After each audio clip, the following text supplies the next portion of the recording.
So let's say you found a skeleton. How would you tell if it's a dinosaur? You personally, how would you decide? Well, interesting question. I don't know. I'd have to do some research on that.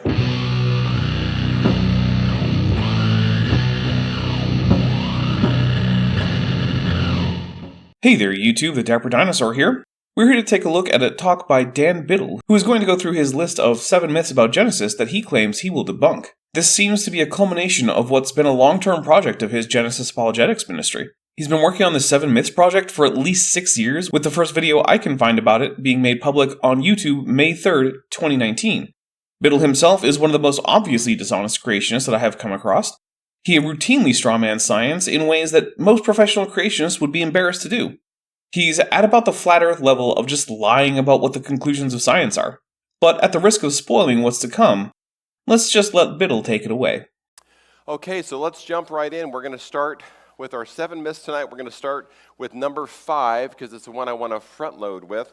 It's not a big deal, but if you want to start with number 5, then maybe you should have made that number 1 the whole time. On Noah's flood. What I want you to do tonight is I'm going to bury you with dinosaur taphonomy. I think I'll be able to keep up. Dinosaur taphonomy is the study of how creatures are buried. If they were alive when they were buried, if they were dead, they were buried, what it looks like, the whole burial condition. Well, that's what taphonomy is, essentially. It's the study of how things fossilize. Dinosaur taphonomy would presumably be the taphonomy of dinosaur fossils.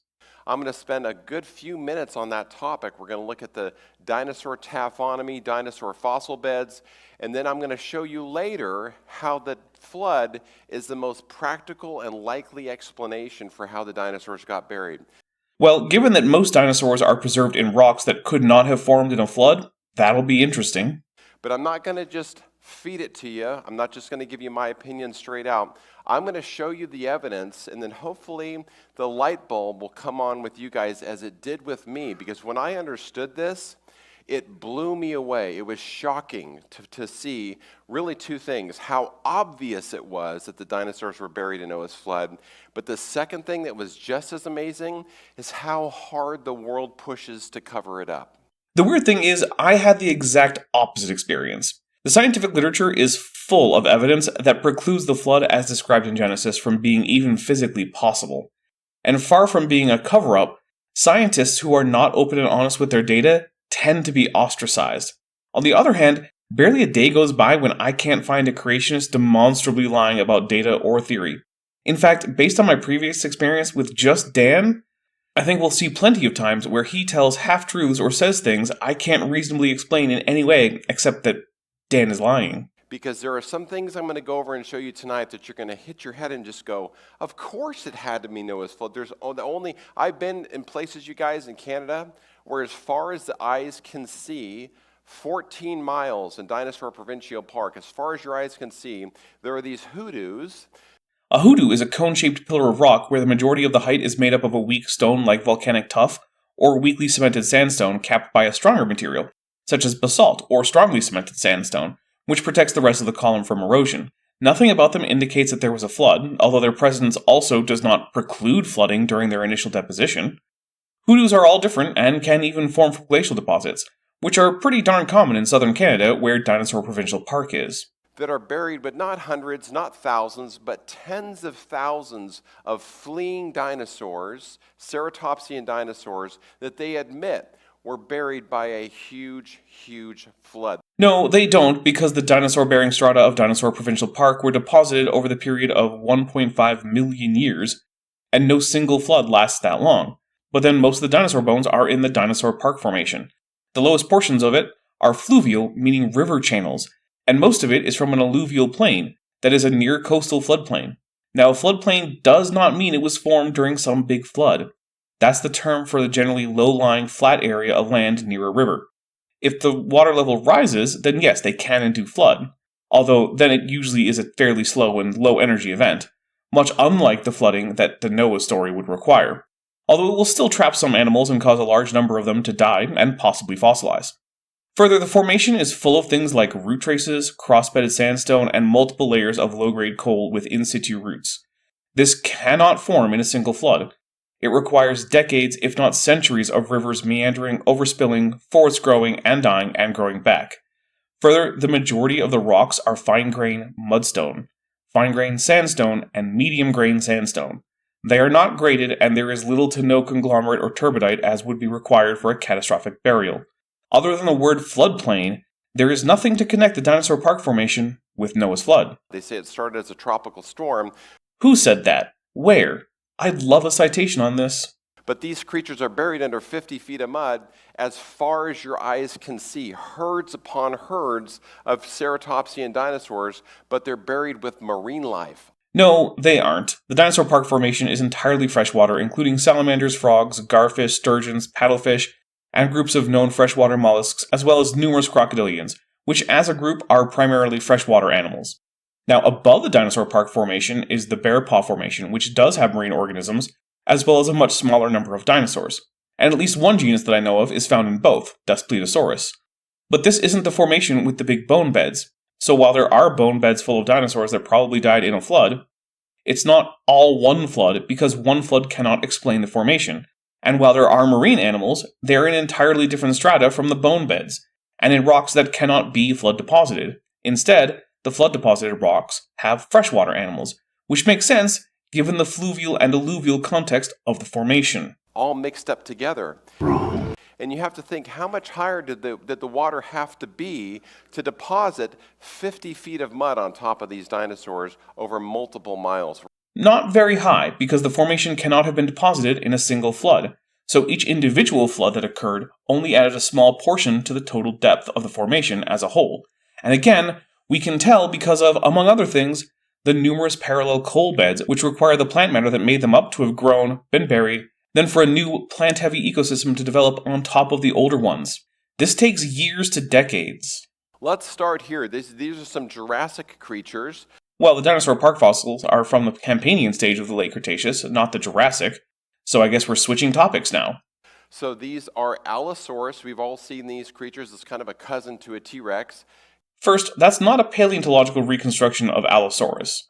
That's the Allosaurus model from the video game Ark Survival Evolved, which intentionally uses inaccurate but cool dinosaurs, and then changes their species names because they're not supposed to be the actual fossil species, but new ones evolved from them. This is like showing Sonic the Hedgehog during a lecture about mammal evolution. Further, calling Allosaurus a cousin to T-Rex is, I suppose, not wrong, but it's about as far away from T-Rex as it can be while still being a tetanurine, which is the group that includes almost every theropod you've ever heard of, except Ceratosaurus and the Abelisaurs like Carnotaurus. But then, is he admitting that Allosaurus and T-Rex have a common ancestor? Because that's a whole heck of a lot more evolution than creationists normally accept. Keep a quick look here on the buttons that you see on the screen. These are all the fossil beds where they found this species of dinosaur, Allosaurus. Allosaurus is a genus, not a species. Also, this graphic is generated by the PaleoDB Navigator. It's a really cool resource for finding out where fossils have been found. You can produce this image by just going to the Navigator and searching for Allosaurus. Allosaurus happens to be an almost absurdly abundant paleotaxon in the Morrison Formation, so there will be lots of dots indicating finds. But also know that the large dots indicate multiple finds, but zooming in on them will often cause them to resolve into multiple smaller dots. Since he grabbed these slides, the website has changed the watercolor to light blue, which I do not like, but oh well. So all these little dots here are usually not one or two, sometimes they're dozens, sometimes they're massive fossilized bone beds. Yeah, on the website in general that is true, but it's not generally true for Allosaurus. But right here in the middle of America, we can see all of these dots representing where this species has been found. Genus, but yeah. And really, go check out the PaleoDB Navigator. It's the first source linked in the description. It's really, really cool. Now let's take a look at the sauropods, and instantly you should see some. It's weird that we're going to a giant clade after focusing on a genus. But the really confusing thing is how this is supposed to tie into a flood. It's not like finding fossils localized to a certain region isn't expected by science. For one thing, organisms usually don't have global distribution, so we should not expect most paleotaxa to have one either. But further, not every place will have surviving sediment from the time a certain taxon lived. So we can only find fossils in a subset of the range they actually inhabited. On the other hand, floods jumble things up and carry them outside their normal range, so in a global flood, we should not find tight distributions for taxa. They should be scattered fairly randomly. See something similar going on. We have Allosaurus, then we have sauropods. The dots really don't change places, do they? Actually, they do if you zoom out. Look, here's a wider view of the maps for just Allosaurus and Allosauropoda. They're not the same, and you can see that sauropod fossils are far more widespread, which makes sense since it's many, many genera, whereas Allosaurus is just one genus. But further, you can also see that many of the dots are green or yellowish green. That indicates that unlike all the blue dots of Allosaurus, many of these sauropods are actually from the Cretaceous, which means they did not live with Allosaurus. What's actually happening is that you're looking at a part of the former USA that has a lot of Mesozoic rock, whereas most of it does not have so much. Eastern North America is mostly much older rock from the Paleozoic, which is why West Virginia and Pennsylvania have basically no dinosaur fossils at all. The west of North America is mostly younger volcanic rock that resulted from the orogeny that created the Rockies, but west of the Mississippi and east of the Rockies, most of the Mesozoic rocks are still there, and they're full of fossils of Mesozoic fauna, of which the dinosaurs were a major component, and basically the only terrestrial megafauna apart from pterosaurs. We're looking at a kill zone, something that happened that buried all of the Allosaurus are here, and all the sauropods in America that are in the Jurassic layers are here. That's a hypothesis, but we can test that easily. In fact, we don't have to go farther than just PaleoDB to test it. Here are the PaleoDB maps for dinosaur fossils across the former USA for the Triassic, then the Jurassic, then the Cretaceous. One thing you might notice is that there are a lot of Cretaceous dinosaurs, far more than the Jurassic and Triassic. Well, that's mostly because the Cretaceous is much more recent, so less of it has had time to wear away and be ground into sand and dust. But also, it means that all of these dinosaurs are at different levels in the rocks, and have different taphonomic environments, from the desert of the Morrison Formation where Allosaurus is found, to the swampy nearshore rivers where Tyrannosaurus is found, to the Cretaceous beach preserved in places like Texas and Georgia, where we find amazing footprints. No single event can account for all of these different depositional environments, and the events that can account for them are not at all floods, nor is there any reason to suppose that all these animals died in the same event. If a single event killed all these animals in Central North America, then they should all be in a single formation, and all have the same taphonomy. Neither of these things is true. Stegosaurus, same thing. Yes, there's no surprise that another American Jurassic dinosaur is found where there are Jurassic rocks in North America.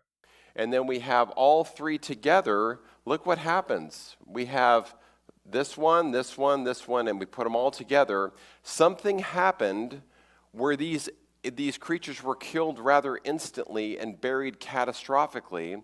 A simple map can't tell you that. You would need to actually examine where they were buried and what kind of rock it was, and what kind of time gap existed between them. And while, of course, the radiometric dating of these rocks is quite accurate, even if we did not have it, we would know it could not have been that all these animals died in a single catastrophe, because we know the maximum deposition rates and minimum lithification times for these strata. Just looking purely at the geology and the physics would put our minimum estimate for the Mesozoic at hundreds of thousands of years to form, and that's pretending that the duration for all unconformities is just 0. The thing is, we've already checked on all this, and there simply is no way to get all these fossils to be plausibly killed in one event. Because there's no good reason that the sauropod would go cuddle up next to a stegosaurus to go get buried over long periods of time. I mean, that's true, but then we don't actually have any records of a cuddling stegosaurus and sauropod. But they do tend to be buried in the same layer when they live together in the same environment at the same time.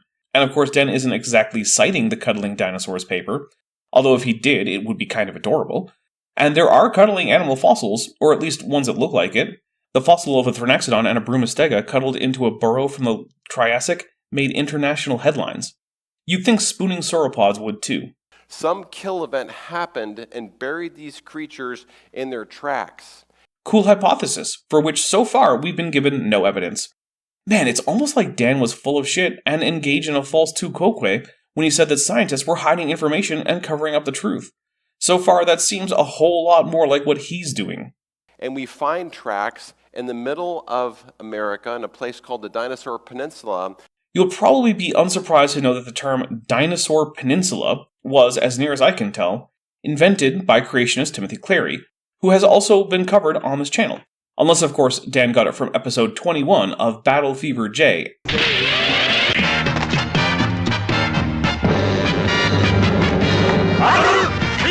The third installment of the Tokusatsu series, Super Sentai, which is titled Kyoryuhanto e Totsugeki, or Assault the Dinosaur Peninsula. This is not something that anyone in any scientific field recognizes as a term in paleontology. Indeed, there's also no reason to think that this area was ever a peninsula. Rather, it was actually often the opposite, an inland sea. Who knows, maybe Dan is really just a secret tokusatsu fan. Where we know they made their last stand, where they were up running on dry, wet ground, making imprints before they finally bought it at the zenith of the flood. Dry, wet ground, eh? Let me go dig a deep, shallow hole and fill it with cold, hot water. Further, we don't know any such thing about some last stand of the dinosaurs. That's a claim. It's a hypothesis at best. We don't know that, and in fact, we know it's not true, because the Mesozoic strata of North America simply are not made of strata that are largely explicable by flooding at all, and which absolutely preclude deposition in a single event. Just the multiple coal seams and associated soil horizons remove this from the realm of possibility, because they require successive ecosystems full of plants and attendant animals to grow from seed, die, be buried, and then be established again.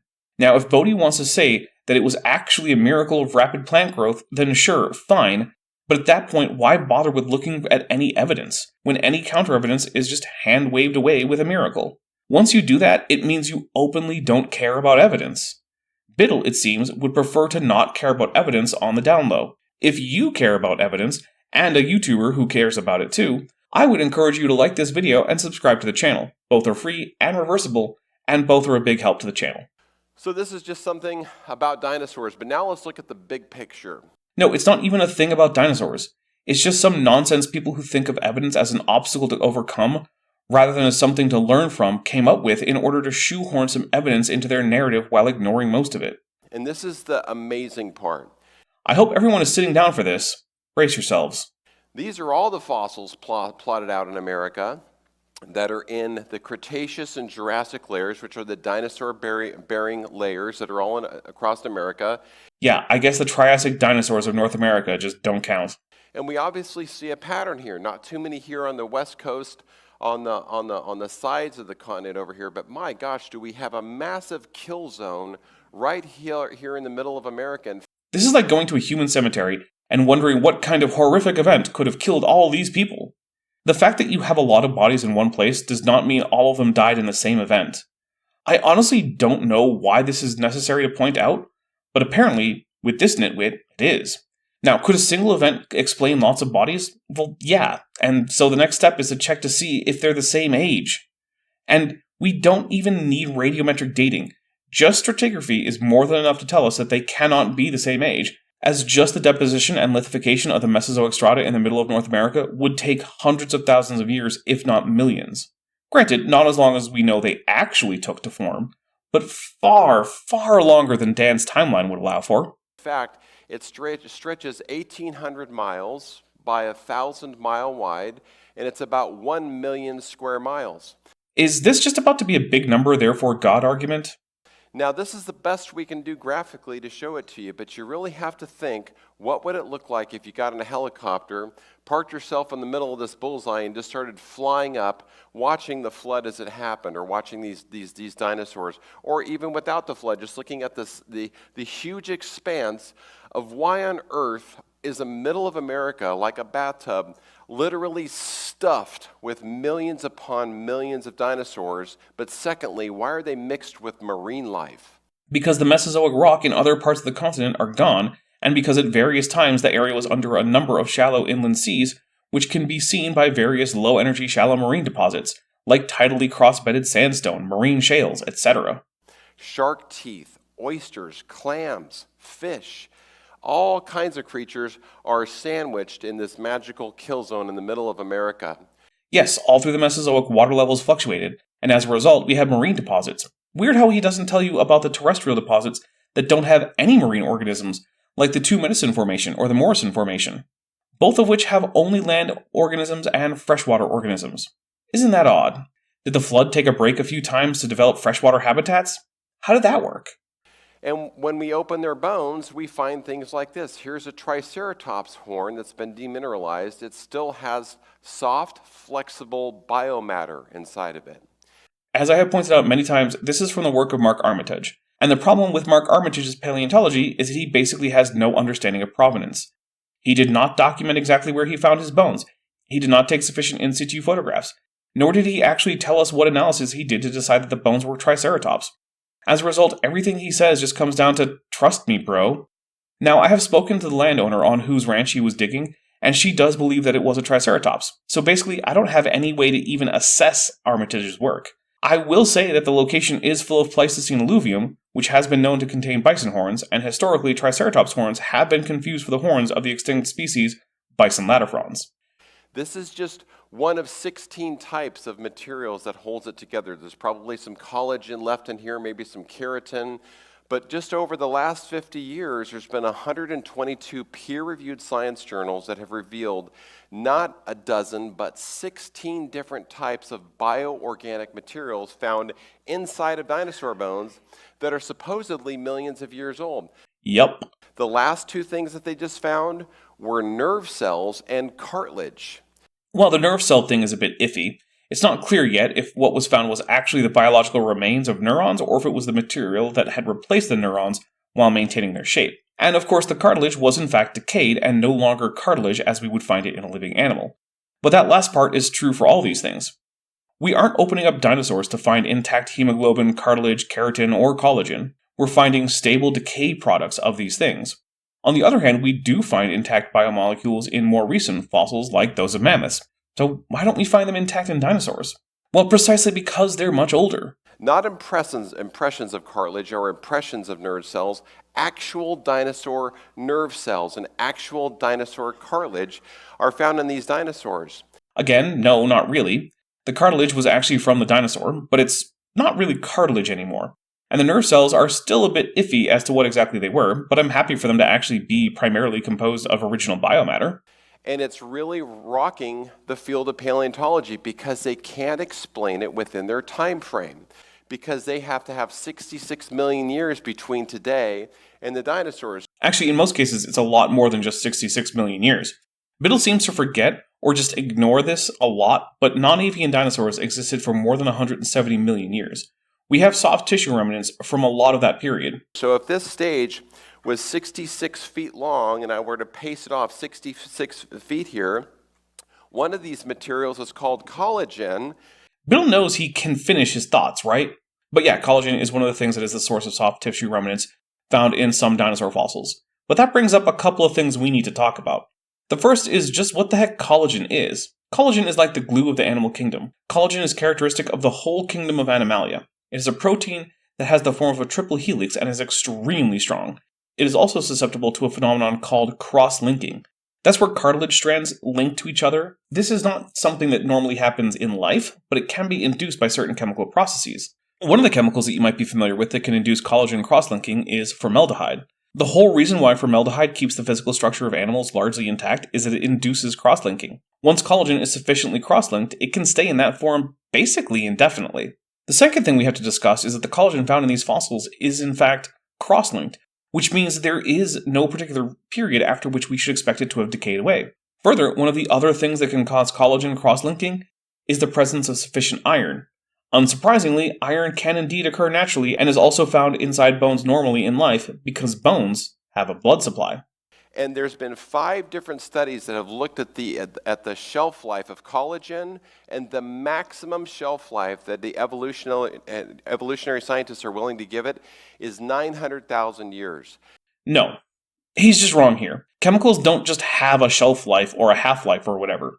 The stability of chemicals is a complex interplay of the structure of the chemical, the pressure, the temperature, and the other chemicals present. You can come up with a decay rate for a chemical under particular circumstances, but that rate will change if the circumstances change. For example, a lump of aluminum will last a very long time if you leave it on your desk. But put it in some acid to remove the oxide on the outside of the aluminum, and then put a bit of mercury on it, and it will quickly amalgamate, and your lump of aluminum will become a brittle pile of strands of mercury amalgam covered in aluminum oxide. So what's the shelf life for aluminum? Well, it's somewhere between a few minutes and infinity, depending on the circumstances. The same is true for collagen. In the right circumstances, it can last more or less forever. In other circumstances, it'll be gone in a few millennia. Creationists seem to love to pretend that processes for which we have very good measurements that cannot really vary, such as the propagation of light or the rate of spontaneous nuclear decay, can just vary wildly for no particular reason other than that it would be convenient for them if they could. On the other hand, to look at things that very obviously can vary wildly, given different circumstances, and even that have been measured to vary, such as the recession rate of the moon, the rate of erosion, the rate of change in the dipole moment of Earth's magnetic field, and yes, the decay of biomolecules, and pretend that they are set in stone as immovable constants of the universe. Creationists just completely invert how variable processes in nature are. It's almost like, in order for creationism to be true, you have to invert the basic ways in which the universe operates. I would say that on its own is a good reason to dismiss creationism. They're saying with 5 different studies, the longest that collagen can possibly last in a dinosaur bone is less than 1 million years. Wrong. And just going to a museum with specimens in formaldehyde is enough to know that's wrong. Further, if you ever cook meat, you'll also know that's wrong. One of the toughest cuts of beef is brisket, and this is specifically because it has a lot of collagen. But if you're familiar with, say, Texas-style barbecue, you probably think of brisket as so tender it can melt in your mouth. That's because by the time barbecue brisket is ready to eat, basically all of the collagen is gone. So how did it disappear?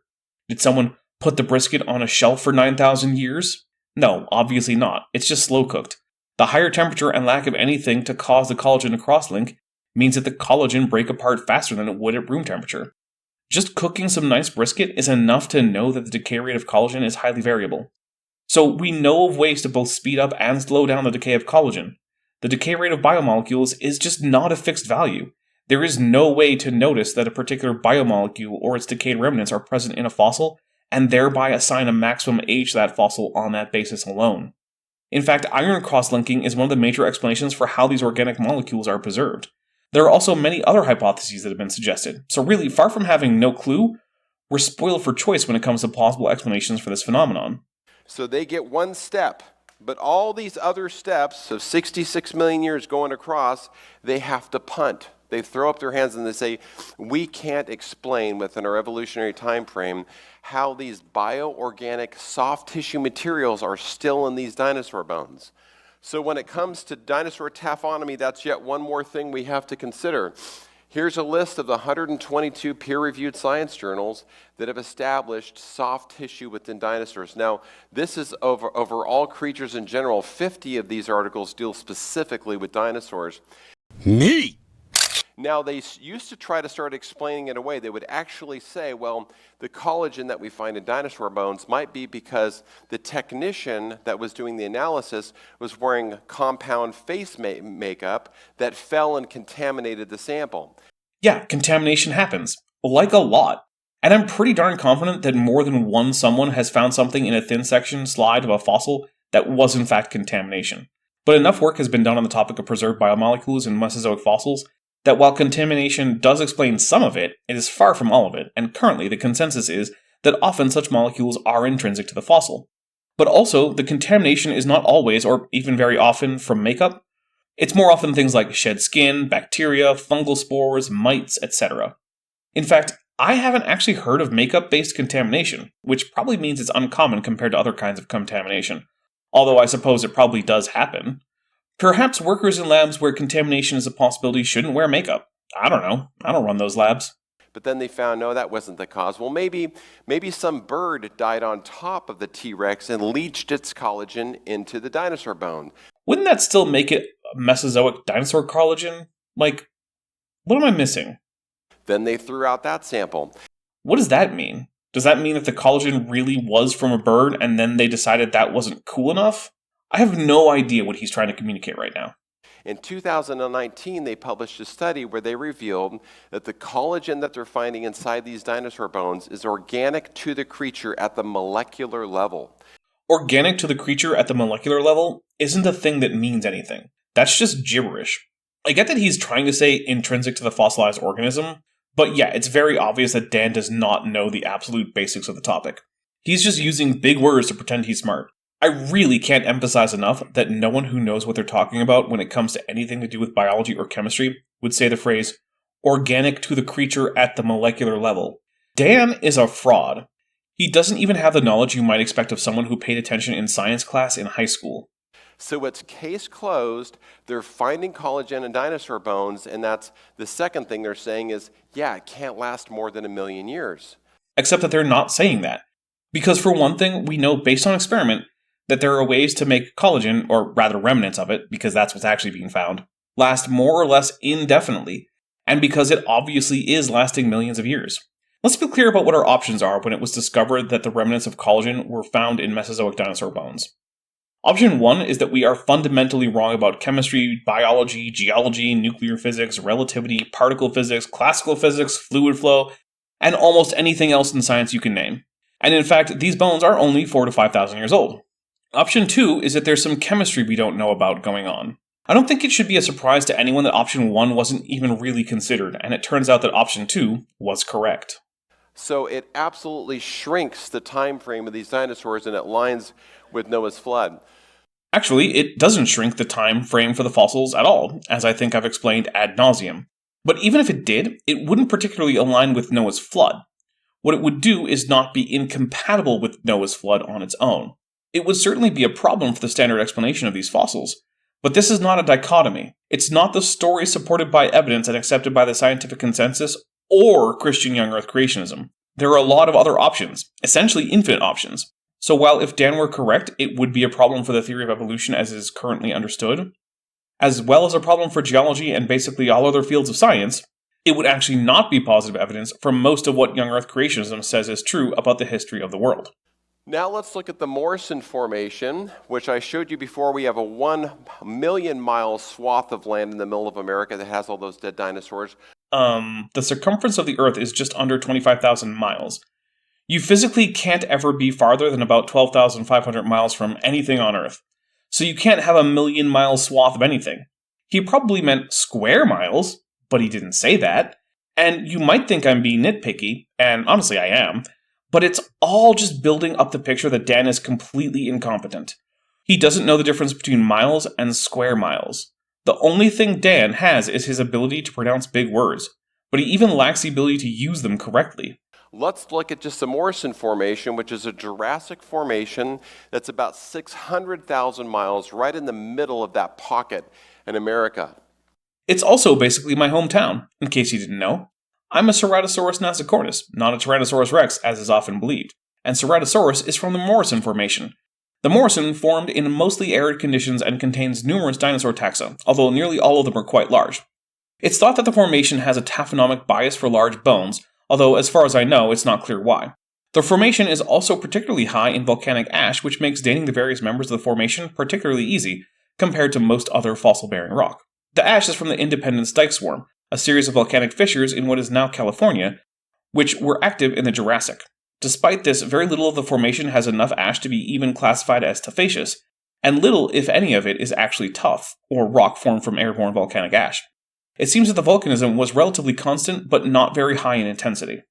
Here's what it looks like. We're going to zoom into Morrison, Colorado, and we're going to take a cross-sectional cut of what this huge area looks like. I want you to picture what we just zoomed into is a 13-state region that's 600,000 miles, square miles, and it's 300 feet thick. And it is composed in part of limestone, which definitely did not deposit during a global flood, since that's physically impossible in a way cross-linked collagen fibers persisting is not. So imagine a pancake that's 300, it's a football field tall, but it spans for 600,000 miles, stretching over 13 states. So calling it a pancake gives the impression that the Morrison Formation is homogeneous throughout its extent. It is not. It is made of many kinds of rock in various places, including sandstone, mudstone, limestone, and siltstone. I'm not sure if implying homogeneity was Dan's goal in calling it a pancake, but I just wanted to make sure that it's not the impression anyone got. One group of people who know all about pancakes and are especially adept at making them, as well as telling when rocks are not pancakes, are my patrons and channel members. My Patreon is linked in the description, and there's a join button to join the channel as a member right below this video. The Patreon starts at $1 a month, and the membership's at $1.99 a month. You can get a 15% discount for pledging annually on Patreon, and both channel members and patrons get early access to videos like this, as well as access to my super secret Discord server. That's what we're looking at here in the cross-section of the Morrison Formation that's filled with every known species of Jurassic dinosaurs found in America. Every one, about 52 species, are sandwiched in this layer. So that's only true if you restrict it to dinosaur body fossils. And even then, it's not technically true, it's just mostly true. If ichnofossils count, which I would argue they do, we also have theropod dinosaurs from the Jurassic in Massachusetts, Connecticut, and New York, none of which are known from the Morrison. But basically, what Dan is saying is identical to the Morrison Formation is the only Jurassic formation in the continental former United States with dinosaur body fossils, which is mostly true. I just don't know why it's remarkable. Somehow they all bought it at the same time. It's 300 feet thick. That it's 300 feet thick is a good indication that these dinosaurs did not die at the same time. And in fact, they did not. In fact, the Morrison Formation records approximately 10 million years of sedimentation, evolution, and erosion. And even if we couldn't know this with things like radiometric dating, we can still tell it couldn't all have happened at once. The Morrison Formation has preserved lake beds, soil layers, rivers, floodplains, etc. That's not something a single flood can produce. So we can shrink a 747 and put that down just to see what the size comparison's like.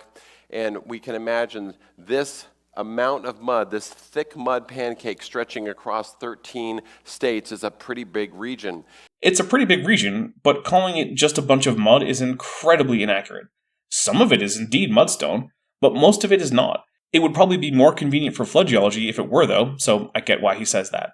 Put in the Empire State Building, it covers a lot of it at the bottom. It's a scale comparison. It's really amazing. Is it? It's just what happens when you get 10 million years of more or less continuous deposition. It gets thick with 3 C's. All of these dinosaur species that you see in this image are found in the Morrison Formation, 13 states. They're all dead, and they're all there at the same time. No, they're all over the span of 10 million years. Dan hasn't even tried to argue that they were all at the same time. But also, I counted 38 species on that slide, although I counted every individual as a separate species, which I suspect is not the case, as there seem to be at least 4 animals that all look like Stegosaurus stenops, although the formation does have other Stegosaurus species, so maybe that's what they're representing. I checked the Wikipedia list of dinosaurs in the Morrison Formation, and they had 33 species listed. So yeah, I doubt very much that each pictured animal is supposed to represent an individual species, but I'm not sure what the takeaway is supposed to be. 3 dozen dinosaurs is not a huge number. What should we have expected? What could do that? Dinosaurs living their lives, eating, hunting, foraging, mating, hatching, dying, all over the course of 10 million years as the environment slowly shifted around them, resulting in lakes, streams, wadis, sand dunes, etc. And when you start realizing this stuff, you think, my gosh, I don't even care anymore what the secularists are explaining, because anybody who can use sound reasoning can walk up to this and say, you can't explain that over a slow death process over millions of years, because they're all found sandwiched in the same layer. This whole, this gigantic family of dinosaurs with ankylosaurs and theropods and admonosaurus and sauropods, all these creatures are found buried in that 300-foot thick man cake. Why? What about the Morrison Formation indicates that it had to form all at once? Notice that he hasn't even given an argument. It's just been incredulity. He doesn't think you can deposit 300 feet of sediment over 10 million years because, well, because nothing. He just thinks it can't be done. That's on average a depositional rate of 0.0012 inches per year. Is that too fast? Too slow? What's the actual problem? So far it seems like the actual problem is that it just doesn't jive with his theology. But that's a problem for his theology, not science. Science doesn't care about his theology, and neither do I really, except that he's advocating for anti-science nonsense, and that's the kind of thing that gets people killed and helps with the rise of fascism. I don't like either of those things, so I guess in that sense, I care about his theology. They have over 1,700 fossil bone beds. No, it's occurrences. A random isolated carpal bone is an occurrence. That's not bone beds. Bone beds implies a concentration of bones, and while those do exist in the Morrison, he's conflating that with any time a bone is found. If he weren't so stupid, I'd assume he's lying. But this is the man who doesn't know the difference between miles and square miles, so he might not be lying. He might actually just be this stupid. It's 37 different genre. See what I mean? Genre is spelled G-E-N-R-E. He's looking at the word genera, spelled G-E-N-E-R-A, which is the plural of the word genus. Now, to be fair, genre is in fact etymologically derived from genus. But still, they're not the same word, and he's looking at the spelling of the word. Also, I only found 33, but I'm fine with it being 37. It could be 67, and I'm not sure what the point would be, or how it would change anything. 364 species of plants. This guy can't even read his own slide. That's plants and animals, which means includes all of those dinosaur genera, many of which have multiple species. But also, so what? What is the significance of that number? What number should we expect if science is right versus if creationism is right? What do I do with that number? Is it just big number, therefore God? He's not even making that claim. I have no idea what the audience is supposed to get from this. If you know, put it in the comments. And that's just what we found so far. Yep, that's at least true. They've actually estimated that they've only uncovered maybe 20% of what they think is actually in the Morrison formations. Yeah, a big reason for that is that the vast majority of it is deep under the prairies of North America. Generally, paleontologists only get access to the surface, so while the Morrison Formation extends all over the place, the surface outcrops of it just take up a tiny fraction of its total area. Chances are, what is not exposed also contains just as many fossils as what is exposed, and chances are that that includes heretofore unknown species of all sorts of types, including dinosaurs. But again, so what? What difference does this make? How does this lead us to a flood conclusion? So there's a huge pancake of these creatures here in the middle of America. Whoops, that's not the Morrison Formation. That's the whole of the Mesozoic. Here's the map he's showing. Here's the map if we restrict it to just the Morrison. Not at all the same map, is it? And the thing is, here I think he knows he's lying. He had to click on Mesozoic as a time filter to generate this map. I know because I had to do it to reproduce it. But he knows because he said earlier that the Morrison is Jurassic. And he also knows because he said that there were dinosaurs in the Cretaceous. And when you click Mesozoic, the map is very clear that it includes the Triassic, Jurassic, and Cretaceous. So yeah, at this point it's really hard for me to say Dan is being honest here. What on earth could put them there? Them having lived there. It's like asking what on earth could have put me in my house. I don't know. I live there. So there it is again, 1,800 miles long. It's actually encompassing 3 countries. Except that what he's showing is not at all the Morrison Formation. It includes many other formations like the Two Medicine Formation, the Hell Creek Formation, the Lance Formation, and many others. He's just lying here when he pretends that what he's showing is a single geological structure. Million square miles. There's what it looks like in Montana. That's where they found the largest T-Rex. T-Rex is a dinosaur from the end Cretaceous. It's found in Montana in the Hell Creek Formation, not the Morrison Formation. What are we even doing here? And they say, well, it must have been an asteroid that fell down right here that killed off all these dinosaurs. Nope, no one has ever said that. Non-avian dinosaurs were around for almost 180 million years. No one has ever suggested that they all died in the asteroid impact that happened at the end of that period. In fact, almost none of the dinosaur fossils we have even could have died in that impact. Virtually all of them are from hundreds of thousands to tens of million years too old. This is like saying that every Roman who ever lived died during the fall of Rome from Romulus and Remus right down to Romulus Augustulus in 476 CE. But if you run a simulation and you drop the Chicxulub asteroid here, look at where this simulation shows the water's going to go. It's going to cover some parts of the southern areas of America, but it's not going to kill this 600,000 square foot area. Yep, that's true, and it's probably one of the reasons why no one has ever thought the asteroid that hit the coast of the Yucatan caused the fossils that had already been deposited millions of years before it hit. Really, I think if Dan ever found himself in a graveyard, he'd wonder what horrible disaster could have killed so many people at once. And no, he would not notice the dates on the graves indicating that these people died individually over the course of centuries. Yet every time you go into any secular museum, they're going to say, oh, the Chicxulub asteroid did it. The Chicxulub asteroid did it on the southern tip of Mexico, on the Yucatan Peninsula. Right, but what's the it that they're talking about? Because it sure isn't causing every single dinosaur fossil in North America. It's killing off the majority of species that were alive at the end of the Cretaceous, including all but 4 groups of dinosaurs: the paleonates, the groundfowl, the waterfowl, and the neoaves, which together we call birds. To keep with the graveyard analogy, suppose you found a graveyard largely abandoned in the woods. It has dates from 1620 all the way until 1810.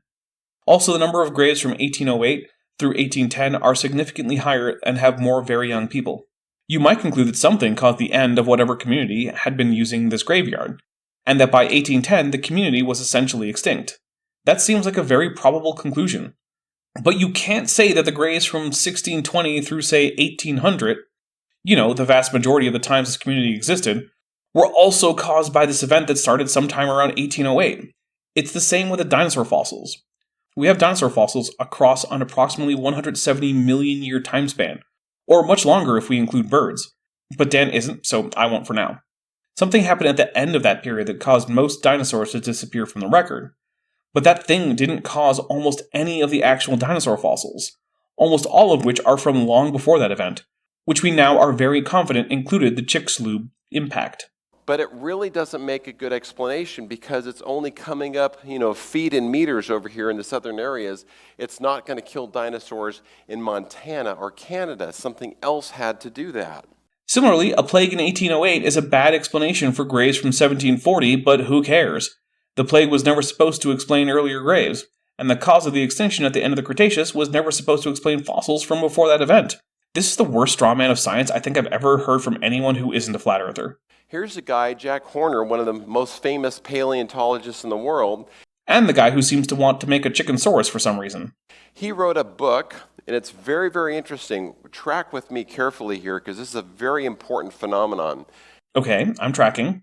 Digging Dinosaurs is the title of this book, The Search That Unraveled the Mystery of Baby Dinosaurs. So why would Jack bother to write a book about a mystery about baby dinosaurs? Because baby dinosaurs are small and fragile, and so much less likely to fossilize than adults. So for a very long time, we had only guesses about dinosaur hatchlings and the nesting habits of dinosaurs. Jack found one of the most exceptional bone beds ever found, and it included not just infant dinosaurs, but also nests. The very fact that he wrote the book should be an indication of how unusual all this is, as most fossil sites don't ever get books written about them. Well, here's what he found. He found a stretch of a bone bed of Maiasaur bones, which are these creatures maybe 20 to 25 feet tall. More like 8 feet tall, but who cares about accuracy, right? They were about that long, though. Big, huge dinosaur creatures. They were more specifically hadrosaurs, which are sometimes called duck-billed dinosaurs. And one thing I always liked about hadrosaurs back when they were around is that they liked and subscribed to the channel of smart dinosaurs such as myself. So why not be like a hadrosaur and like this video and subscribe to the channel? That stretched 1.25 miles east to west, so it was going in a certain direction. It did stretch in a certain direction, but his actual citation doesn't say that. All it says is that it stretched 1.25 miles in a particular direction, without telling us how big it was in any other axis. Which means that for all we know, it stretched 5 miles along north to south. Dan needs to learn how to actually use quotations. If you want to quote someone as supporting some conclusion of yours, it behooves you to actually quote them doing so, rather than them not doing so and then just saying that they do. Even if they actually do agree with you, no one will take you seriously if you can't cite them actually doing it. It stretched over a mile long. Yes, 1.25 is indeed more than 1. Dan gets a gold star for knowing which number is bigger. I'm sure his mom will be very proud and put his report card on the refrigerator. And he found 30 million fossil fragments in that area, stretching over a mile. Neat, but is there a point to all of this? We had discovered the tomb of 10,000 dinosaurs. Okay, so Jack found a herd. It's 10,000 dinosaurs. They're Maiasaurs. They're the same species, so it's an entire herd, and they're stuffed and buried with mud, but there's a mystery that he wrote this book about. There is no youth found among them. No juvenile dinosaurs, no teenage dinosaurs, no baby dinosaurs, no nothing. Get on with it. Yes, get on with it. Get on with it! For some reason, this herd of 10,000 adult Maiasauras were booking it, trying to get away from something, and they ditched the kids. Let me guess. A flood. Because if any flood ever happened in the ancient past, it's actually Noah's flood.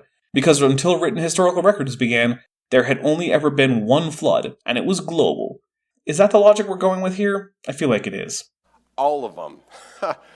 So what on earth could do that? Probably a scary event. A really, really scary event. This guy beats around the bush, doesn't he?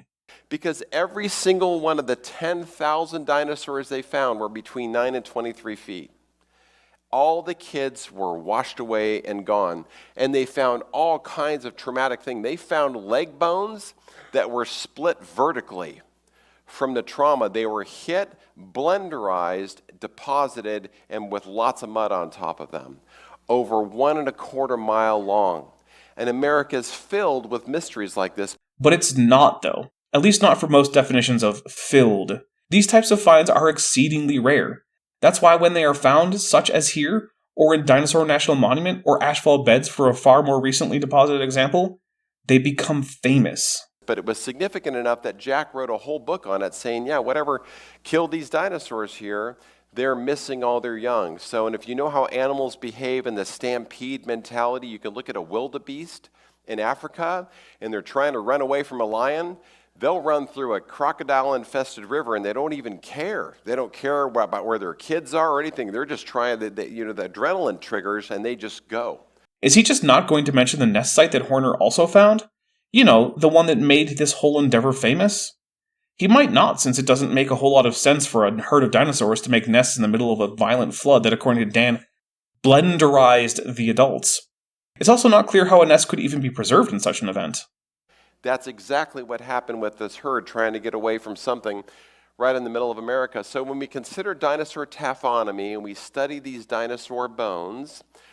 Yep, he's just going to skip over the whole point of the book. I guess it was inconvenient for him. And that's a theme with creationists. They love to skip over inconvenient evidence and data, and only cherry-pick the stuff that at least superficially seems like it helps them. Dan just did it with a whole book. We have to have something, some mechanism that would explain how they're buried. And a flood is certainly an option, except that it looks like it was actually volcanic activity that caused it. Also, I don't know where else to point this out, but these dinosaurs are also not part of the Morrison Formation, but rather the aforementioned Two Medicine Formation. And the Two Medicine Formation is mostly fluvial, with the bone bed in question probably forming on top of a low-elevation, low-relief fluvial fan that is an area near where a river enters the sea and fans out into a delta. In this case, an inland sea. At this time, North America was divided into a western section called Laramidia, a western section called Appalachia, and a northern section called Hudsonia. The Two Medicine Formation abutted the sea and was on the western section of North America, Laramidia. The Two Medicine Formation is also known for frequent paleosols, that is, fossilized soil layers. Soil is not just ground rocks, but it is also full of organic debris, tunnels left by animals, roots, nitrogen-fixing bacteria, etc. It's not something that can form overnight. It takes years and even decades to form. The fact that there are multiple layers of soil preserved in the Two Medicine Formation means that the whole thing cannot have formed within the span of a year or less. It takes orders of magnitude more time than Dan has available to make each soil layer, and there are many of them in the formation.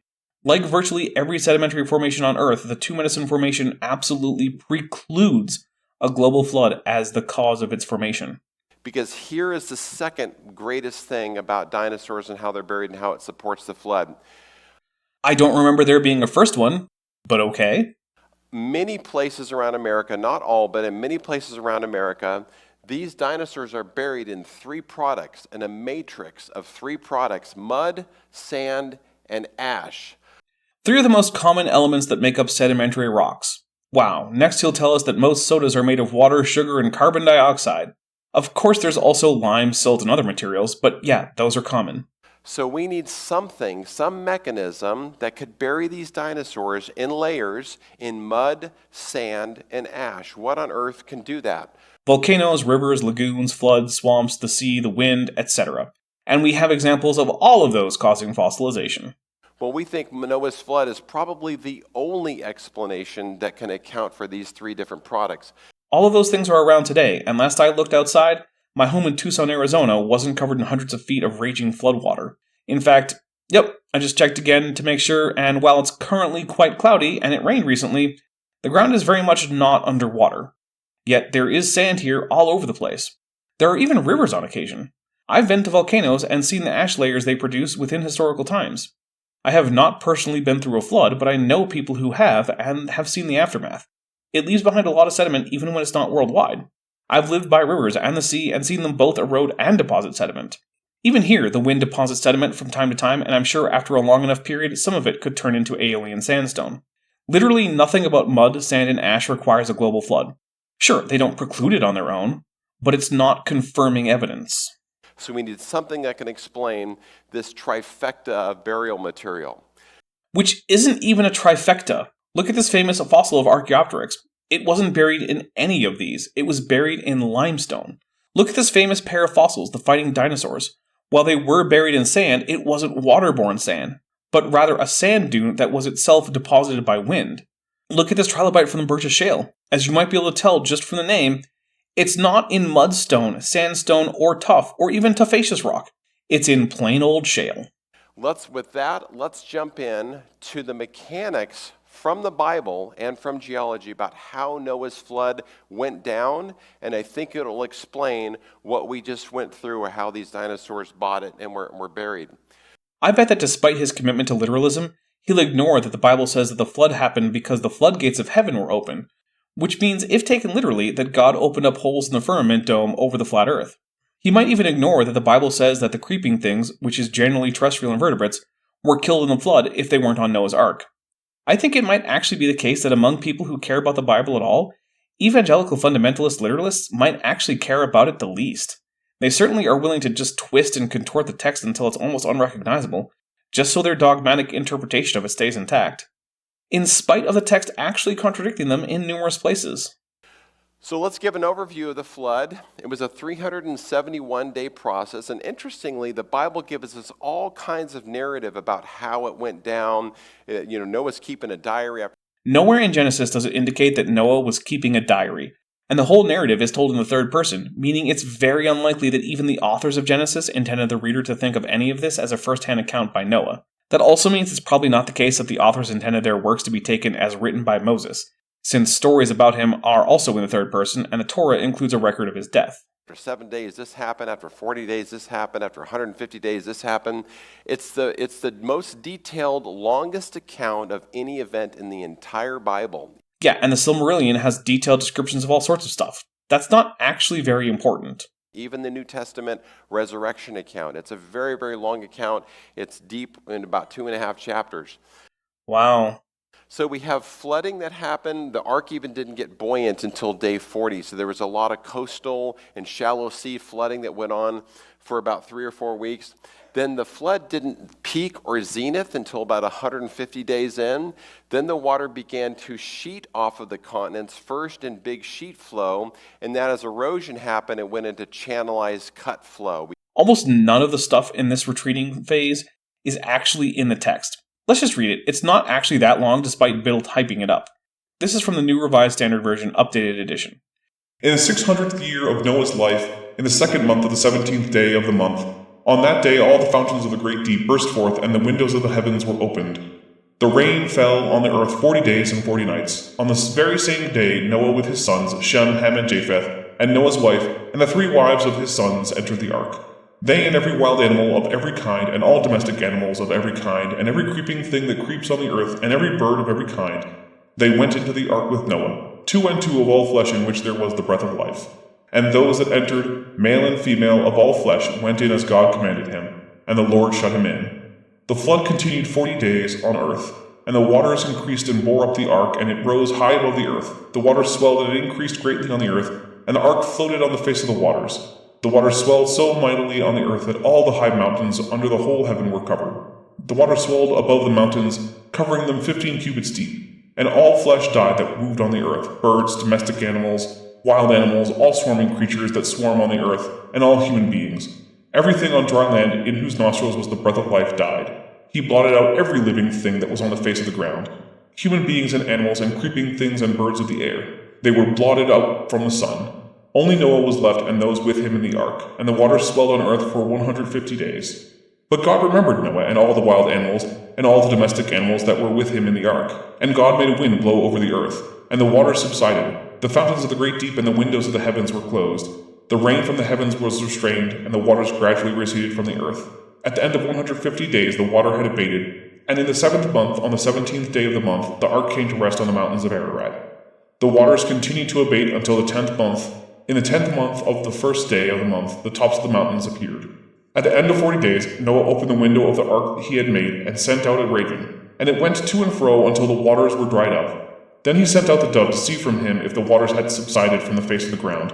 But the dove found no place to set its foot, and it returned to him to the ark, for the waters were still on the face of the whole earth. So he put back out his hand and took it, and brought it into the ark with him. He waited another 7 days, and again sent out a dove from the ark. And the dove came back to him in the evening, and there in its beak was a freshly plucked olive leaf. So no one knew that the waters had subsided from the earth. Then he waited for another 7 days, and sent out a dove, and it did not return to him any more. In the 601st year, in the 1st month, on the 1st day of the month, the waters were dried up from the earth, and Noah removed the covering of the ark, and looked and saw that the face of the ground was drying. In the second month, on the 27th day of the month, the earth was dry. I would actually hazard to say that, if anything, the text depicts the receding of the waters as fairly gentle, not some kind of rapid channel flow that Biddle is describing. You can see that Arches National Park in America. And of course, no, the arches in Arches National Park were sure carved primarily by water, but in fact they are primarily made of desert wind-blown sand that itself folded after lithification, as can be seen in the stress fractures that generally form the seed of what will become a hole in the middle of the stone arch. You can't deposit wind-blown sand at all under a flood, nor is there time in 371 days for it to lithify, then fold, then begin to wear away in a slow enough manner to preserve the arch shape established by the folding. It's just not physically possible. All of these processes take time. The only way to rush this is to just invoke a miracle. But again, why then bother even talking about evidence of the flood? If it's all miracles, the evidence doesn't matter. But that's an overview of the 371 days of the flood process. So just water flows, therefore arches form? That's the overview? I guess I can't fault Dan for being long-winded in this section. I just wish he would actually get to points with brevity, and then actually make points and arguments that are designed to support those points. Instead, he mostly just waffles about nothing in particular, then glosses over important things. It's like he's a robot specifically designed to annoy me. Well, how in the world did Noah get all the animals onto the ark? Now, I don't care how he got them on the ark. I'll just give him whatever mechanisms he wants, including miracles. This question is like asking how Superman launders his suit if it's invulnerable, as if it's the most unrealistic thing about Superman. I have so many much more important questions, like how is it that photons power him, but only the right photons? What's special about the wrong photons or the right ones? If kryptonite is so bad for Kryptonians, then how did they manage to come from a planet made of the stuff? What actually provides lift when he flies? What are his bones and muscles physically made of to be able to withstand the forces they're subjected to? How does he manage to lift things away from himself that weigh more than him without falling over, since that would shift his center of gravity pretty far away from himself? What actually emits the lasers from his eyes? Does anyone know that that's not how X-rays work, and so we need a whole new explanation for his ability to see through things? It's like with the Ark. There are basically infinitely many more absurd problems with the flood story than how Noah got the animals on board the boat. How did they survive the heat? Why is there no geological evidence for any of this? Why do the genetics of basically all life not show a bottleneck in line with the flood story, etc., etc.? How the animals got there is so far down on my list of concerns that it's barely there. In a debate presentation once, and the person thought he had got me because he says, well, look, you can't put 1.5 million animals on the ark. It's case closed because there's 1.5 million species alive today. You can't do that back then, so Noah's flood must be a fairy tale. Oh, so this is not how did Noah get the animals on the ark, it's how he fit them. And the answer is obviously going to be kinds. I don't really care, except that kinds is a completely made-up term with no actual referent. And I do think I want to talk about that, but let's see if that's really where he goes with this. And if it is, we'll probably launch into a full kinds talk next time. But that's never been the creationist claim. There's only about 3,000 different types of animals that were on the ark. Yep, this is about kinds. So before we get into that, let's sum up the reasons we were given so far for accepting the flood. That there are only certain places in North America with non-avian dinosaur fossils, that the Chicxulub impact didn't even kill every dinosaur that ever lived, and that stone arches that can't be formed by a flood exist. That's a pretty pathetic list.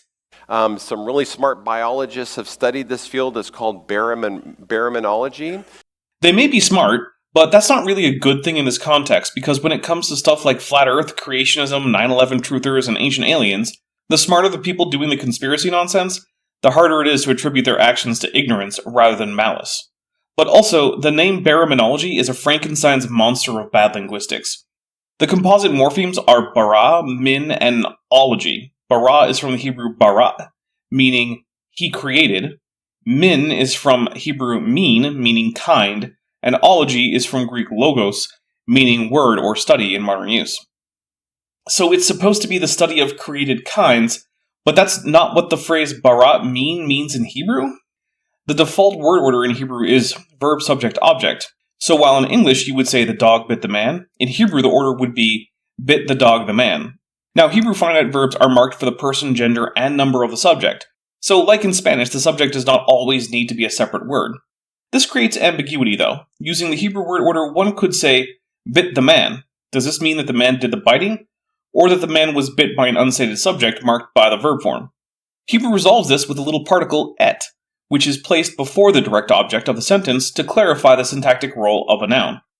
Et is called in English the direct object marker, because linguists don't always use arcane names for everything. So bara et min would mean he created a kind, but barat min means a kind created, and also normally you can't use the word mean without another noun, and the inseparable prepositional prefix le, like a kind of something, but we're just going to ignore that for now.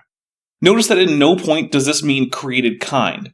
I'm no Hebraist, but if I give it my best go, which I'm sure will be corrected in the comments when I invariably get it wrong, I'd say a better translation might be like min boret. A perhaps better name for the pseudoscience might be min borology, but that's just because I at least tried to puzzle out some Hebrew. Creationists don't even care. It comes from the Hebrew word bara, which means to create. Still no, that's not the root. That's the conjugated form of the third-person masculine singular past tense form of the verb, which is generally the simplest and lexical form of the verb. The root is bet resh aleph, and in the infinitive form, that is, to create, it's livro. Please forgive my poor pronunciation. And mean, which means kind or family. Mean in no way means family. It just means kind or sort, a generic grouping of similar things with no particularly firm meaning. The exact meaning depending on context, just like the English gloss. The word for family is mishpocha, but the reason he's saying family is not because he thinks that this is the word that would describe a group of closely related kin, but because he wants to connect it to the taxonomic rank family. The idea of a biological family was basically invented by Pierre Magnon in 1689, who applied the Latin word familia to various groups of plants. Later, Carolus Linnaeus would adopt the term as one of his 9 taxonomic ranks. Of course, the problem is that even in the days of Magnon and Linnaeus, the biological groups called a family had no particular definition. It's just a collection of organisms that taxonomists agree passed the vibe check to be called a family. That's literally it.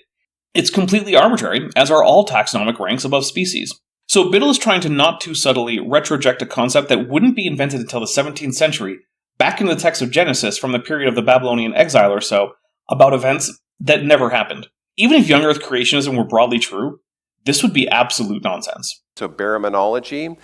And it's really easy to see how you could fit all the different animals on the ark when you start spidering back the tree, the animal family trees. Yeah, you come back to just one animal, the common ancestor of all animals. That is, unless you decide to stop at some arbitrary point because further common ancestry makes you feel uncomfortable. So for example, Canis lupus, which is the wolf kind. That's a species, so I guess now a kind is at the species level. Suddenly, it's not so easy to see how Noah could fit all those animals on the ark. Needing a pair of every terrestrial animal is a lot of animals. And even if we say that the ark was a TARDIS with only 8 humans, there's absolutely no way those animals could all be fed, watered, and mucked sufficiently to keep them alive for a whole year. There's 339 dog breeds that all go back to a wolf. That's true. Now, when you selectively breed a beautiful wolf down into a dumb basset hound, you can't get back to a wolf. You never left wolf. Dogs are wolves. But also, what is with this insulting small dogs among creationists? Are creationists compensating for something by only liking big dogs? But it's also not clear what point he's trying to make. You could certainly never with just basset hounds recover the genome of a wild wolf, but you could, with the help of mutations, get something that physically and behaviorally resembles one. It would probably take thousands of years, though. But my mom loves basset hounds. She's on to 6 of them. I guess she doesn't have to compensate for anything with only respecting dogs of husky size or larger. So, but you can't go backwards, but they all come from the original kind of the wolf. Well, he really does seem to be doubling down on the wolf Canis lupus being a kind. So I guess coyotes, Canis latrans, are a separate kind? So now we can't even use breeding compatibility to see if things are in the same kind, because when wolves and coyotes breed, they produce fertile hybrids. Interestingly, if you take a wolf's paw in Alaska and you bury it in liquid nitrogen, you can't freeze it. Excuse me, the did you just say? The boiling point of nitrogen is negative 195.8 degrees Celsius, or minus 320.4 degrees Fahrenheit.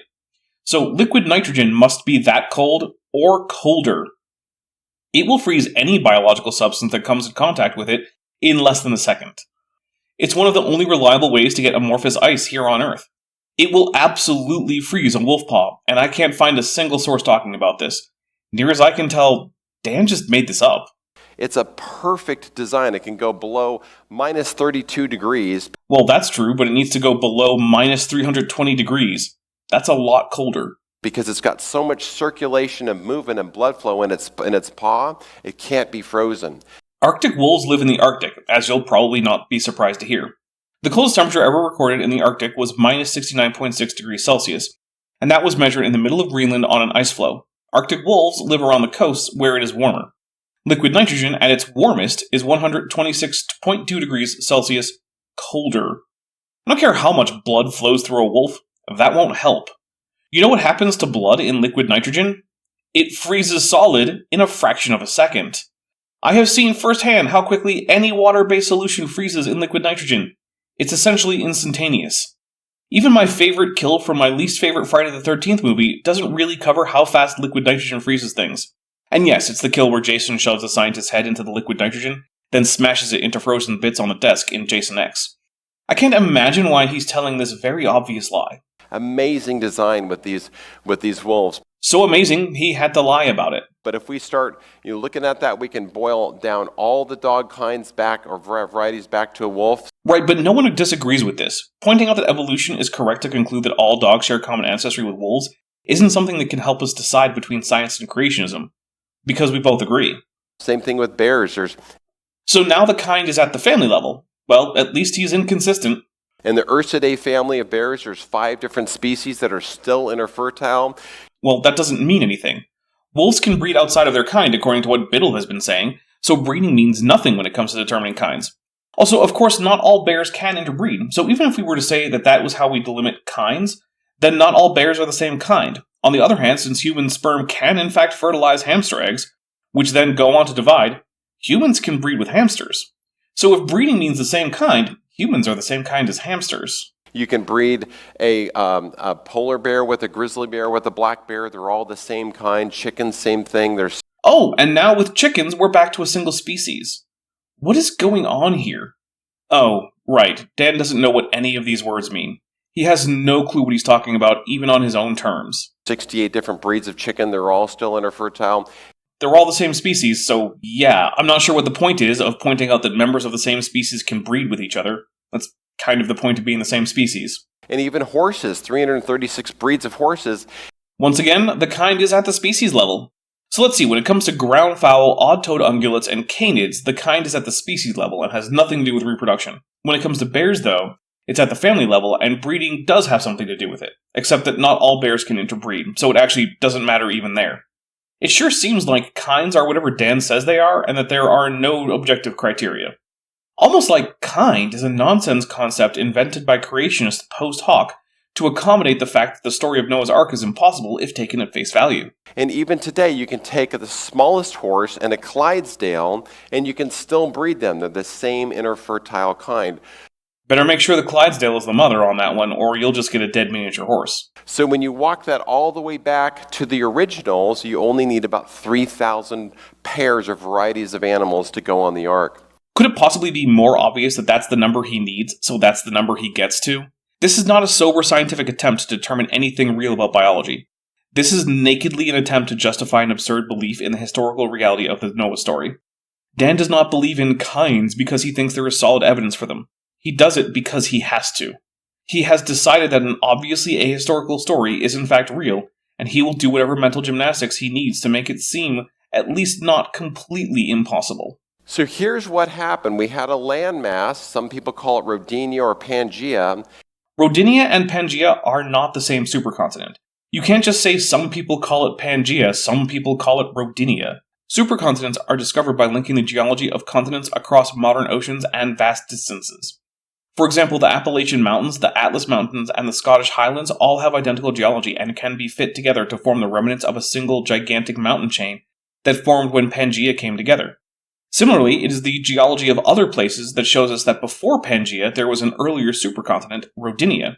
Rodinia is so old that even the plates were not what we know them to be now. You can't simply conflate these supercontinents. They're very different. Once again, this just drives home the degree to which none of this is about the evidence. The evidence couldn't possibly mean less to Dan. It's at worst an obstacle to be avoided or overcome, and at best something he can cherry-pick from while ignoring anything that isn't useful. And when all of the fountains of the great deep broke open, here's what it looked like. Well, that's the breakup of Pangaea, not Rodinia, so I don't know why he even bothered mentioning Rodinia. But also, we know that fault lines aren't fountains. They don't trap big reservoirs of water. Big reservoirs of water below the crust aren't even really physically possible. Further, if the continents moved from a Pangaea configuration to the modern configuration during a year or so long flood, it would require so much heat that it would boil off all the oceans several times over. Noah wouldn't be hanging out in a boat, he'd be steamed like a dim sum dumpling in the Ark. Remember, the reason that the plates move is that they are pushed along by the mantle, so they can't really move faster than the mantle, and how fast the mantle moves depends on how fast it can flow, and how fast it can flow depends on its temperature. Dan has more in common at this point with a kid making up a silly story than a scientist looking at evidence and drawing conclusions. We actually believe that the majority of these movements happened during the flood, during the 371-day process. So, meaning that this is what would happen to Noah.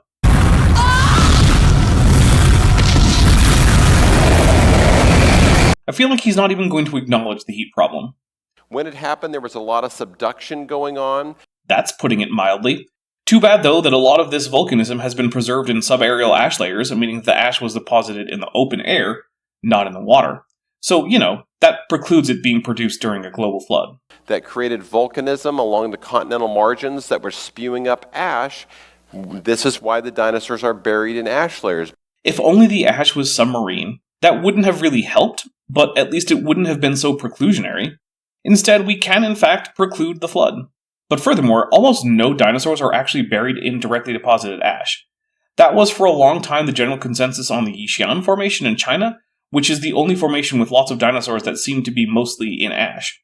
Now, the competing hypotheses are that the ash was reworked in a fluvial environment, or that most of the preservation is a result of things like burrow collapse. Really, at this point, I'm curious which dinosaurs he means in particular. Because of the subduction-related things that were going on. In fact, if you look at the Independence Dike Swarm, which is a system of volcanoes over here, it blew enough ash over here that you could fill New Jersey 740 meters with ash. That whole area right there is a big pile of ash that came from California. Okay, so before I talk about this, I want to talk about Flat Earth. Don't worry, there's a reason and it connects to what Biddle is doing. My audience has a lot of overlap with the audiences of Flat Earth debunkers like MC Toon and Craig McNeil, both of whom I've collaborated with in the past, so they'll probably get where I'm going. When it is pointed out to Flat Earthers that if they believe that the way time zones work is that the sun is above the disk of the Earth, circling above it, and only lighting those areas near it, then the sun cannot ever go below the horizon, and yet it does so every day, they generally retreat to saying that that's just perspective. The problem is that when we apply the law of perspective to their idea of a sun above the flat disk of the Earth, we find that it is in fact still impossible for the sun to ever dip below the horizon. Sure, it might go so far away that you can't see it through the atmosphere, but it can't ever actually sink below the horizon. Also, it will be pointed out that if that's what the sun did, then it would change significantly in angular size throughout the day. Again, the answer tends to just be the one word, perspective, even though the whole problem is that perspective says that we couldn't see what we see if the Earth worked the way that flurfs say it does. Basically, flurfs use perspective to explain phenomena that perspective, as it is understood by basically everyone, can't actually explain within their framework. If the flurfs want to say that perspective works in ways that are heretofore unknown, it's on them to actually do experiments to show that this even can happen. Until then, these explanations make no sense. Similarly, creationists will do the same thing with sedimentation. They will suggest that sedimentation during the flood happened in ways that, as far as anyone can tell, are physically impossible. It's up to them to do the experiments to show that, in fact, sedimentation during a high-energy catastrophic flood can actually simulate things like subaerial ash, fluvial sandstone, lacustrine shale, etc. Until they actually can do this, there is no reason to take them seriously. Okay, now we can actually talk about what he's putting on screen during his presentation. So the ash from the Independence Dike Swarm is found in the Morrison Formation. But it's not a pile of ash. The ash is actually included in relatively low amounts in most of the formation, and is especially in abundance in the Brushy Basin member. But almost none of the rock, even in the Brushy Basin member, gets the 25% or so threshold that counts as even tufaceous, although some of it does get as high as 50%. But further, we have to note that ash travels much more slowly through water than through air, and even in air it's pretty slow, falling like snow, not like rain. So it's hard to see how ash from California could reach Colorado during a global flood. It likely can't, and the only real explanation for this is that the ash was airborne, which means that both the Independence Dike Swarm and the Morrison Formation formed when neither was underwater. So yeah, once again, the actual evidence on the ground argues against a global flood, and if Biddle wants to show that it's even compatible with such a flood, never mind indicative of such an event, he has to do what no creationist ever does. Actually show how this is even physically possible in ways that others can reproduce. Of course, he's not going to do that, because this fundamentally isn't about what's true, it's about his dogmatic anti-science propaganda. This is secular speak. These are secular geologists that have uncovered these things. Yeah, because creationists tend not to actually do science. Creationism has contributed nothing to human knowledge. It's as useful as flat Earth is to real scientists.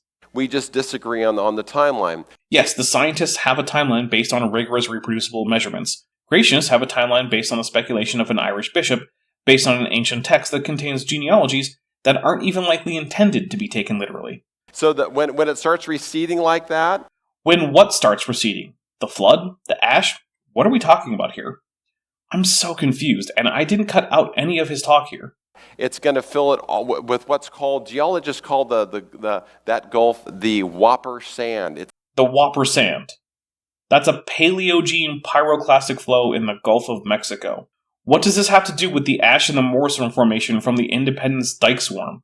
The source of the ash in the Whopper Sand is known, and it's much later volcanism from north of the Gulf, not from the Independence Dike Swarm. It's true that the exact way it was deposited isn't well known, but that seems to largely be a result of it not being well studied.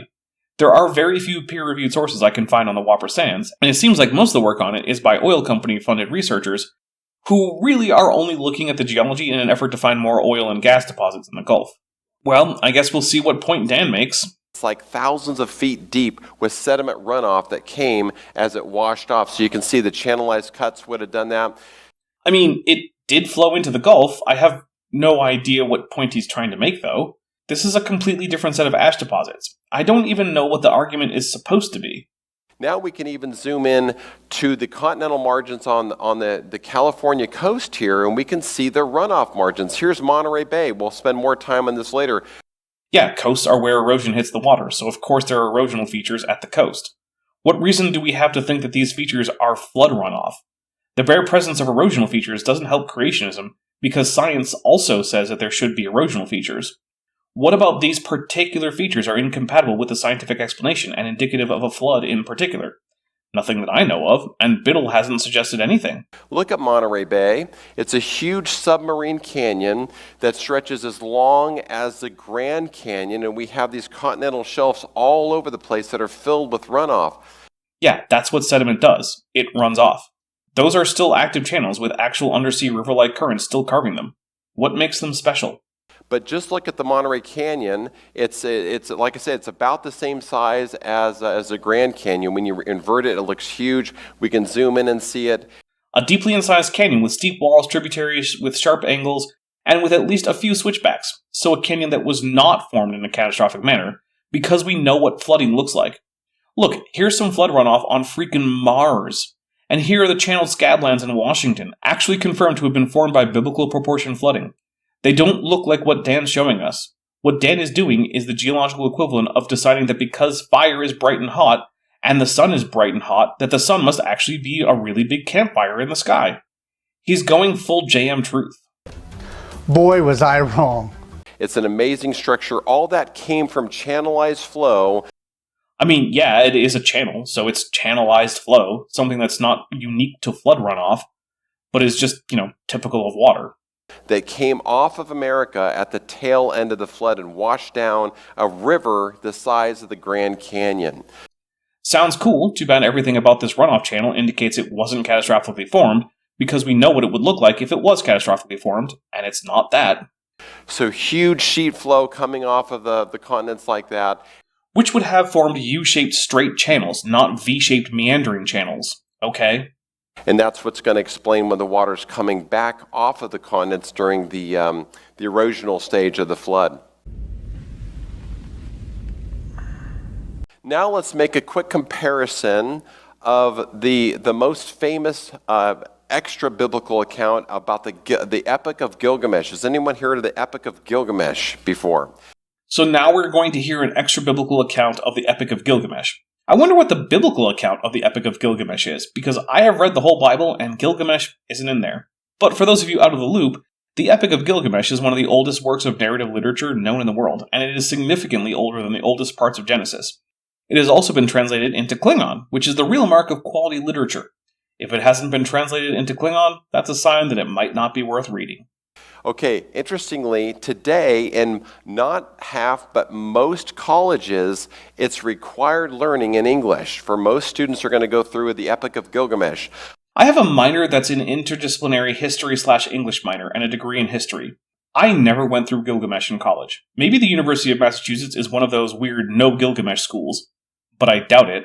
I think Dan is just making stuff up. I don't think this really matters to the whole discussion, but it's just astounding to me that he'll say just anything, whatever comes into his brain. Arctic wolves are immune to cold damage. Everyone learns Gilgamesh. Every canyon is formed by catastrophic runoff. All fossils of dinosaurs have to have been killed in one event. It's like he doesn't even consider the possibility that the intrusive thoughts in his mind might not actually be true and good. In fact, I polled my audience about this, asking them if they went over Gilgamesh during their higher education experience. Here are the results. I had 439 respondents, of whom 57% said no, 21% said yes, and 22% said that they had not had any formal education beyond high school. That means about 250 people said yes and 92 said no. That means that 342 or 343 people who have been to college or university answered my poll. Of those, 73% of them did not learn about Gilgamesh in college or university. That does not seem compatible with the idea that most colleges are teaching Gilgamesh to contradict the Bible. Now, I recognize that my audience is not a representative sample, and this survey wasn't a rigorous test or study. But still, if Biddle was right, we should probably expect more than 20% of my college-educated audience to have been taught Gilgamesh. I have a suspicion that I think that's probably because what a lot of the professors are doing is they're saying, well, the Epic of Gilgamesh is obviously a fable tale, and therefore the Bible's account of the flood is too. Okay, he can have that thought. Now he can read the mind of professors that he himself made up. Maybe it's just that he never actually figured out how to distinguish fantasy from reality. This is common among small children. That's why they treat imaginary friends as if they were real. And that's why they can get their feelings hurt during pretend play. Normally, by puberty, humans have figured out how to reliably distinguish between their own imaginings and real life. I think it might explain a lot if Dan cannot do this reliably. It would explain why he thinks any erosion feature is a sign of a flood, why he imagines that everyone knows about Gilgamesh from college, why he thinks he can figure out the motives for professors doing things that they aren't even doing it for the most part. Clearly, something is wrong with his cognitive processes. Now, that may not be some kind of pathology. It could simply be that Dan simply doesn't care about reality, and as a result, doesn't care to distinguish it from whatever random thoughts pop into his head that seem to make sense if you don't think about them, which he never seems to do. In fact, you'd be surprised at the number of college students that have been indoctrinated to believe that. Well, the Epic of Gilgamesh, the Bible's account, there used to be some legend of an old flood. No, not at all. Yes, there is an old legend of a flood. It predates the Bible. It's in the Epic of Gilgamesh.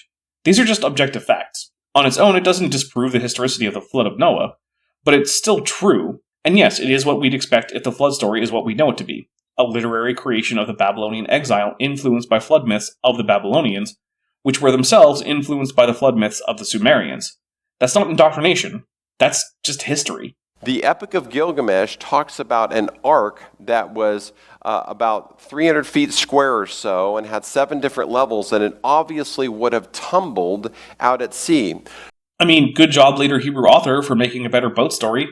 No one that I know of is arguing for the historicity of the flood from Gilgamesh, so I don't know what the point is of saying that it's implausible, which it is. So we hired a hydrophysics group to simulate what a huge storm would have been using the Beaufort storm scale to compare Noah's Ark based upon the biblical dimensions to the Gilgamesh Ark. Why? Who cares? Of course the biblical Ark is going to do better. It has more ship-like proportions. But who is disputing this? Does Dan think that if he can prove that other ancient flood stories are even more impossible than his, that makes his not completely impossible? That's not how things work. If I tell you I can use a pogo stick to jump to the moon, and then you give me all the math as to how that's impossible by showing things like how much potential energy my pogo spring can store and how at maximum it's not even close to enough to get to the moon, I don't get to respond by saying, yeah, well, Justin says he can use his pogo stick to go to Mars, which is completely crazy. So my ability to jump to the moon on my pogo stick must therefore be true. And it's quite obvious. You can see the difference here. So here's the Gilgamesh Ark. It would have been rotating. There's just no way. About 200 feet on each side, 7 stories. Animals can't live through that. But the Ark can go all the way up to level 10 on the Beaufort scale and not capsize. It can turn 45 degrees up on each side. Just like Dan's mom. I'm sorry, but what am I supposed to say to Dan complaining that someone else's myth is sillier than his myth, as if anyone cared? I'm glad that Noah can beat up Utnapishtim, and that his made-up boat is cooler than Utnapishtim's made-up boat. But just like 2 nerds arguing about whether Iron Man or Batman would win in a fight doesn't make either character real, whether the biblical ark or the Sumerian ark would float better has no bearing on the reality of either. Perfectly sea-stable for what it did. It was only afloat for 150 days. Despite the oceans boiling off and the crust of the earth turning to lava under the best conditions for the heat problem that Dan himself brought up with his idea that the continents went from the condition of Pangaea to the modern day in the course of a year. Let's not forget that. If Dan's right about plate tectonics, we wouldn't have liquid water on Earth anymore, and Noah would have been turned into carbon dust by the heat. Before it parked and then the Earth began drying out and everything. And the Epic of Gilgamesh also has only a 7-day flood. Ha! My flood is better than your flood. Cool. Doesn't matter though. Not 371 days. So there's some practical differences between Noah's flood and the Epic of Gilgamesh. That's true. Which might matter if you were trying to argue with people who thought that the flood from Gilgamesh was historical, but as far as I can tell, no one thinks that. So let's look at a key verse in Scripture about the flood, and it's Genesis chapter 11. That is chapter 7, like it says on the slide. It's verse 11. I think Dan might have a literacy problem. In the 600th year of Noah's life, in the 2nd month, the 17th day of the month, on the same day were all of the fountains of the great deep broken up. I bet he doesn't bother to talk about the windows of heaven. The Hebrew for this is baka, or is also baka, which means like to cleave. That's the lexical form of the verb here, but yeah, he's basically right. It means to cleave or break or divide. Something open with like a meat cleaver. And the windows of heaven were open. Okay, I was wrong. Interesting. So there's 2 systems going on that God used to initiate the flood. Yep, both of which involve a flat disc-like earth with a dome over it that isolates it from the cosmic waters above and below the earth. Sheet flow, torrential rain from heaven, and the fountains of the great deep breaking open. We're just going to skip past the fact that floodgates in no way is just a funny way to say clouds. And it's not like this idea is unique to Genesis. Job 38 depicts God storing up hail and snow to drop on the ground. In fact, Job really implies the flat earth, with dawn having a particular place, the seas being shut behind a door, like the doors in the firmament dome, as well as the gates in the deeps of the ocean. This is connected because the people writing these books are part of the same cultural continuity. Biddle doesn't take either the fountains or the floodgates literally. He makes up ideas about them that seem more plausible, but why doesn't he do that about the rest of it? It's just inconsistent. There is no such thing as a biblical literalist. So the flood started on the ocean floor. No, it says it started in the sea and in the sky at the same time. He's now just lying about the text. Nothing about this indicates that the windows of heaven were opened at a later time. That's why when you look at the fossil record, we have the, quote, simple organisms all on the bottom and the sea organisms all on the bottom, because that's where the flood commenced in the first place. Okay, but we also have marine organisms all through the column, so we can't just use him making up that the flood started in the ocean, combined with ecological zonation, to explain the fossil record.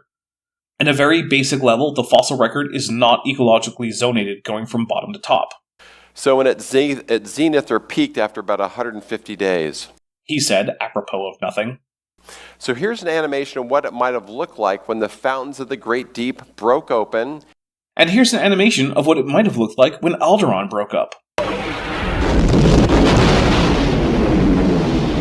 It was a linear rift system. We can still see this rift system all over the planet today. Except that no, we know what tectonic fault lines are. They aren't gateways into the oceans of the hollow earth. They're full of solid rock and only minor pockets of water, and then only near the actual fault. There were never any physically impossible subterranean oceans, and if Biddle wants to argue otherwise, it's up to him to provide even a single point of evidence in favor of that. So far, he's just asserted it. It's a fine assertion, but he needs to do more than that. 40,000 miles of the linear rift system. It would have created a lot of tsunamis when the fountains of the Great Deep are breaking up like this, and it would have been pushing water on both sides. Oh, cool. So he must have some source indicating worldwide temporally correlated tsunami deposits, right? No, that doesn't exist. No one has ever been able to detect these tsunamis in any reproducible way. Oh, weird. It's almost like this never actually happened. And in case you're wondering, tsunamite is rock deposited by a tsunami. It's creating new seafloor. He's showing the subduction of oceanic crust under continental crust. That's the destruction of old seafloor, not the creation of new seafloor. That happens at a fault where plates are spreading like the Mid-Atlantic Ridge, which is basically the actual opposite of what he's showing. How is he this dumb? Please, explain it to me in the comments. It's going to hit the landmass, and as it's diving down, it's going to create cycles of tsunamis and earthquakes that are pushing water up on both sides. It's going to Tsunamis that didn't leave behind a single bit of tsunamite. How convenient. subside underneath the continent. It's going to create mountain uplift, which is what we see. We do see that, that's fair. That's how the Rockies form, subduction of the Pacific Plate under the North American Plate. But as that seafloor, the newly created seafloor, is being pushed under, You really can't tell the difference between subduction and seafloor spreading. This is amazing. How does anyone, even a young Earth creationist, take this guy seriously? it's going to push it up. And as the seafloor cools, it's going to pull the water back off. What? What is he talking about? So he thinks that hot new seafloor is being created, then immediately subducting, even though that's not how this works, and there's nowhere on Earth where we have evidence of this happening. But then the seafloor, which is plunging into the even hotter mantle, which is superheated, by the way, because otherwise none of this could happen as rapidly as he needs it to, is cooling somehow, and that is attracting water from the land back into the ocean? By what mechanism? Water doesn't seek cold temperatures. This doesn't even make sense internally, never mind that there's no physical evidence for this. It's not even logically coherent. What about cooling seafloor that's subducting, which means it should be getting hotter, is attracting water from the land? What's the mechanism for this? This might actually be more insane than thinking that the consensus view is that all dinosaur fossils were killed by a single asteroid. I'm calling it. This has gone past 1,000 millihovens. Even Kent Hovind's stupid idea that despite it violating the laws of physics, that the Earth cooled off when a bunch of cold ice fell on it, is more coherent than this. At least that just violates one law of physics. This isn't even a thought. This is just word salad with cool animations. So we have these seamounts that are coming up, these linear rifts. Now we're just conflating rifts with seamounts? Not all seamounts are associated with rifts, although the largest rifts do occur as seamounts. A seamount is just what it sounds like, a mountain underwater. They're pushing up like this, creating the new seafloor like a conveyor belt that's going over, hitting the landmass, creating tsunamis and all kinds of water that's coming up over the land and everything. I cannot believe the degree to which he can't even understand the most basic things about plate tectonics. The only major seafloor spreading that is happening on Earth since the breakup of Pangaea is in the middle of the Atlantic along the Mid-Atlantic Ridge. That new crust formed in the Atlantic doesn't run into the continent. It's part of the continental plates of Africa, Eurasia, North and South America.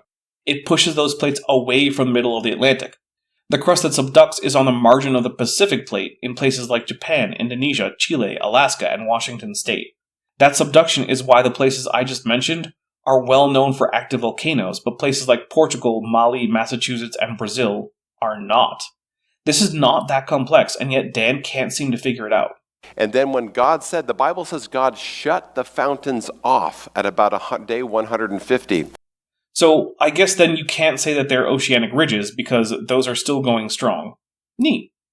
When that happened, it would have created cooling, and when you have cooling, it would have shrunk back down, lowering the seafloor, and when you lower the seafloor, it pulls the water back off of the continents. The height of the crust is not temperature dependent, so no. It's a perfect mechanism for it. Yeah, unless you take into account silly things like geology, biology, basic thermodynamics, nuclear physics, etc. Apart from those problems, it's a perfect mechanism. So the Bible's got this, the science for it all the way down.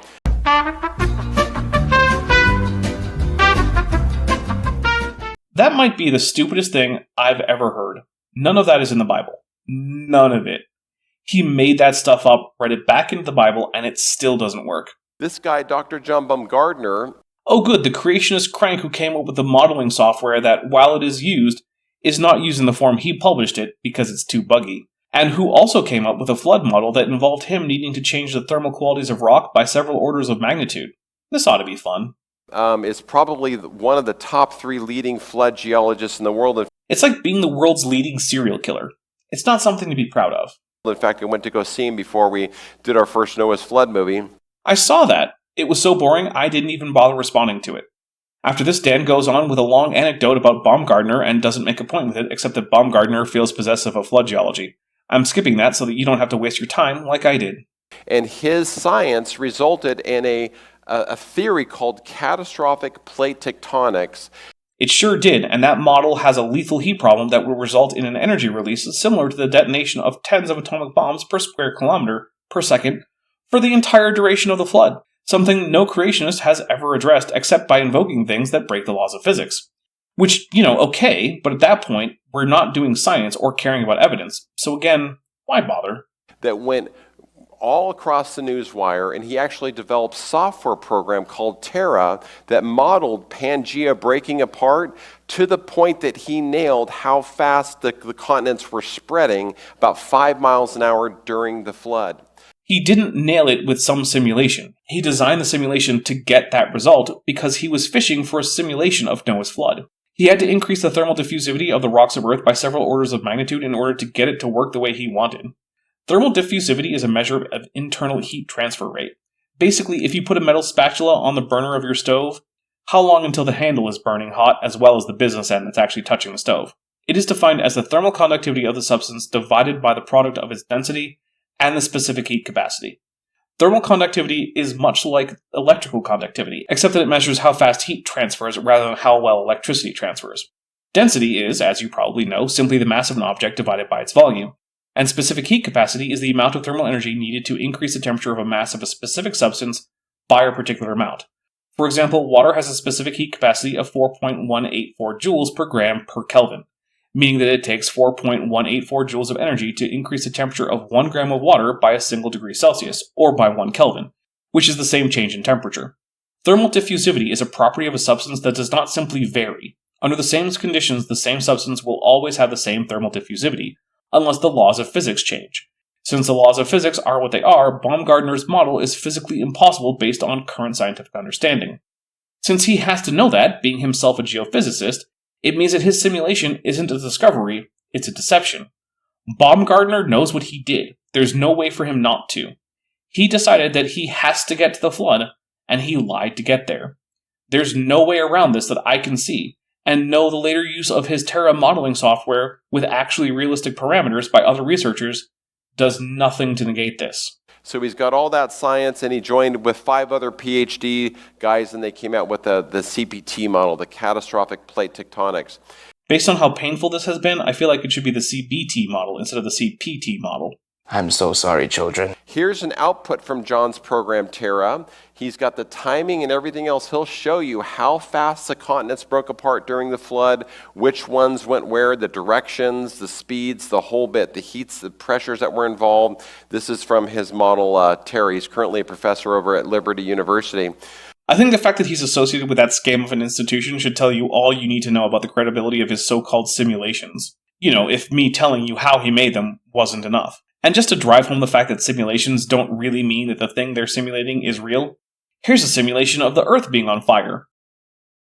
You might notice that the Earth isn't on fire, at least not literally, at least not yet, although if Cheeto Hitler gets his way, maybe that will change. But you guys, the flood and the fountains of the Great Deep is actually quite obvious. You can go look on Google Maps and see this stuff. Google Maps, you can see it right here, but it really becomes prevalent and obvious when you look at the Mid-Atlantic Ridge here, and you can see all these perpendicular rifts in these lines that are coming up, and it's actually elevated, and it perfectly matches these two continents back together.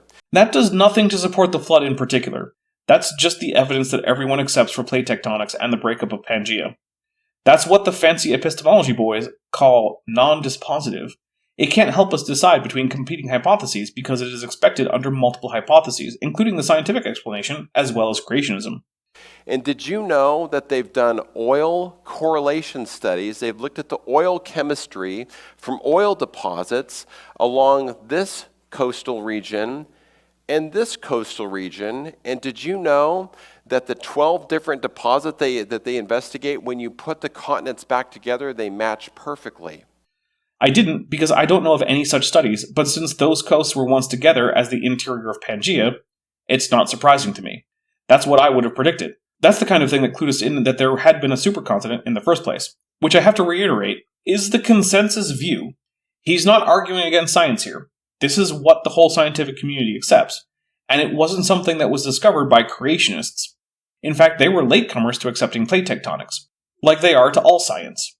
Young Earth creationism is a retarding force in science. All it ever does is just hold back public acceptance of new science until it can't anymore. Then it just reforms itself to accommodate the previous science it had always rejected and gaslights its followers into thinking they weren't science deniers on that point up until recently.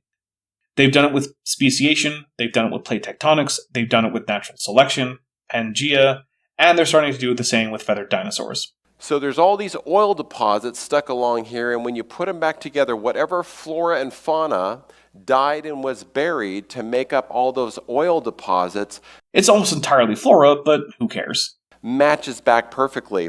And you can look at the fossils, and we have correlated fossils over here that also match the fossils over here. Yep.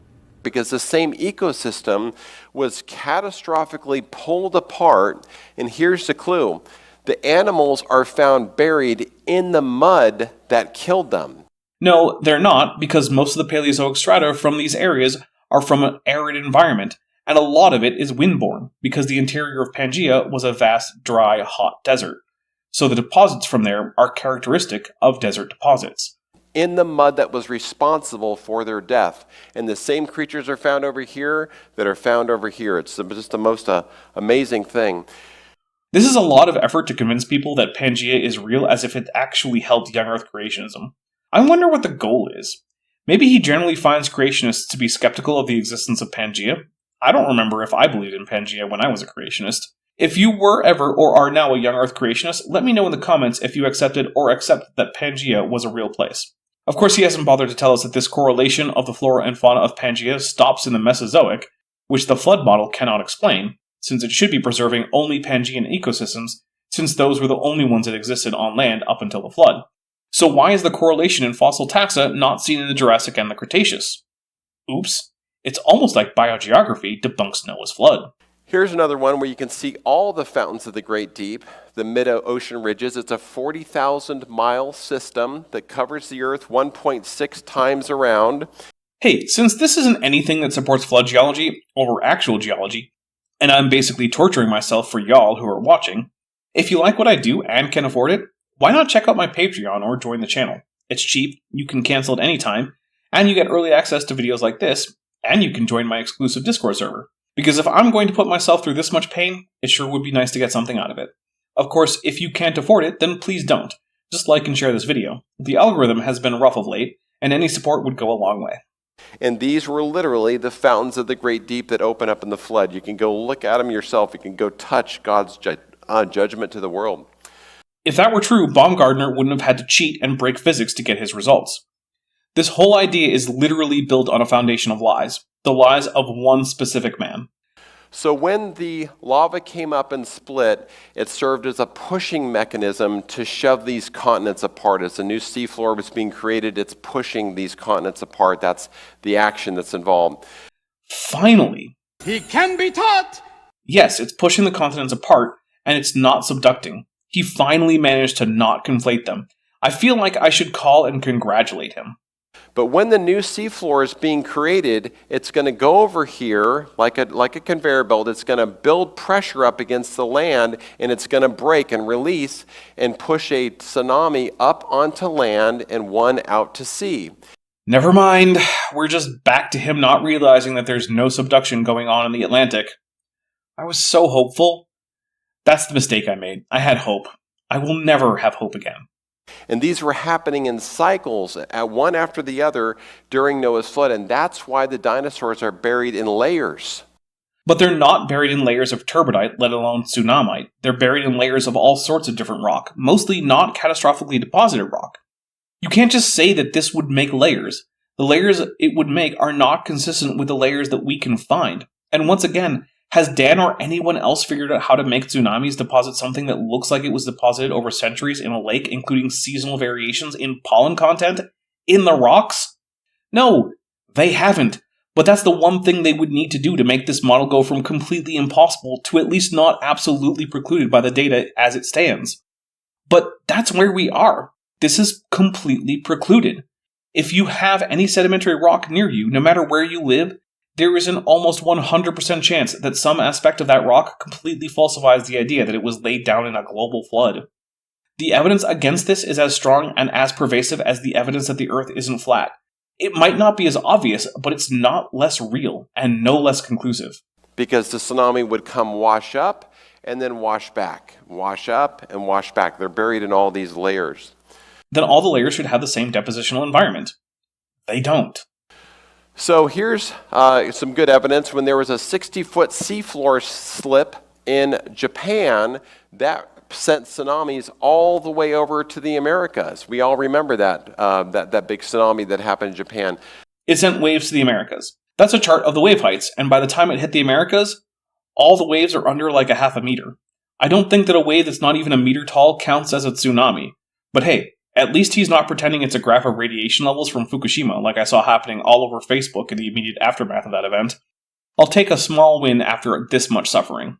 That was because there was a subduction stuck there left over from the flood. It slipped and released, rebounded about 60 feet, and it caused a tsunami that went over. Imagine that process happening over and over again for a couple hundred days during the flood. That's the mechanism that we're talking about. Wow, that sounds pretty catastrophic, which is what God was going for, I guess. But, we can tell what happens when you get tsunamis. They leave behind characteristically compressed sediment, chaotic fossils, and often contain large rocks that can become part of the resulting rock. They're also generally graded with larger sediments at the bottom and finer ones at top. We do have fossil sites like that. The Tanis site comes to mind. It was actually made by a tsunami that got to inland North Dakota, which at the time of the end Cretaceous was invaded by a shallow sea. We can tell it's caused by a tsunami because it has debris in it, it was deposited in a direction opposite the flow of the local rivers, it's full of marine freshwater and terrestrial organisms all jumbled up, and it's graded from coarse sand up to fine silt and clay through its 1.3 meter vertical extent.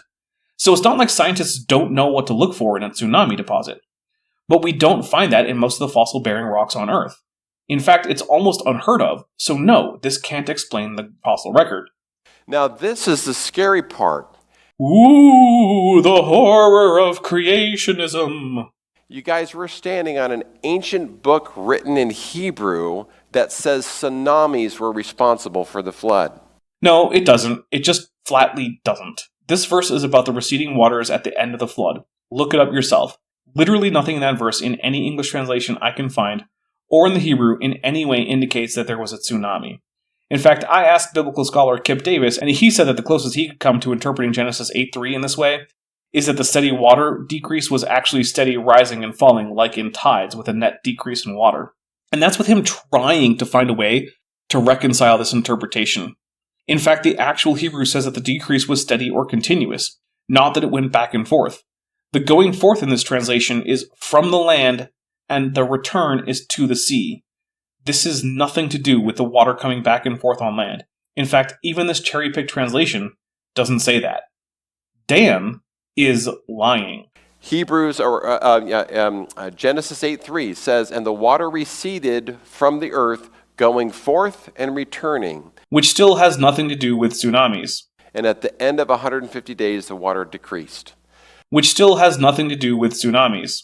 How is it that God's word even talks about the mechanism of the flood that perfectly matches the geology that I just showed you? Quite easily. It doesn't do any such thing. And the geology was made up, and doesn't actually match the geology that we find in reality. It only matches the geology that Baumgartner made up for the purposes of demonstrating that this event was historical in the first place. It's amazing God's word even has that. It would be amazing if it had that. It doesn't, so it's not. So dinosaurs are buried in thousands of cubic miles of ash. Wrong. That's spread across multiple states. Where could such immense volumes of ash come from? Since they don't exist, nowhere. The ash that does exist does not match this description. What systems produced it? None, because again, the ash as described does not exist. What ash does exist came from various sources, mostly associated with volcanism around the Pacific Rim.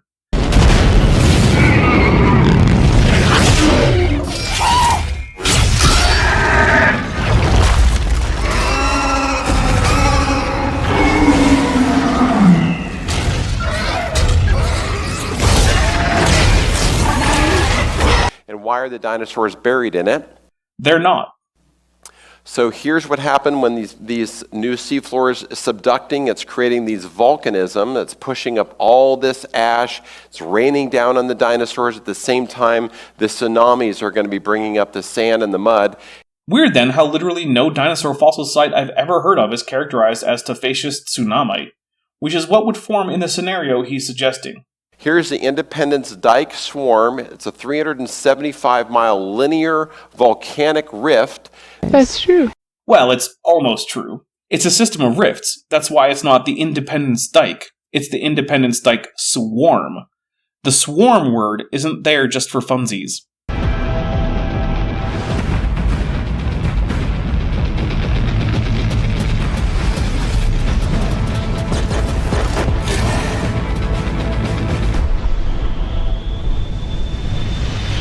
That evolutionists even say pumped 4,000 cubic miles of ash into the atmosphere. No, they use normal units of volume, not cubic miles, which might be the dumbest unit of volume I've ever heard of. You know, that's also 5,510 quadrillion drams, or 69,900,000,000,000 hogsheads, or 2,726,000,000,000 cubic fathoms, or 0.000000000000000001419 yoctoparsecs. Here in science we use cubic kilometers, cubic meters, or liters most of the time. And that's what's responsible for burying the dinosaurs in all of this ash. That they're mostly not buried in, because remember, this ash is really only present in the Morrison Formation, which isn't even all of the Jurassic. So in his model, why isn't Independence Dike Swarm ash present throughout the Paleozoic and Mesozoic? Instead, it's just in one small part of the Jurassic. His model, if it can be called such, is that the swarm started with the runaway subduction of catastrophic plate tectonics. That means that they started erupting more or less simultaneously with the waves or tsunamis for which there are no evidence. And since they were fueled by runaway subduction, they should have lasted at least through almost all of the rising phase of the flood. That means we should start seeing ash in the lowest flood layers, then it should increase in concentration until at least the Triassic or Jurassic, then taper off during the Cretaceous. And it should be ubiquitous from the bottom of the Grand Canyon sedimentary rocks all the way to the top of the Cretaceous rocks in Colorado. This is assuming a KPG flood boundary, which is the most common one cited by young Earth creationists. Instead, we see this ash in just the Morrison Formation. So this doesn't work at all. And we can tell if it's the same ash because different volcanic systems have different chemistry. So you can just check to see if the volcanic ash is from one source or not. The chemistry of ash is like a fingerprint of the volcano it came from. You can see there's a huge ash deposit right here. That's the brushy basin member of the Morrison Formation, which is the most ashy part of the formation as far as I'm aware. It's actually not an ash deposit. It's made up of banded shales, thin limestone deposits, conglomerates, and sandstones, which are generally lower than 25% ash, although some deposits contain much more ash. But hey, that's just according to the United States Geological Survey, the organization in charge of keeping the most detailed records possible on the geology of the former United States for purposes of preservation and economic development. What do they know? Well, they know that the brushy basin member isn't tough, which is what an ash deposit would be. Evolutionists even admit it came from the linear rift right here in California, just a little bit northeast from us is where it starts. It goes all the way up. It blows this ash of 4,000 cubic miles of it all over America. I hate the word admit here. Scientists are the ones who discover that, and there's nothing to admit. Nothing about science has trouble accommodating a dike swarm in the Jurassic. What's next? Will scientists admit that lead is dense, that the sun is made of plasma, or that spontaneous nuclear decay rates are not subject to change from pressure outside the pressures found in a neutron star? And here's how much that volume is. And this cube right down here, this little tiny cube, is Mount St. Helens. So when Mount St. Helens blew up in the 80s and you couldn't see the sun for 3 days in 3 states with just 1/4 cubic mile of ash, that's what the Independence Dike Swarm did during the flood. Well, first, so what? Different volcanic events produce different amounts of ash, and dike swarms are associated with supervolcanoes, so they're probably going to produce a lot of ash. And it's not like this dike swarm is unique. But also, we're comparing apples and oranges. The volume there for this Mount St. Helens eruption is for a single eruption. The ash for the Independence dike swarm is for a period of millions of years according to science, and at least months according to Dan. This isn't one eruption, it's a series of eruptions. Divided by the likely number of eruptions, and it's not an unusual volume of ash. In fact, that accounts for a lot of this so-called decline in ash volume, which I'm sure he'll argue constitutes a decline in volcanic activity after the flood. A lot of the earlier volumes aren't for single eruptions. I'd also like to note that the ash volume for the dike swarm is indeed listed for the Brushy Basin member, so again, this couldn't be happening for the whole period of the flood. And also, like I said, it's not even tough, unlike the other ash deposits. It's always nice when the creationists put on screen something that confirms what I've been saying. So that's how you can bury states worth of dinosaurs in ash. Which his own chart says isn't what happened, but okay. Because when you go talk to paleontologists who are in the field, they're like, yeah, we come across ash all the time. These dinosaurs are buried in ash. Any particular paleontologists? Because that's not how they characterize their finds in the actual literature. At least not most of the time. Obviously, there are dinosaurs buried in ash, although it's mostly in China that this is found, not North America. But most dinosaurs are found in non-volcanic sediment. How did that happen? Well, it came from the Independence dike swarm. Not in the Triassic, most of the Jurassic, or the Cretaceous, which he is just lying about, or he's a colossal moron. So that's really, I think, what can explain the dinosaur burials. You have to have mechanisms to bring mud, sand, and ash up. And clay, and silt, and windborne sand, and ash that is subaerial in many cases, not submarine. So, most dinosaur fossils preclude his explanatory mechanism. And catastrophic plate tectonics really explains it. Yeah, as long as you ignore the fact that it involves so much heat that even the ash wouldn't survive. Then sure, it explains it. CPT is really like trying to rearrange your furniture by detonating a hydrogen bomb inside your house. Sure, technically I guess that would mean the furniture is no longer arranged as it was before, but it creates so many problems in doing so that it's not really a viable solution. And CPT is the least impossible flood model. The only real competitor is Walt Brown's hydroplate theory, which basically says that if we actually detonated 3 hydrogen bombs in your house, that would be better. Also, he just repeats himself a bit. We don't need to hear him repeat himself, so I cut that bit out. There's really no other explanation that's a worldwide catastrophe that can better explain how you can fill these dinosaurs in 13 states with mud, sand, and ash. To me, it really fits the best explanation. But that's only because 1, he's wrong about the most basic aspects of dinosaur taphonomy, and 2, he's looking for a single global catastrophe because that's what he wants to find. So of the evidence that exists, he's going to ignore it if it doesn't fit, cherry pick if it does fit, and make it up if he needs to. He has done all 3 in this very talk. Also, again, he repeats himself. It was not related to the Chicxulub asteroid that dropped way down here and buried some dinosaurs over in this region. Something was happening out in the ocean with the subducting plates hitting America, and we know. Yes, in fact, the Chicxulub impact caused almost no dinosaur facts. Really, the previously mentioned Tanis site is the only fossil site that I'm aware of that has ever been credibly attributed to the impact. Dan is arguing against the most straw-stuffed straw man that has ever been erected against science outside of a flat Earth convention. We can go see the Farallon plate today with underground radio stuff that they do. It's like a huge X-ray machine, and they can go and see the Farallon plate that actually subducted along the continental margin here. So that's true. The repeating tsunamis is what better explains the flood. Man, if only for that pesky total lack of evidence for any tsunamis apart from one at the end of the Cretaceous, conveniently associated with the Chicxulub impact. Now, when the receding stage happened, as I mentioned, it's about another 150 days when the water's drying out. It starts in sheet flow, then goes to channelized cuts. Here again, we have the Gulf with what the people call, even secular geologists call it the Whopper sand. What does that mean, even secular geologists? First, I'm not aware of too many church-operated geology research centers out there.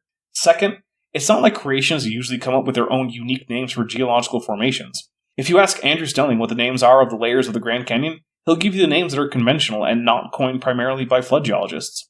He'll say things like the Bright Angel Shale, the Redwall Limestone, and the Coconino Sandstone. Over 1,000 feet deep. That's from all the erosion that's coming off. I mean, yeah, it's from erosion. But it's not even of ash layers in the Independence dike swarm, which is the whole point. Could he be less competent? And of course, my favorite is Monterey Canyon. My wife and I have stood right there before. It's like a little nozzle of where the water's coming off. You can see it clipped off this huge section of California. Too bad it's so meandering and deeply and steeply incised, though. That ruins the catastrophic interpretation pretty conclusively, unless Dan has some new physics and geology to show us, which he doesn't. He's never conducted and published the results of a geology experiment in his life. But it carves out an entire Grand Canyon as it's coming off of America. In a way characteristic of a long-term process, which is, what we'd expect. And we know what a huge catastrophic drainage channel looks like, and it's not that. When the fountains of the Great Deep were shut down over here, and it's going to pull that water back off the continent. So, yes, the magical sinking seafloor will pull the water that has been vaporized by the heat of CPT down off the continents. Here's the thing. Absolutely no flood model can explain anything to do with hydrology unless it can account for the bare presence of liquid water, despite the heat generated. You might as well talk about the hydrology of the core of the sun. If you want your model of a watery flood to be one that is even possible, it has to have conditions that would allow liquid water to even exist in the first place. So far, no flood models do.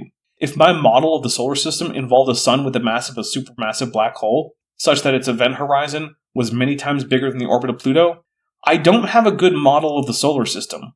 If a creationist flood model would vaporize not just the water on Earth, but the very crust of the Earth, it's not a good flood model. Huge area, lots and lots of dirt, and there's an amazing, what they call an alluvial fan out here. Yeah, they can do that, and alluvial fans are what happens when rivers hit the sea, not flood runoff. They form over a period of meandering by the river, not catastrophic runoff. He clearly doesn't know what that word means. With all kinds of dirt and debris that were scattered out in the ocean when that retreated off the continent. An event which would not have formed an alluvial fan. Absolutely amazing. Okay, guys, so that is my first myth of 6 more that we're going to have.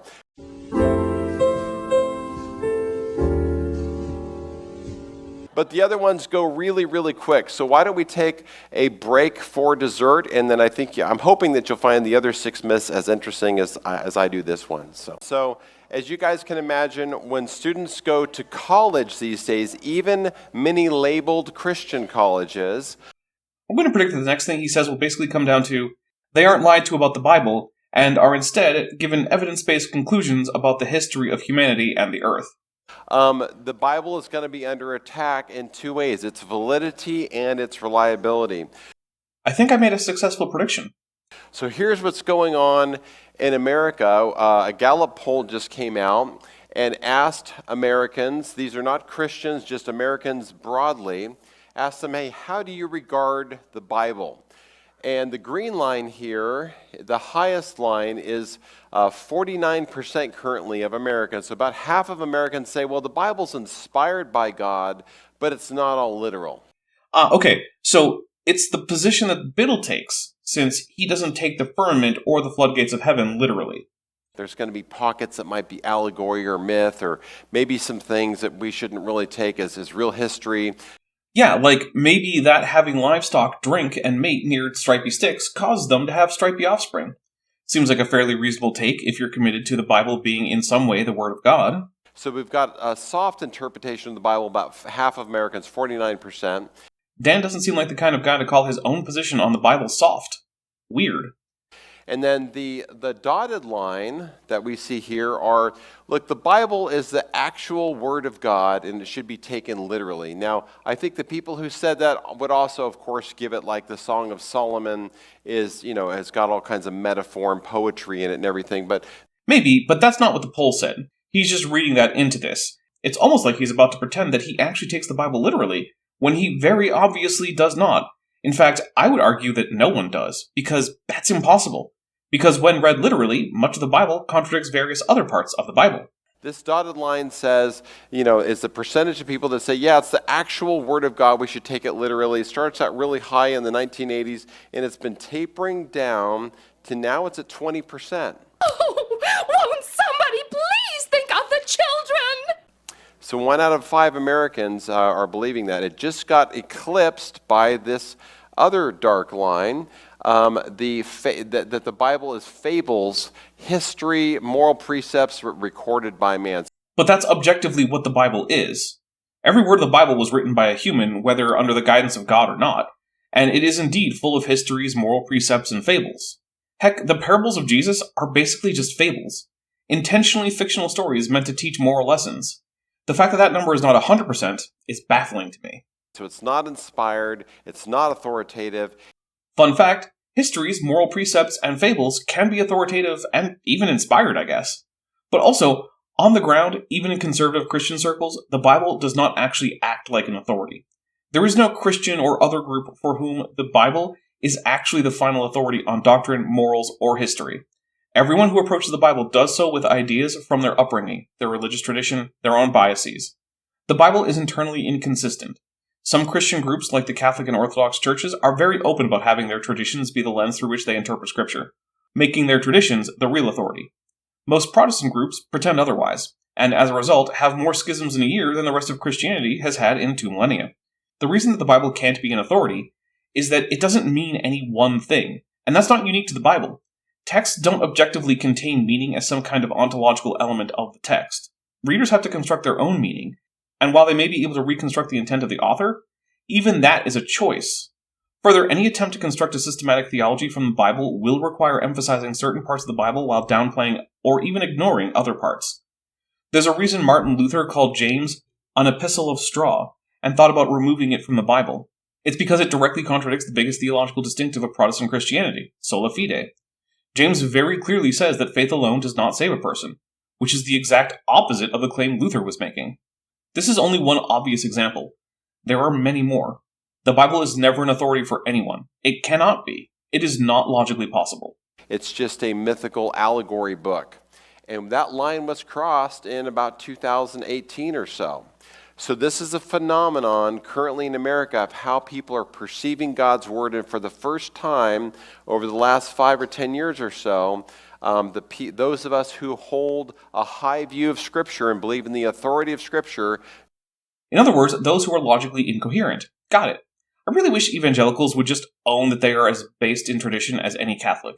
It's demonstrably true, and I don't think that's a bad thing per se. Tradition is an important part of life. It comes up all over the place. In government, in marking life events, even corporate spaces have traditions. Traditions connect humans to their past, they solemnize important occasions, they give humans a sense of continuity and routine and community. Those aren't bad things. Of course, traditions should be examined and rejected if they're harmful, but tradition is itself not a bad thing. I don't think it's even possible for humans to exist in the long term without developing traditions. Protestants, embrace tradition, at least in concept. Just dipped down, and now the majority of people in America, about 80% are saying, well, the Bible could be inspired or it's just a myth. So that's what's going on. And I want to point out that functionally, Dan is in that group. And the people who self-report as being in the literalist group are simply wrong. They think they're being literal precisely because their traditions have given them interpretations of certain parts of the Bible that are not literal, but that they think of as simply what the Bible says. Dan says that the firmament is just the sky, but it's a dome over a flat earth. The only reason he doesn't think that is that his tradition has taught him otherwise. He rejects the literal reading of Genesis 1 in favor of a traditional reinterpretation. And I don't think that he's wrong to do so, but in doing so, he's not treating Genesis 1 as authoritative. Instead, he's treating his tradition as authoritative. So he's just flatly wrong in his self-assessment of how he treats the Bible.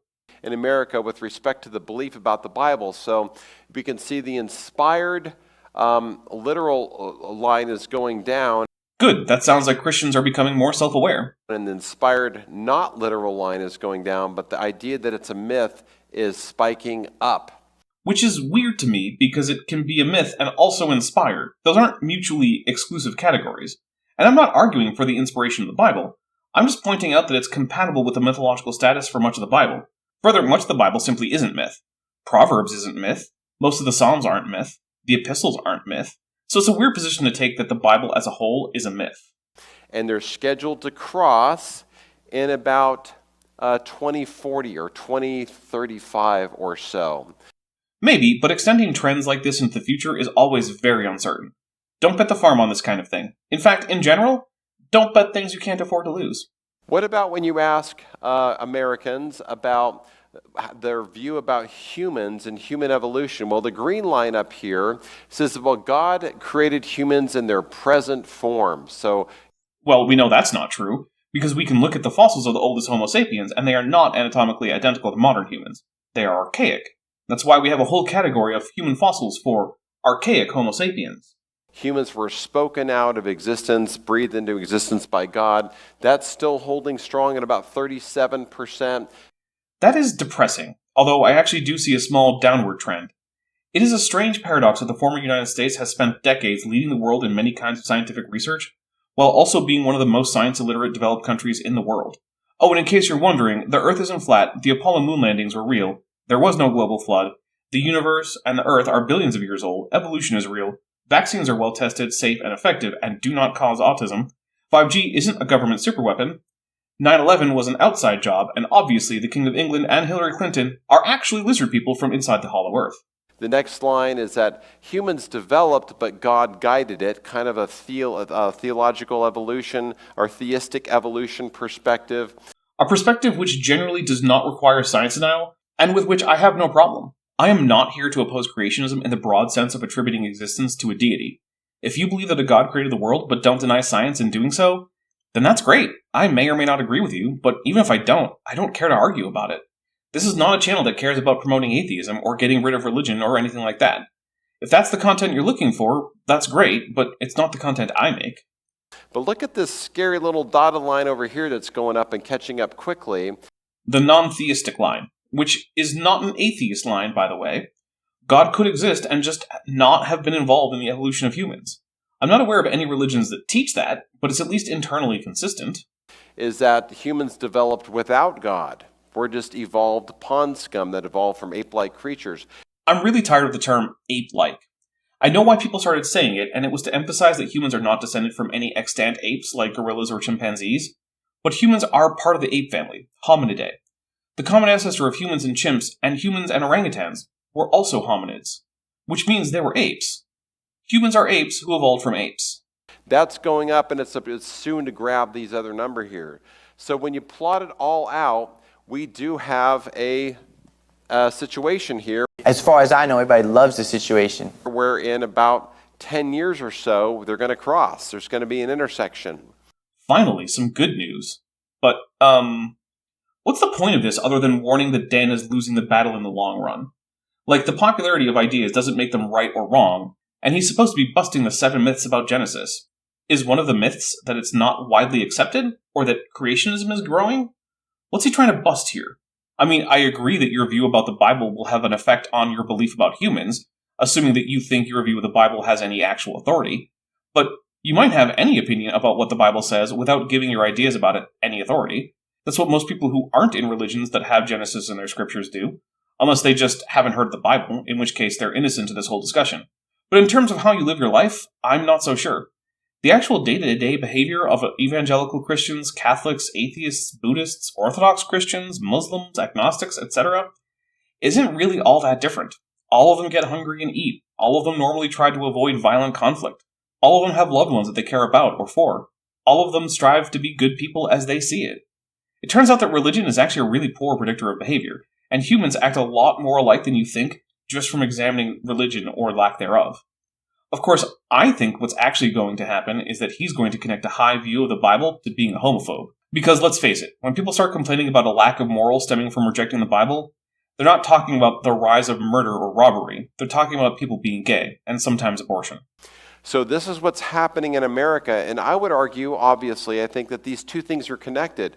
One's view of Scripture is going to dictate what you believe about humans, and if it dictates what you believe about humans, it's going to dictate how you live your life out.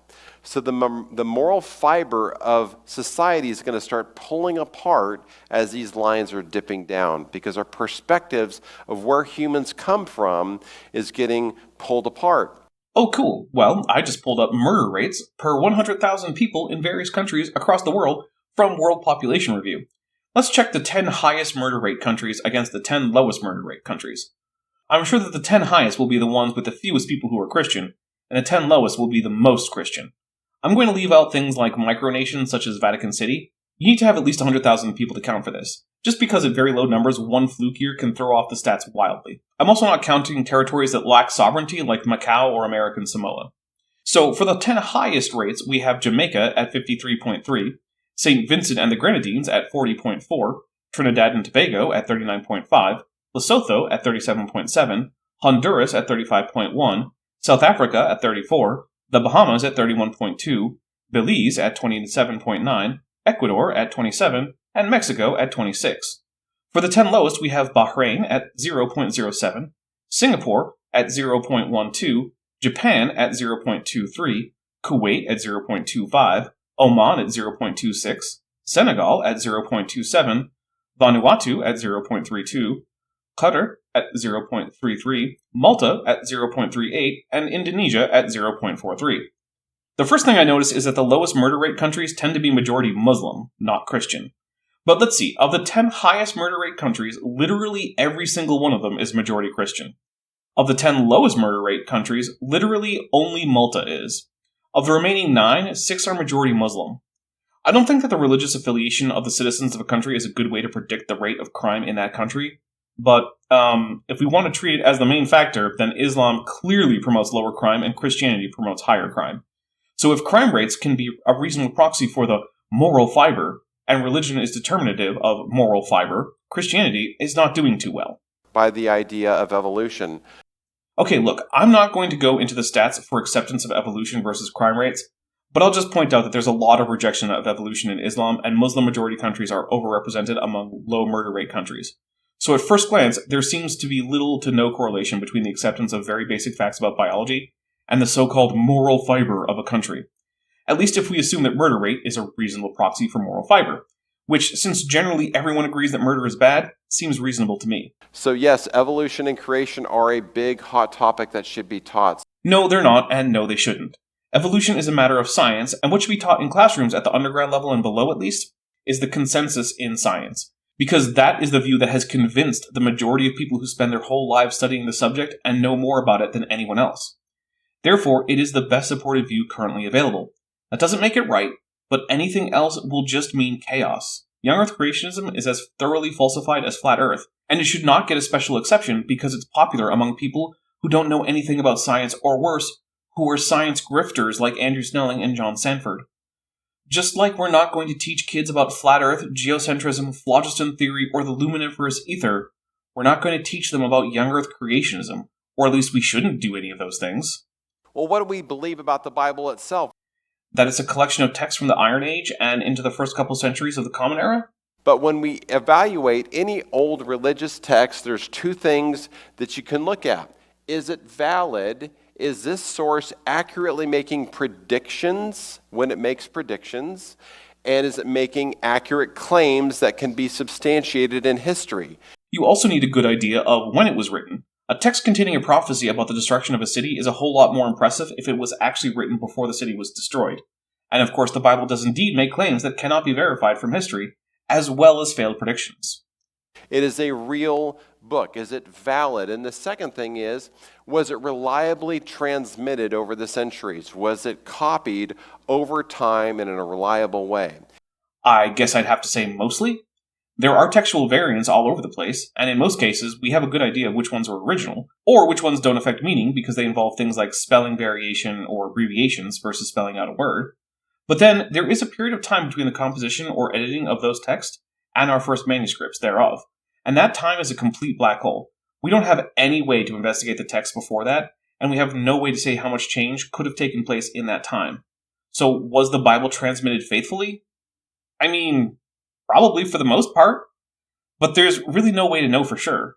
And we're going to answer those questions shortly by looking at, is the Bible valid first? Well, here's, for example, there's 53 people in the Bible, and you're not designed to have to read these as it scans up, but 53 characters in the Bible have been substantiated with archaeology. That's not super surprising. Of course, the ones important to young Earth creationism, like Noah and Moses and Abraham, have not been substantiated with archaeology or history or anything else. Which is fascinating. There's a group called Defending Inerrancy. Thousands of people have signed up on this to say, yes, we believe the Bible alone in its entirety. It's the infallible written word of God. But even when you go back in archaeology, there's dozens of biblical characters that have been substantiated in archaeology. So that Wow, a bunch of fundamentalist Christians signed a statement affirming one of the common beliefs of fundamentalist Christianity? It's not really evidence of anything. Harry Potter includes real historical figures, including Angus Buchanan, a famous cricketer, and Nicholas Flamel, a real-life alchemist who did not discover the secret to immortality. Or so the historians would have you believe. The fact that a book about a wizard school in Scotland mentions real people doesn't mean the wizard school is real. has to do with the validity of the Bible. Well, what about the prophecies of Jesus? This is a short list of the 43 prophecies that we know were written before Christ came that really were nailed by Christ in the New Testament. And I'm not going to go through all of these, but let's take a look at the first one, that the Messiah would be born in Bethlehem. The lead up to this is a census that gives the excuse to get Joseph and Mary from Nazareth, where Joseph lives and works, to Bethlehem. The idea is that everyone has to register for the census at their ancestral towns. But that makes this entire thing very obviously not real. There was never any such census, because such a census is worse than useless. The whole point of a Roman census was to figure out tax liability for various territories. The thing you need to know is how many people live where, not how many people of various family lineages there are, which is what the biblical census would tell you. So what's the most likely explanation? Well, that the gospel authors made up a non-historical reason to place the birth of Jesus in Bethlehem. In order to take the fulfillment of these prophecies in the gospel at face value, we have to have a good reason to think that the gospels are historically reliable. But we know that at least in some cases, they are not. And that's to say nothing of the fact that many alleged messianic prophecies were only ever thought of as messianic prophecies by people in the Jesus movement that started within Second Temple Judaism, only to split away as one of the two religions to come out of the destruction of the temple.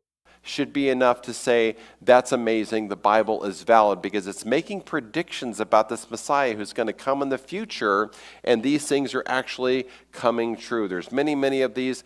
But there are two problems. We don't know the degree to which these actually came true, because our only source for them is basically the Gospels, and we know that they are not completely historically reliable. Further, even if what we were saying were true, it would not validate the Gospels and those prophecies. It wouldn't do anything to indicate the historicity of the flood or the young age of the earth. What about the Bible's reliability? Is it consistent? No, it's not. Well, when you look at these ancient documents like the Gallic Wars by Caesar or Tacitus writings by Tacitus, the Homer's Iliad over here, we have 643 copies of that book, and that's 400 years from the original. So there's lots of distance, lots of time. All right, this is just how reliably were the texts of the biblical works transmitted through time. I'm happy to let him say it was perfect. We know it wasn't, and I doubt that's even his position. It doesn't matter how well a text has been transmitted. If your interpretation of its claim about history is at odds with reality, then it's still at odds with reality no matter how reliably transmitted the text is. I'm not going to bother talking about this topic further. All right, let's move straight on to number 2, myth number 2, 6 days of creation. Yeah, we skipped pretty much all of number 1 for lack of relevance and for long-windedness, but hey, let's go for myth 2. I'm going to be changing gears. It's going to be like snip-snap here, going back and forth. Hey, as long as it's not just pointless fluff about how allegedly perfectly preserved the text of the Bible is. So, because we have a lot of stuff to cover, but this myth is simply this. Well, the days of creation are metaphorical or represent long ages. They're not ordinary days. And why do people do this? Because some Christians want to align the Bible's history with secular evolution. There's a lot of conflict and turmoil over the days of creation, and that's what's motivating it, is people want to try to align the Bible's written truth with some form of man's narrative, of man's secular ideas. So, in other words, some Christians notice that the interpretation of the Bible that Dan has is in conflict with what we know about physical reality. So they decide to shift their interpretation of the Bible towards being in line with reality. As for the man's word versus God's word, sorry, but even if we accept Genesis is God's word, humans have to interpret it for it to have any meaning. So any interpretation of the Bible is fundamentally from humans, and therefore is no less the word of man than any scientific conclusion. The big difference is, though, that science demands rigorous testing and evidence, whereas literary interpretation really just needs vibes. At least if you're willing to go outside of authorial intent, which Dan certainly is. When it comes to a vibes-based interpretation of ancient literature versus well-evidenced empirically backed science, I know which of those I consider a more reliable guide to the history of the universe and the planet, and it's the science. It's not even close. But we know that God was capable of creating in 6 seconds, minutes, hours, days, weeks, or months, but he chose to create over 6 days. That was his choice. And every time he says a day in Genesis 1, like day 1, day 2, day 3, he packages it. There was evening, there was morning the second day. There was evening, morning the third day, evening, morning the fourth day. He did this over and over again. The logic here is strange. Dan is essentially taking for granted that the Bible, properly interpreted, is a reliable guide to reality. In fact, it is, according to him, more reliable than any evidence that we can gather from physical reality. So to him, the best way to prove a 6-day creation is not to look at the world, but to simply have arguments about how one ought to interpret the Bible. But the problem is that you need to believe that the Bible, if interpreted correctly, is a reliable guide to reality. But you have to argue that. Not even all Christians believe that, and non-Christians also tend not to believe that, except in the case of Genesis for some Jewish groups. And even in the fourth commandment, when God was communicating to the Israelites about the Sabbath law, God says with his own hands, he carves this in stone, the only part of Scripture God bothered to write himself directly. Of course, you have to assume the historicity of the narrative to come to that conclusion. But the problem is that the narrative of Moses just contradicts what we know about the past from history and archaeology. There just never was a Moses as described in Exodus. There was no desert wandering for 40 years. There was no conquest of Canaan. So once again, Dan is going to historically dubious sources to defend his physically impossible beliefs about the history of the world. He says, for in 6 days the Lord made the heavens and the earth, the sea, and all that is in them, the whole package, and rested on the seventh day. Therefore the Lord blessed the Sabbath day and hallowed it. Wow! Dan found an etiology. Neat. Now, communication involves both a sender and a receiver. That's true. Real simple, right? You have to ask the question, what did this sender of this communication want the audience to believe? Yeah, that is a valuable exercise, but the problem is that it seems like Dan isn't interested in that. And we can tell because suddenly, when it comes to things like the firmament and the floodgates of heaven, he gets a bit squeamish about literal interpretation, since he knows that a flat earth cosmology that can't account for time zones is going to be a big stretch. Even the flat earthers don't take the Bible literally about cosmology, since they at least try to account for time zones. No one is a biblical literalist, and no creationist cares about the authorial intent of the authors of Genesis. They might think they do, but they demonstrably don't. 6 million years, 6 stretches, 6 eras. No, the people that heard God say this when Moses revealed it were thinking back in their framework of, well, I know what a day is because I plant and I water and I've got my stuff and the sun comes out and the sun comes down. They knew what God was talking about, so God commissioned the Israelites, hey, I want you to believe this. The fact that one ahistorical event is referenced in a story about a different ahistorical event provides evidence for neither of them. But further, we don't even have to actually assume that the authorial intent was to impress upon people the literal truth of a 6-day creation. The author could just be referencing a well-known story and drawing a parallel, especially since the story itself is a part of an etiology for the 7-day week. People today reference stories they don't think are real. Heck, a company saying that its genetically engineered gray wolf pups were dire wolves named 2 of their pups, Romulus and Remus, after the legendary but not real founders of Rome. The shoe company Nike is named after the goddess of victory, but you'd probably be hard-pressed to find someone working at Nike who actually believes the goddess their company is named after is an ontologically real being who exists and influences who wins competitions and wars. And if that was a commissioning he gave to the Israelites, it's also a commissioning that I want to take personally in faith. I'm just going to believe that that's what God wanted us to do. I'll also note that as a Christian, Dan also does not take all the other 612 commandments found in the Torah as things that apply to him. It's fun that he just gets to decide that this one is not only for him, but also that it reflects an accurate and literal understanding of the history of the world. Because unlike the authors and original audience of this bit of Exodus, we have this thing called scientific evidence. That is, evidence from the physical reality which is prior to the Bible, and upon which the Bible depends to exist. Meaning that physically, reality takes precedence over the Bible whenever there is any kind of conflict. You can adjust your interpretation to be in line with physical reality, or you can accept the Bible as wrong. Or you can just deny reality, which is apparently the route Dan has chosen. So that's what God wanted them to believe about Creation Week, and why should we believe any differently? What I believe is dumb.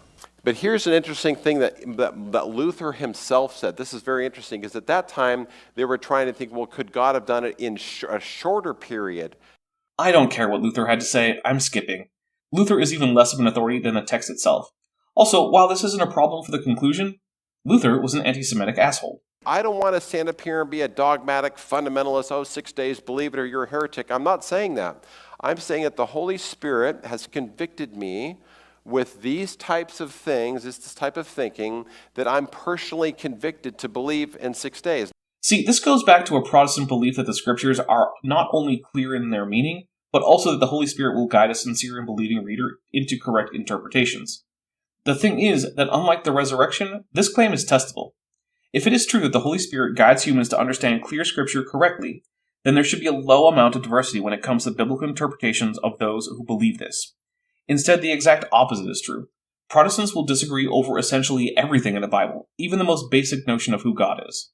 Now, if I go up to heaven and Jesus says, oh, by the way, earth is really old, but thanks for believing in Scripture, that's okay with me because I feel like I'm bringing honor to God's word because I think he wanted me to believe that.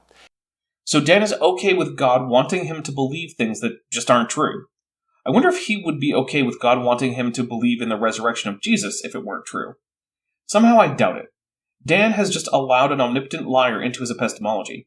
That means we can never know anything, because literally any evidence could simply be created by God to trick us. And that's just where I personally stand. I know there's lots of other people that get sparks and all kinds of emotion about this. This is my personal perspective, but I'm convicted by it. So I feel like my personal perspective is that Dan's perspective removes any point to trying to learn any knowledge, because God is an omnipotent trickster. Here's some other things to think about. Why would God say on day one there was evening, morning, night, day? It looks to me like he's opening and closing the chapter every time. I mean, how more clear could God have been if he's trying to say it's an ordinary day? Ignoring that the author of Genesis 1 was human, I suppose they could have used the word ordinary in there. I don't know. I think it's perfectly plausible that the authorial intent of Genesis 1 was to impart the idea of 6 ordinary length days.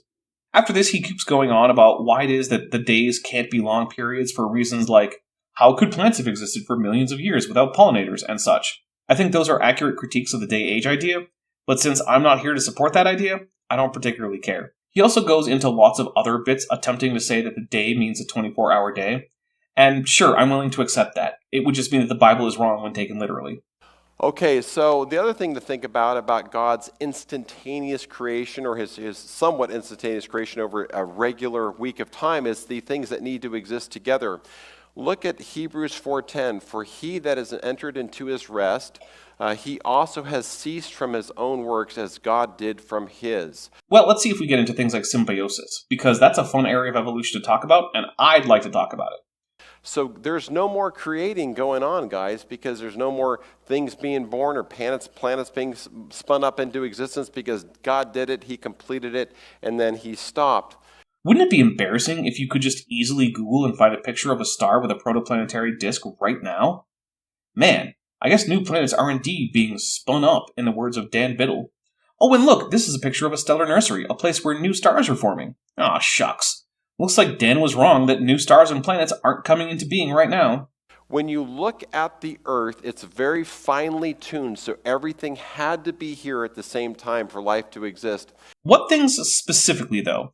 Because there's a lot of stuff on Earth right now that wasn't on Earth in the ancient past, and that would have hindered the formation of the first life, such as abundant diatomic oxygen. That would have been pretty bad for the first life. Here's one scripture, Isaiah 45, that says, For thus the Lord says, who created the heavens, who is God, who formed the earth and made it, he who established it, who did not create it in vain. So there's intentionality here. Who formed it to be inhabited. I am the Lord and there is no other. Cool, but that's just restating the basic claim that God created the world. It doesn't tell us how or give us anything we can test, falsify, or verify. It's just the claim that God made the earth. That's it. And when we look at the planets and the orbits and the stars and the magnetic fields between everything and the night and the day and the ions and all the oxygen layers and everything, you can't change anything in our immediate solar system and still have life on Earth today. You can't budge the Earth and the moon and separate them a little bit more. We're going to fry or freeze if we're closer to the sun or further away from the sun. No. We know for one thing that the moon is receding from the Earth, so obviously that can change without dooming all life on Earth. Further, the Earth is actually pretty close to the inner edge of the habitable zone of the sun, Mars is towards the outer edge, so Earth could be anywhere between a bit less than 1 AU and a bit more than 1.5 AU from the Sun, and that would just be fine. Further, the distance of the Earth from the Sun varies already. The planet's distance from the Sun fluctuates by about 4,800,000 kilometers over the course of a year. Still further, the orbits of Mercury, Venus, and Mars have more or less no effect on Earth, at least not one that would affect climate, temperature, or chemistry on Earth. So those could also change without necessarily dooming life on Earth. And of course, lastly, life has adapted to Earth. Earth, for the most part, did not adapt to life. If Earth had different conditions but was still basically habitable, then life would have evolved to adapt to those different conditions. This calls back to the classic puddle analogy. A somehow sentient puddle finds that it has a very complex shape to it, and that somehow it exists in a crevice in the ground that has exactly the same complex shape, but with negative space. The puddle concludes that obviously the shape of the hole in the ground that it finds itself in must have been specifically designed specifically to house it. Instead, we know that the puddle will take the exact shape of whatever hole it's in, because water takes the shape of its container. Similarly, life is shaped by the environment it must inhabit. The Bible says he created it perfectly habitable for life, and you can't change any of the chemistry, the oxygen layers, carbon dioxide, magnetism, any of that stuff. But Dan believes that all that stuff has been changed. He thinks all of those things were different before the flood than they are now. Yet while scripting this bit, I got up and went outside to make sure there was still life out there. And there were insects, lizards, and birds around. I also remember seeing bats a couple nights ago, and a groundhog last week. So I feel like despite Dan's current claims that the oxygen levels on Earth and the magnetic field strength can't change or life would die, then in fact, that is not true. In fact, Dan doesn't even believe it. He's just contradicting himself. That's always fun. And I believe he had to assemble this whole thing that's spinning around like this in 6 ordinary days. That's when he put this whole thing together, spun it all up, and he even used the sun and the moon to track the day itself. And that's defined in Genesis chapter 1. So, okay, we've not even heard an argument as to why it had to be done in a short time frame. Just arguments that failed that if the solar system were even a bit different, life couldn't exist. So why the mandated short time frame? Why couldn't Earth have coalesced over millions of years from orbiting debris? And further note, the Bible didn't define days. Days have existed since long before the Bible, and no one needs Genesis to understand that the sun comes up, goes down, and comes up again. This is just plainly obvious to anyone, even blind people, since they can sense the warmth of the sun, even if they can't see its light. Is Dan even trying to make points anymore? Let me know in the comments. all that had to come together pretty quick. Well, wait a second. Let's pump the brakes for a second, because don't the secularists believe about radiometric dating? Doesn't that destroy the whole idea of God creating in 6 days? And why, yes, it does. And I'm now disappointed that he didn't talk about symbiotic relationships. Oh well. Let's talk about radiometric dating. Well, radiometric dating is when they take a radioactive element like uranium and see how fast it can decay into lead, or potassium to argon. There's all different types of radiometric dating. That might be the worst description of radiometric dating I've ever heard. First, it's not elements that are investigated, it's nuclides. Elements are defined by the number of protons in the nucleus, but the number of neutrons can vary. So uranium has by definition 92 protons. But the number of neutrons can vary. For example, U-235 has 143 neutrons, and U-238 has 146 neutrons. So uranium doesn't have a decay rate. Each individual version of uranium, called an isotope, has a decay rate. But also, while many heavy isotopes do decay ultimately to some form of lead, they do not do it directly. Instead, they decay into other things like various isotopes of argon, protactinium, thorium, and radon. Now, the kind of decay that we're talking about here is called spontaneous nuclear decay. And that contrasts with induced nuclear decay. Induced nuclear decay occurs when particles are captured by the nucleus, which then undergoes nuclear reactions. Examples include beta capture and induced nuclear fission. The second one is how nuclear reactors work. Now, induced nuclear reactions can be wildly varied by environmental conditions. Namely, they are affected by the particle flux of the particle that is going to interact with the nuclei in question. On the other hand, what causes spontaneous decay is essentially nothing. It's an outcome of quantum physics, and it isn't caused by a particular event. The nucleus is held together by the strong force, sometimes called the nuclear force. It is a very strong but short-range force, and its strength is well known. Sometimes, though, a nucleon can achieve a momentum sufficient to break out of the nucleus, and it then does so. Sometimes a group of them do it together, such as in an alpha particle, which is 2 neutrons and 2 protons, or a helium nucleus. This involves complex things like quantum tunneling and the Heisenberg uncertainty principle, But fundamentally, it is important to note that it is governed by only three things: the strength of the strong force, the strength of the weak force, and the strength of the electromagnetic force. In order to change the rate of spontaneous decay, you would need to change one of those things. In other words, fundamental aspects of physics must change. In order for the rate of spontaneous decay to change. What this means is that if you have a sample in which you know the starting conditions with reasonable accuracy, you can measure the ratios of various nuclides and determine, based on the ratios of parents to daughter nuclides, how long ago that sample cooled into a crystal. Simply knowing the decay rate is only one step of the process, and it's the step that basically everyone has already figured out. This kind of radiometric dating, called relative dating. No, radiometric dating is absolute dating, because it does not tell you which rocks are older or younger, it tells you how old they are, and a unit of time. That's what absolute dating is. Other techniques like stratigraphy give you relative dates. Even if radiometric dating is incorrect and needs to be corrected, it is still an absolute technique. Usually works just fine. It's where you can stack up a whole bunch of layers of rocks and you can date the ash layers between them. Yes, and dating ash layers will give you absolute dates if you do it with radiometric dating. That will also give you the relative dates, but pretending that it's not absolute dating is bonkers. And you can know that, well, stack pancake 1 was laid down first, and number 2, number 3, number 4. You can go up the stack of pancakes, and it makes great sense that these are relatively dated when they were put down in layers, and that's relative dating. You don't even need radiometric dating for that. Just the law of superposition that says that younger sediment is deposited on top of older sediment is enough.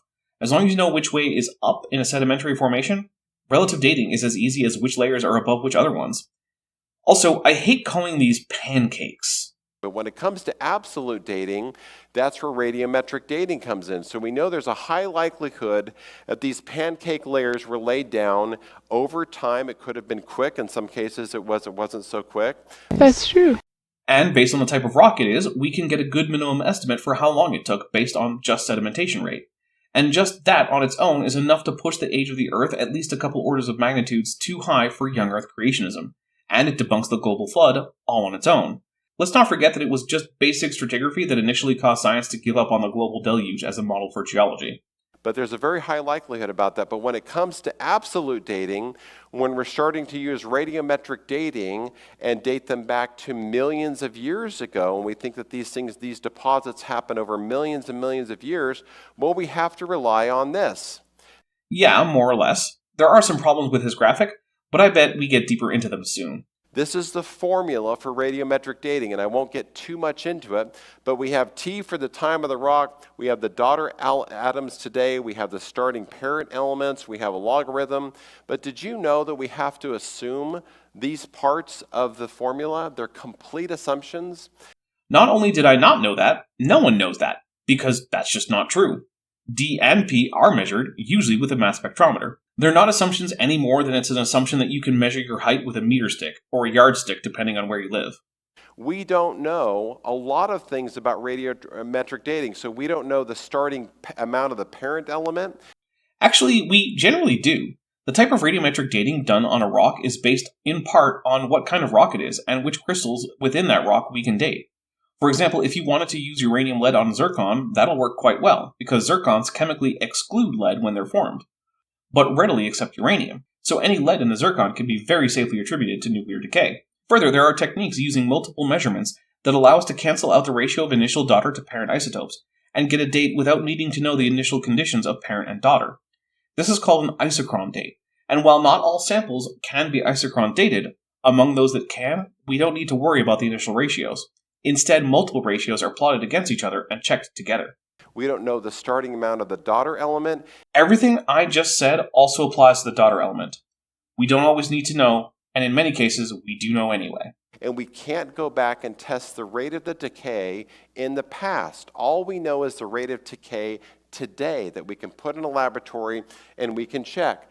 Which is all we need for several reasons. The biggest reason is that since we're doing science, we get to take as gospel that the laws of physics are the same in the past. That's the very basis for empiricism.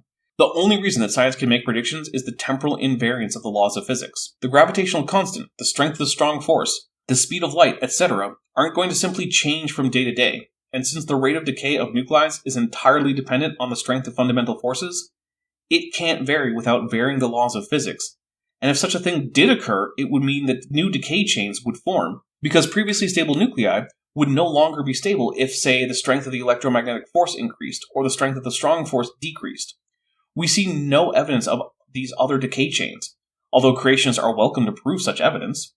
So yes, the decay rate that we observe for spontaneous decay of radioactive nuclei is as immutable as any other constant in physics.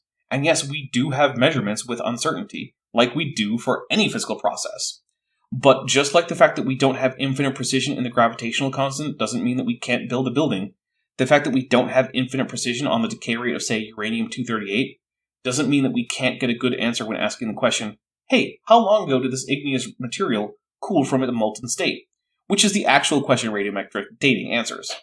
But the rest of the formula here, in the time, we have to assume all kinds of things, like the starting amount of the parent and the daughter amounts, that decay is 100% radioactive and not caused by anything else. Like most creationists believe that there's what's called accelerated nuclear decay.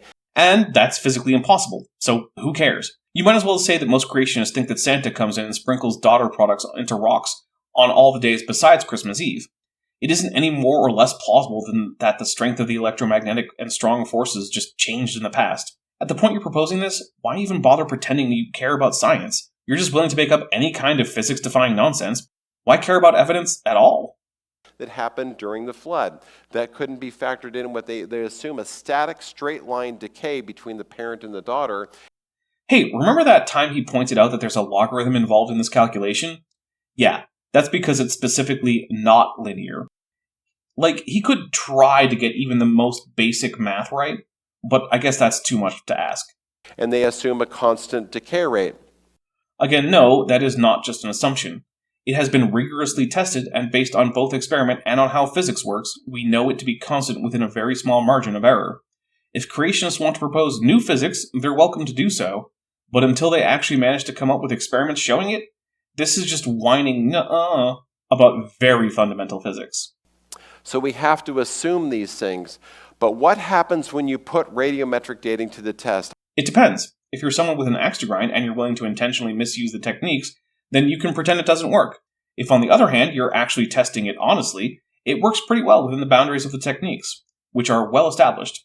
And in fact, you can test, say, ash from Vesuvius and get the actual calendar year that we know from history the mouth erupted. But who's going to bet that the examples he cites are from creationists being academic frauds? I was in a debate once. I find that hard to believe. With a geologist, and he says, Dr. Biddle, this is really just a foolish phone call because, I have 5,000 geology books in my library, and I know radiometric dating works, and I just trust it. I know millions of years is a true thing, so we're just wasting our time. Well, assuming this guy existed, the size of his geology library is irrelevant, but he's right. There just is nothing to argue over. Creationists have never even once provided a challenge to radiometric dating that did not require either a violation of the very basic principles of science, or that did not involve blatant either incompetence on the part of the creationists, or just academic fraud on their part. Not a single time. They have nothing. Their actual success at attacking the science in this field can be compared to the share of the prize that all the kids but Charlie got at the end of their tour of the chocolate factory. You get nothing! You lose! Good day, sir!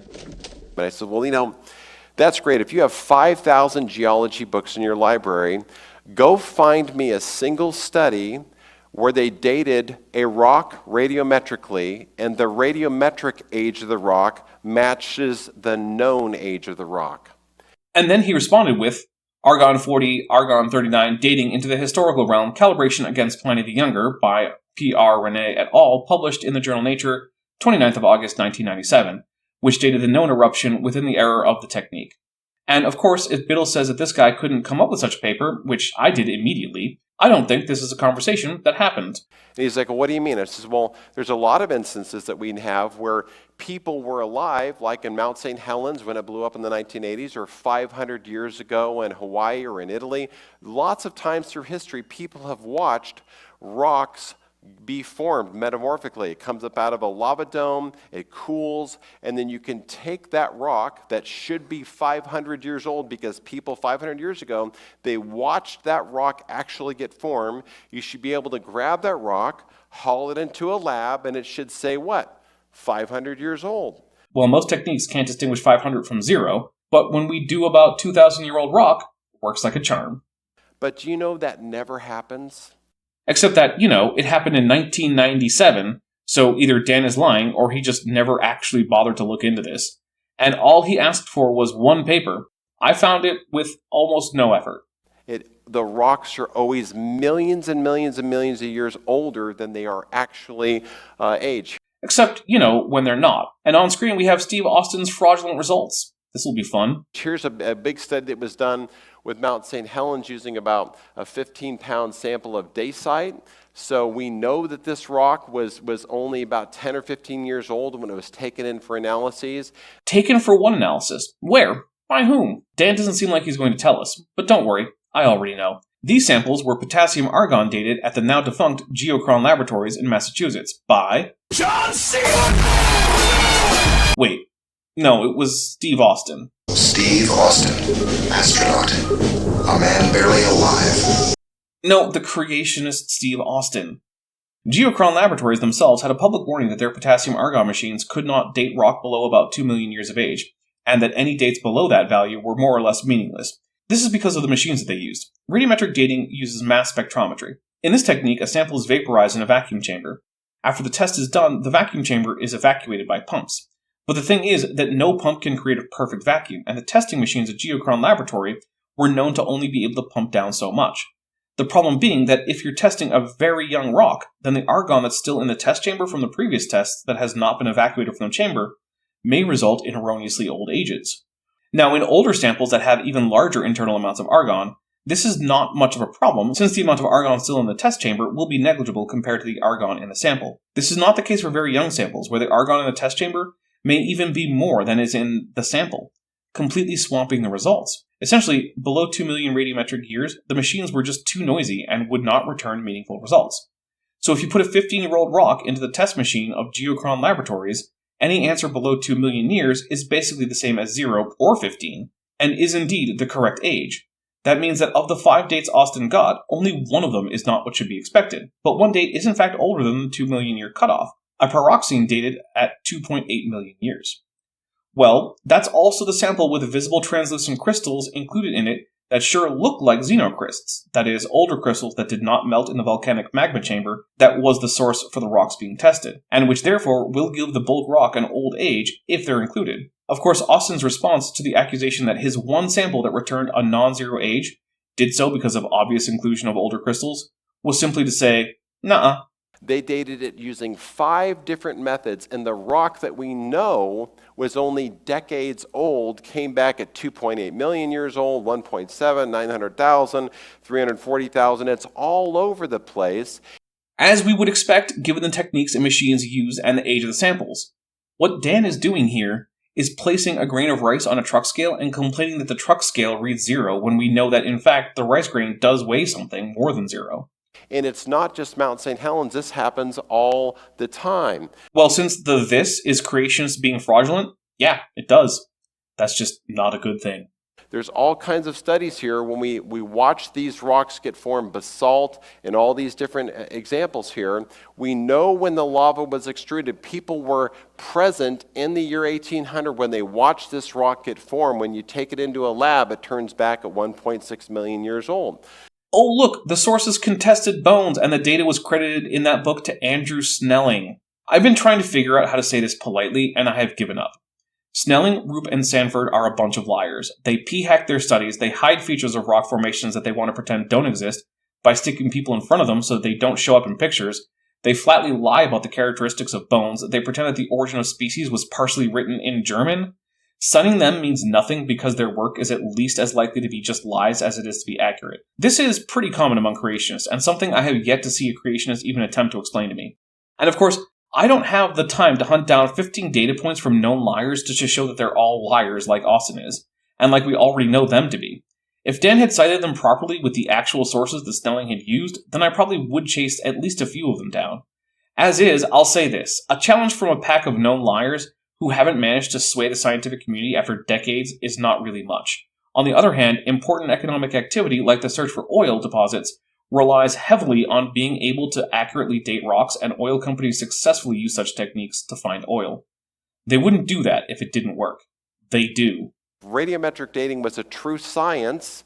You should be able to validate it by taking rocks of known ages, like a 300-year-old rock or a 1,000-year-old rock, take it right into a lab, and it should return that date.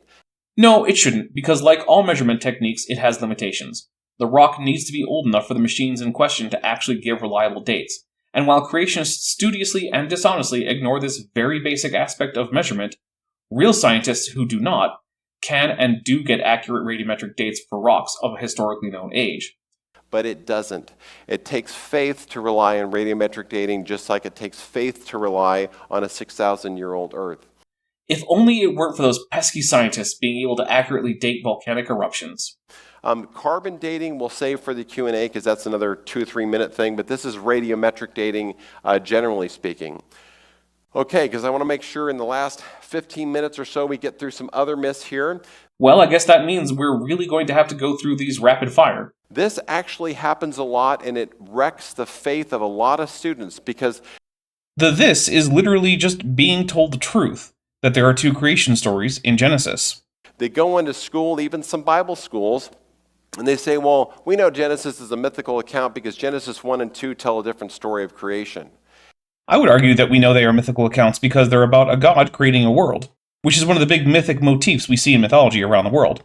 But then it is the case that it can't be that both creation myths are historically accurate. At least one of them has to be wrong. And oh my gosh, it's so frustrating because when you spend a lot of time reading into the book, that's not at all what it says, but that's what's being pitched. Except that when asked, experts, people who spend their whole lives working on understanding these texts to the maximum degree possible, say the opposite. In fact, here's an interview with a friend of the channel, Dr. Kip Davis. Hi, I'm Kip Davis. I'm a biblical scholar and a specialist in early Judaism and the Dead Sea Scrolls. I have a PhD from the University of Manchester in what's technically, I mean, it's in religions and theology. That's what it says on it. But I did all my work in the transmission of biblical traditions and texts in early Judaism. So, and I'm qualified to talk about this stuff because, that's what I do. I read the Hebrew Bible and I write stuff about, and I make videos too about the Hebrew Bible and about early Judaism and the transmission of biblical traditions. Okay, so I guess my first question then is, why do you hate the Bible so much? I'm not wearing the shirt today, but I love the Bible. So it's a common misconception that if you don't just accept everything that the Bible reports on face value, that you must be somehow adversarial to the Bible, and this couldn't be further from the truth. In actual fact, I suspect I like the Bible more than you do, viewer. And the reason I suspect that is because I've spent my entire adult life doing this. And I am extremely interested in this text as a work of literature, as a work of art, as a work of history, as a representation of cultures and the languages. There's so many things to get excited about when it comes to the Bible. And these things are not really accessible if you're just going to treat the text as if they are straightforward representations of everything they report at face value. It takes work, but that work is fun. All right, so the reason I had you on here is we're going to talk about Genesis 1 and 2. Now, I am responding to someone who has said that the longer you look at Genesis 1 and 2, the more clear it is that they actually are a single creation narrative. Boy, how would you assess that? That is not my experience at all. See, this could be a problem, given that English translations, which is how I assume he's accessing these texts. He's actually known to cherry pick English translations to get the particular reading he wants. Sure, yeah, that's and the reason why he's cherry picking from multiple English translations is because at the heart of translation is interpretation, and there's models and methods and goals to reach in constructing your translation. But these texts are there's ongoing dispute about certain words, certain phrases, and even more so, I would say when you're evaluating something, like the consistency and the similarities or the differences between these particular texts, it's rather important to pay attention to what's going on in the actual languages in which they were written. Because as the saying goes, and it's an old one, things can get lost in translation. So, do you think that it is reasonable to say that Genesis 1 and 2 could be read as a single story, or do you think that they really do, in fact, contradict each other and can't really be reconciled in a way that is respectful of the text and perhaps even the intent of the authors? So I think I might surprise you with this answer, but it's actually pretty complicated. I would say that you can read these texts as a running story about the totality of creation, and there are a variety of strategies for doing this. I mean, after all, we have the two stories right next to each other, in our earliest stages, in I should say in the earliest copies of this text that we have. So somebody once thought that you could do this, right? But I would say that if you're treating the text critically, you'll recognize that as an interpretive strategy, that this is a hermeneutic at work in the service of theology. You're trying to make a sensible argument with regards to, I guess the cohesion of the Bible, or even the book of Genesis, or even an ancient Hebrew or Jewish worldview. And there's certainly ways to do it. Is it the best way to do it?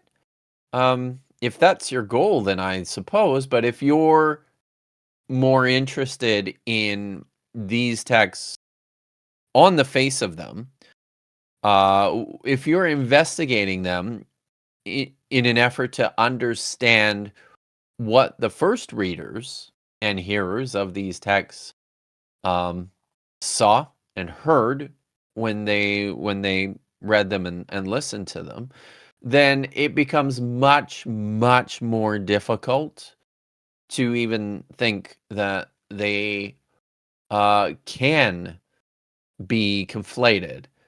I mean, there's clear differences in the stories. There are obvious contradictions. Many of these are quite famous. In Genesis chapter 1, humans are not created until the sixth day, whereas in the Genesis 2:3 creation story, the man is the first of all the things that God made. Man is made before the animals in this story, where as in Genesis chapter 1, he's made after the animals. And in fact, in Genesis chapter 2, he's tasked with, basically designating the animals for their function and their work, where in the Genesis 1 story, one of the overarching themes of the entire story is that God has precisely he has precisely assigned everything to its function that shall not be breached. So, like, there's some very clear differences within. I'll mention two more. First of all, one of the things that's repeated throughout the first creation story in Genesis 1 is this formulaic phrase that after God has made something, after he's created it with with his words, he just speaks it into existence. After he has done this, it is pronounced good at every turn, at the end of every day. 6 days involved in this. He pronounces everything that is made is pronounced as good. Within the second story, you don't get this. In fact, there are points of tension and some problems in the second story. The man is alone, and that's not good. So, God has to make animals out of the ground with his hands, and the verbiage is different there. This is quite consistently, precisely God working the dirt into, animals and human beings, or a human being, like a potter would at a potter's wheel, or in his shop, right? That's quite different from what you see in Genesis chapter 1. But this is solving this problem, right? There's an issue. Man is alone. This is not good. Let's fix this.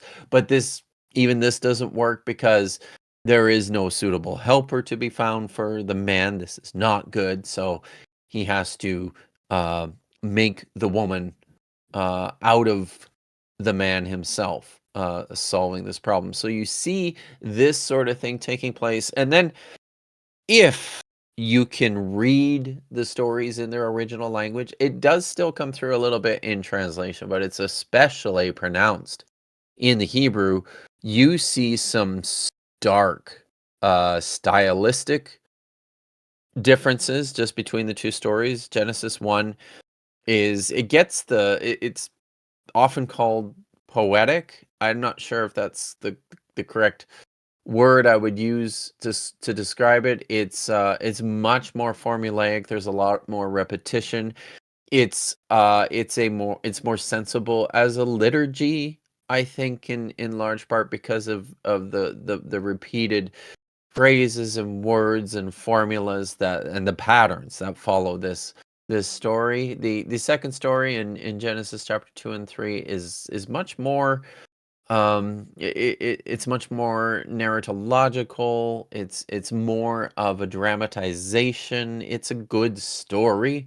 Genesis chapter 1 isn't a particular good story, whereas Right. Genesis chapter 2 and 3 is actually quite a great story, loaded with all the things that we love in good stories, right?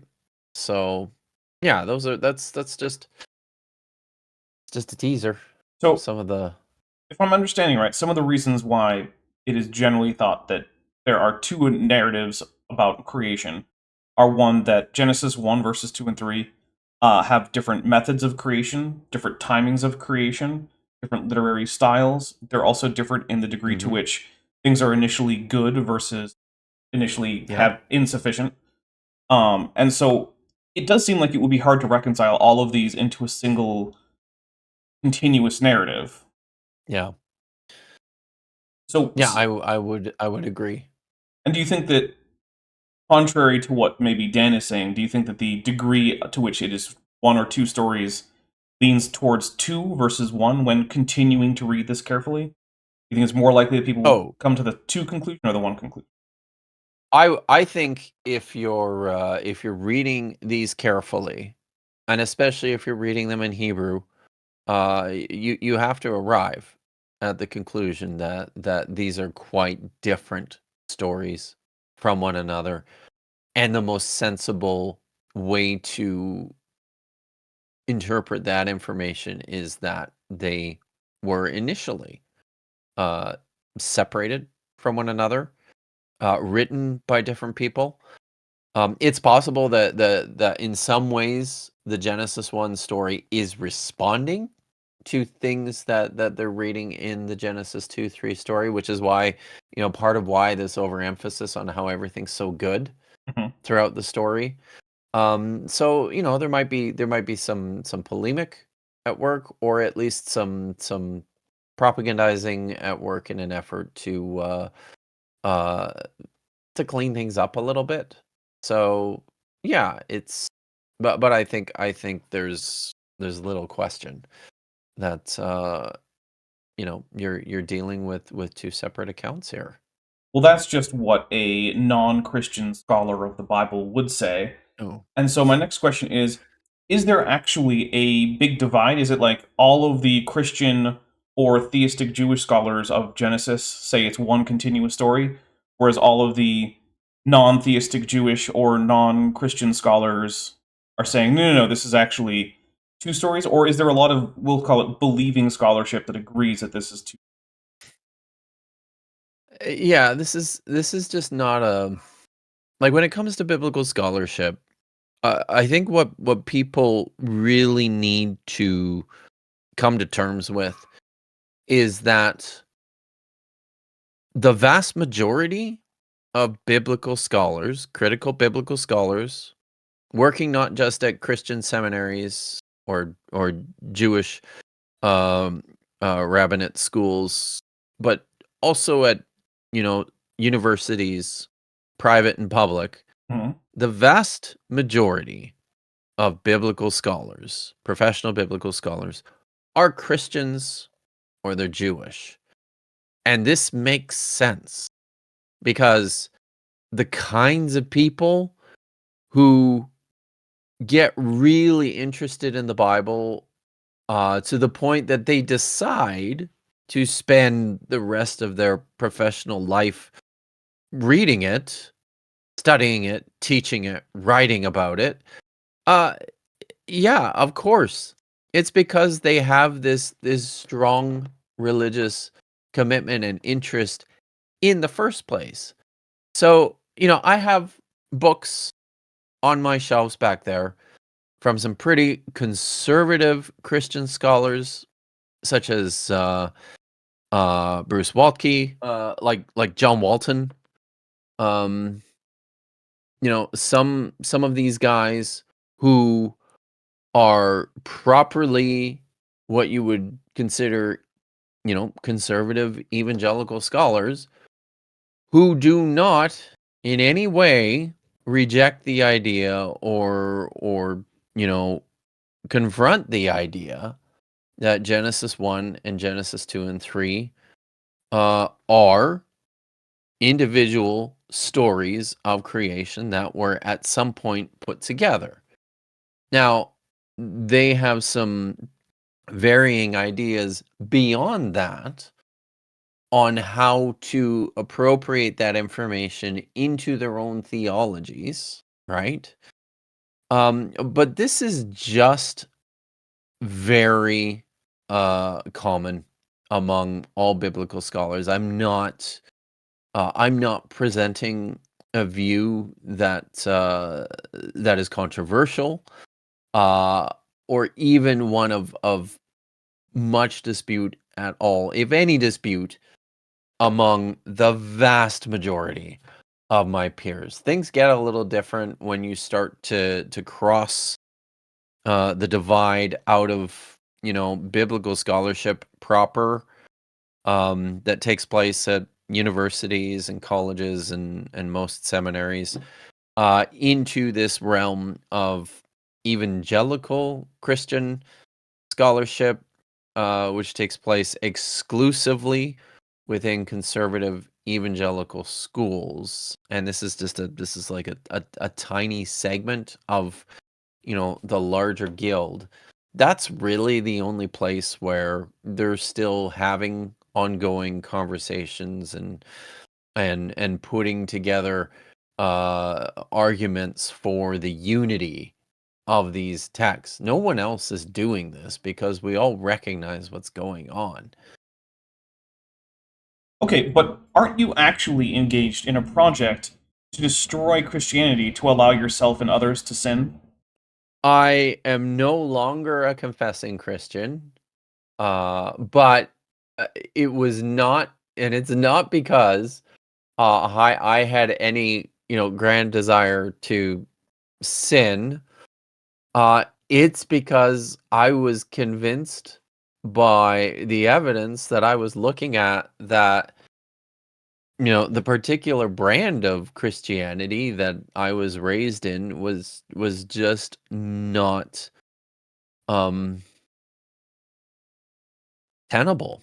It's something that I could concede was true or accurate. I actually spent most of and that happened pretty early on in my training, but I spent most of my adult life as a more progressive Christian with, I guess, more mainstream views about the Bible and about the who Jesus was and how the work of Christ was expressed in my own life and my own hope for the future. Beyond that, I mean, things have changed for me more recently, where I just don't believe any of that stuff anymore. But it did not come easily. It's not something I was looking for. When it happened, it was frustrating. It had a pretty dramatic effect on my social life and my relationships with friends and families, to the point where it was unpleasant for quite a long time while I tried to come to grips with my own change in confession. So no, this is not about me just wanting to sin. This is about me being convinced by the evidence against my own wishes, and I fought it for a long time. Is there anything you would like to say to someone who currently believes that they are taking Genesis literally and therefore concluding that the Earth is 6,000 years old, that universal common ancestry is false, that the flood of Noah is actually the reason for most of the geology of the Earth, and things like that? Would you have any advice for them, or any resources that you might want them to look at, or anything like that? Well, I mean, there's plenty of information available on YouTube, not just on my channel, but on your channel, on a variety of other channels that deal with the sciences as well as critical biblical scholarship. I would recommend for someone even just to take an introductory course in biblical studies, not a course through your church or your Sunday school, but like a university level course. And there's a bunch of those that are pretty accessible. There's some that you can get through online teaching services.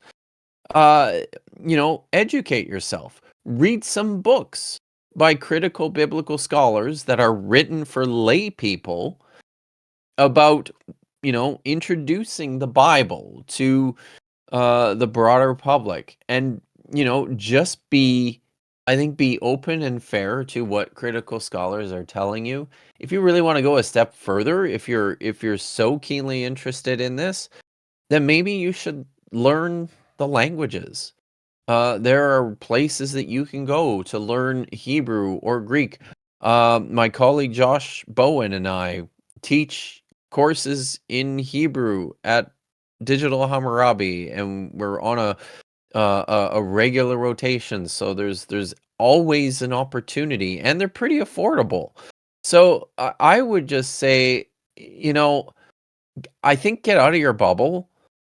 Stop just reading and interacting with this insular group of scholars, pseudo scholars, really, and propagandists who are promoting an agenda. Get out there and explore and interact with what actual biblical scholars are doing. In a lot of secular colleges, they tell these young Christians, oh, Genesis 1 tells the creation story one way, and Genesis 2 tells a totally different other story, so you really can't believe either account. I mean, you could decide to believe one of them, yes, but the order of creation is different, the duration of creation at least seems different, and the manner of creation is different. These two are different stories. Either one or neither of them is literally true. Of course, it's neither, but whatever. I have a cousin whose faith was hammered by this very thing. So it happens quite a bit. I too have a cousin. What really happens, though, is the book of Genesis is not 50 chapters, 50-some chapters like we think it is in our Bibles today. The ancient Hebrews broke it up into what's called toldots. So Genesis is indeed 50 chapters, but it's also true that those are a relatively recent innovation created to make referencing biblical works easier. The toledot thing is basically just the narrator of Genesis, possibly the redactor of the work as a whole, letting us know that the story of one particular patriarch is over and we're moving on to the next. Since to a large degree, after Genesis 1, Genesis is just a narrative focusing on one patriarch after another. And there were 10 of those plus a preamble, so about 11 different toldots that talk about the generations of heaven or the generations of Adam or the generations of Noah. So the Hebrews broke up Genesis not in 50-some chapters, they broke it into 11 different sections. To start, so we have a crossover. Genesis chapter 1 actually doesn't really end until Genesis chapter 2, verse 4. But we have a clean break at chapter 2. So it's going to have some overlap like that. That's the first thing we have to consider when looking at that. I have no idea how it is that noting that an internal organizational structure that lumps the two creation accounts into the same section exists negates the fact that they contradict each other. I'm not sure Dan does either. This honestly just seems like an attempt to use big words to confuse the audience and leave them assuming that while they don't get it, the alleged biblical experts do, and the real experts, that is the ones that agree with their theology, assure them that they're really just one non-contradictory story, even though they're obviously not. What we have really going on is with these 6 different days that are defined in Genesis chapter 1, it's real simple to explain this. Genesis chapter 2 is a drill down on the 6th day. If it were, then it would take place before animals or plants are created at all. It does. In Genesis 1, the plants are made on day 3. Let's see what Genesis 2 has to say. This is from the NRSV UE, and it's verse 2b through 9 of Genesis 2. In the day that the Lord God made the heavens and the earth, when no plant of the field was yet in the earth, and no vegetation of the field had yet sprung up, for the Lord God had not caused it to rain upon the earth, and there was no one to till the ground, but a stream would rise from the earth and water the whole face of the ground. Then the Lord God formed man from the dust of the ground, and breathed into his nostrils the breath of life, and the man became a living being. And the Lord God planted a garden in Eden, in the east, and there he put the man whom he had formed. Out of the ground the Lord God made to grow every tree that is pleasant to the sight and good for food, the tree of life also in the midst of the garden, and the tree of the knowledge of good and evil. This is not the same account as in chapter 1. It gives all kinds of events and happenings that go on the 6th day of creation that are not described in Genesis chapter 1. So that's really what's happening here. No, because the events in chapter 2 are in fact not in the same order. So for example, in Genesis chapter 1, we have the creation of earth, the atmosphere, oceans, sea creatures, land, and the sun and stars, and none of those things are in chapter 2. Chapter 2 is concerned with the creation of life, especially human life. So yeah, most of the other stuff isn't covered in that creation account. Chapter 2 has unique things that are focusing in on day 6, including the creation of Adam, the Garden of Eden and its river systems, Adam's instructions for the garden, naming the animals, the creation of Eve, and the institution of marriage. Calling that the institution of marriage is a bit much, as the Hebrew Bible doesn't really have an idea about marriage that we'd recognize today, but whatever. But also notice how he doesn't bother to talk about the fact that the creation of plants is covered in both, and that the creation of plants contradicts between the two accounts. A lot of these things are unique to just chapter 2 and are not in chapter 1. So if your student comes back from college and says, well, the whole thing's a fairy tale because you don't even know which account you're going to choose in the book of Genesis itself, because you've got the first chapter and the second chapter and they're different, say no. Chapter 2 is a focus, it's a drill down on the 6th day of creation. That's really what's happening with this myth. Yeah, nothing will get a kid to stay inside Christianity like telling them lies about the Bible that are easy to see the moment you realize that the interpretive framework you're using is a choice, not a necessity. Okay, on to myth number 4, were Adam and Eve real people? This is a hot, contended debate right now, and sadly, there's lots of Christian professors caving on this, saying, well, Adam was just a mythical figure. It's not hotly debated in science. There simply was never an original single couple who existed with no other humans, and who are the sole progenitors of modern humanity. There is no evidence to suggest this, and it is incompatible with what we know about human genetics. Maybe this is debated in Christian theological circles, I wouldn't know. which to me I think really maligns the character of God because it shows that Jesus is dying for the sins of a mythical person. Or you could just say he's dying for your personal sins. Look, sin is basically just Christian speak for immorality. If a Christian can honestly say that he or she has ever acted in an immoral way, then they can reasonably say they have sinned. If they think sin requires a savior to fix, then boom, Christian soteriology works without inheriting ancestral sin from Adam. Also, I would like to note that the idea of inherited ancestral sin is not in fact a universal in Christianity, and there are indeed Christian groups that believe you are only actually responsible for the sins you have yourself committed. But also, even if it were true that there is no version of Christian soteriology that works without a literal Adam, that would be a problem for Christianity, not for science. Which is a pretty serious allegation. Is it? Seems like a whole lot of nothing to me, but whatever. But here's the myth, is that what a lot of these students are hearing in colleges nowadays is Adam and Eve were not real people, they're only allegories used to describe the first humans. Therefore, humans must have evolved from ape-like creatures over millions of years. I don't think they're allegorical, but I guess I can't stop other people from thinking that. But yeah, all the physical evidence points away from an original human couple. That's what a lot of students are hearing today. That's true. But it stops here. The hearing system. I have yet to have a university professor sprinkle any water on this fire, because for me, when you really understand how the hearing system is put together, it shows that humans had to be made as complete packages right when they were breathed out of God's imagination. Imago Dei, made in the image of God. I didn't cut anything out there. He goes straight from complaining about people saying Adam and Eve weren't real to a diagram of the auditory system, and therefore humans couldn't have evolved. Of course, I'd like to point out that literally every part of the human auditory system is found in all other apes, although some parts are shaped and oriented differently in various ape species, as you would expect, since, they're different species with their own needs, niches, and anatomy. So we have our pinna here, which is designed for capturing sonar waves. So as I'm breathing around all these air molecules, it's designed to be trapped by your ear. Okay, but here's a chimpanzee ear. This is about as human-like as anything could possibly get. The pinnae of humans and other great apes are basically identical. Look, here's a gorilla pinna. Again, basically the same.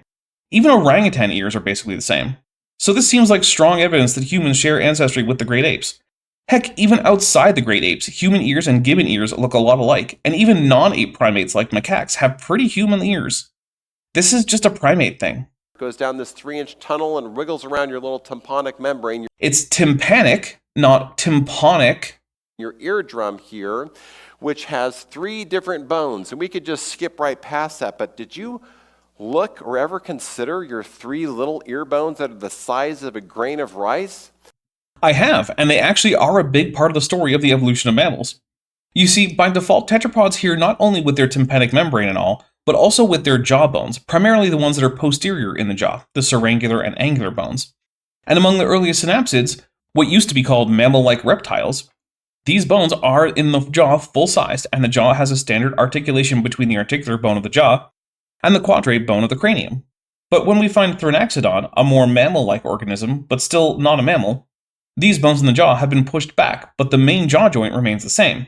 Then, in Probanognathus, the bones have shrunk further, and while they still articulate with the quadrate, a secondary joint has developed between the dentary and the squamosal bone, the same bones that form the single jaw joint of modern mammals. Then we get to Morganucodon. The basal jaw joint is gone, and the angular and syrangular are even more reduced.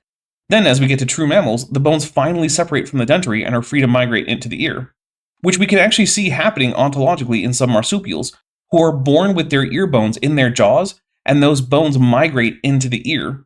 This might be one of the best pieces of evidence for human common ancestry, not just with apes, and not just with mammals, but with snakes and frogs and birds. Well, they're arranged as a mechanical engine to increase the efficiency of the sound by 1.7 times using leverage. Cool, that probably explains why early proto-mammals didn't lose them altogether. That's the hammer, anvil, and stirrup over here, and they're designed in a way that when this one's wiggling, it uses leverage force to push on this little stirrup here that's attached to your cochlea. Yep. So the sound signal comes in and it's upsampled 1.7 times using mechanical force. Then when it pushes on the cochlea, because that's water, it ups the sample 22 times again. I would really love to see a source for these numbers, but I guess it doesn't really matter. Pointing out how the ear works isn't really on its own an argument, although I guess he's just setting up an argument. I just wish he'd get there. This is a miraculous system. Nope, everything about the hearing system follows the ordinary laws of physics and chemistry. No miracles needed. Then it creates some chemical and electrical charges. Well, that's not a good way to put it. What happens is that there are hair-like structures in the cochlea, which will vibrate when certain frequency vibrations hit them. These are connected to nerve cells, which will then activate and send that information to the brain for processing. That go across this little nerve that's wrapped around a part of your brain, so what's heard as noise is understood as speech and comprehended as communication instantaneously. Oh, and now this is about the cognition of language. Well, first, the cognition of language is something that happens entirely in the brain, which is why people who are deaf can still understand language. And the mechanical apparatus of the ear of humans is not particularly unique in any way that has anything to do with the cognition of speech, other than being especially sensitive to the frequencies at which speech generally occurs. But further, it is not clear to what degree the human ability to process communication is unique. Various language studies in gorillas and bonobos have shown that those animals have at least some capacity to understand abstract tokens and associate them with concrete items. So you can't evolve this kind of system. Weird, because we have fossils of exactly this happening. In fact, of all the aspects of mammal anatomy, this might be the most well-documented transition in terms of fossils.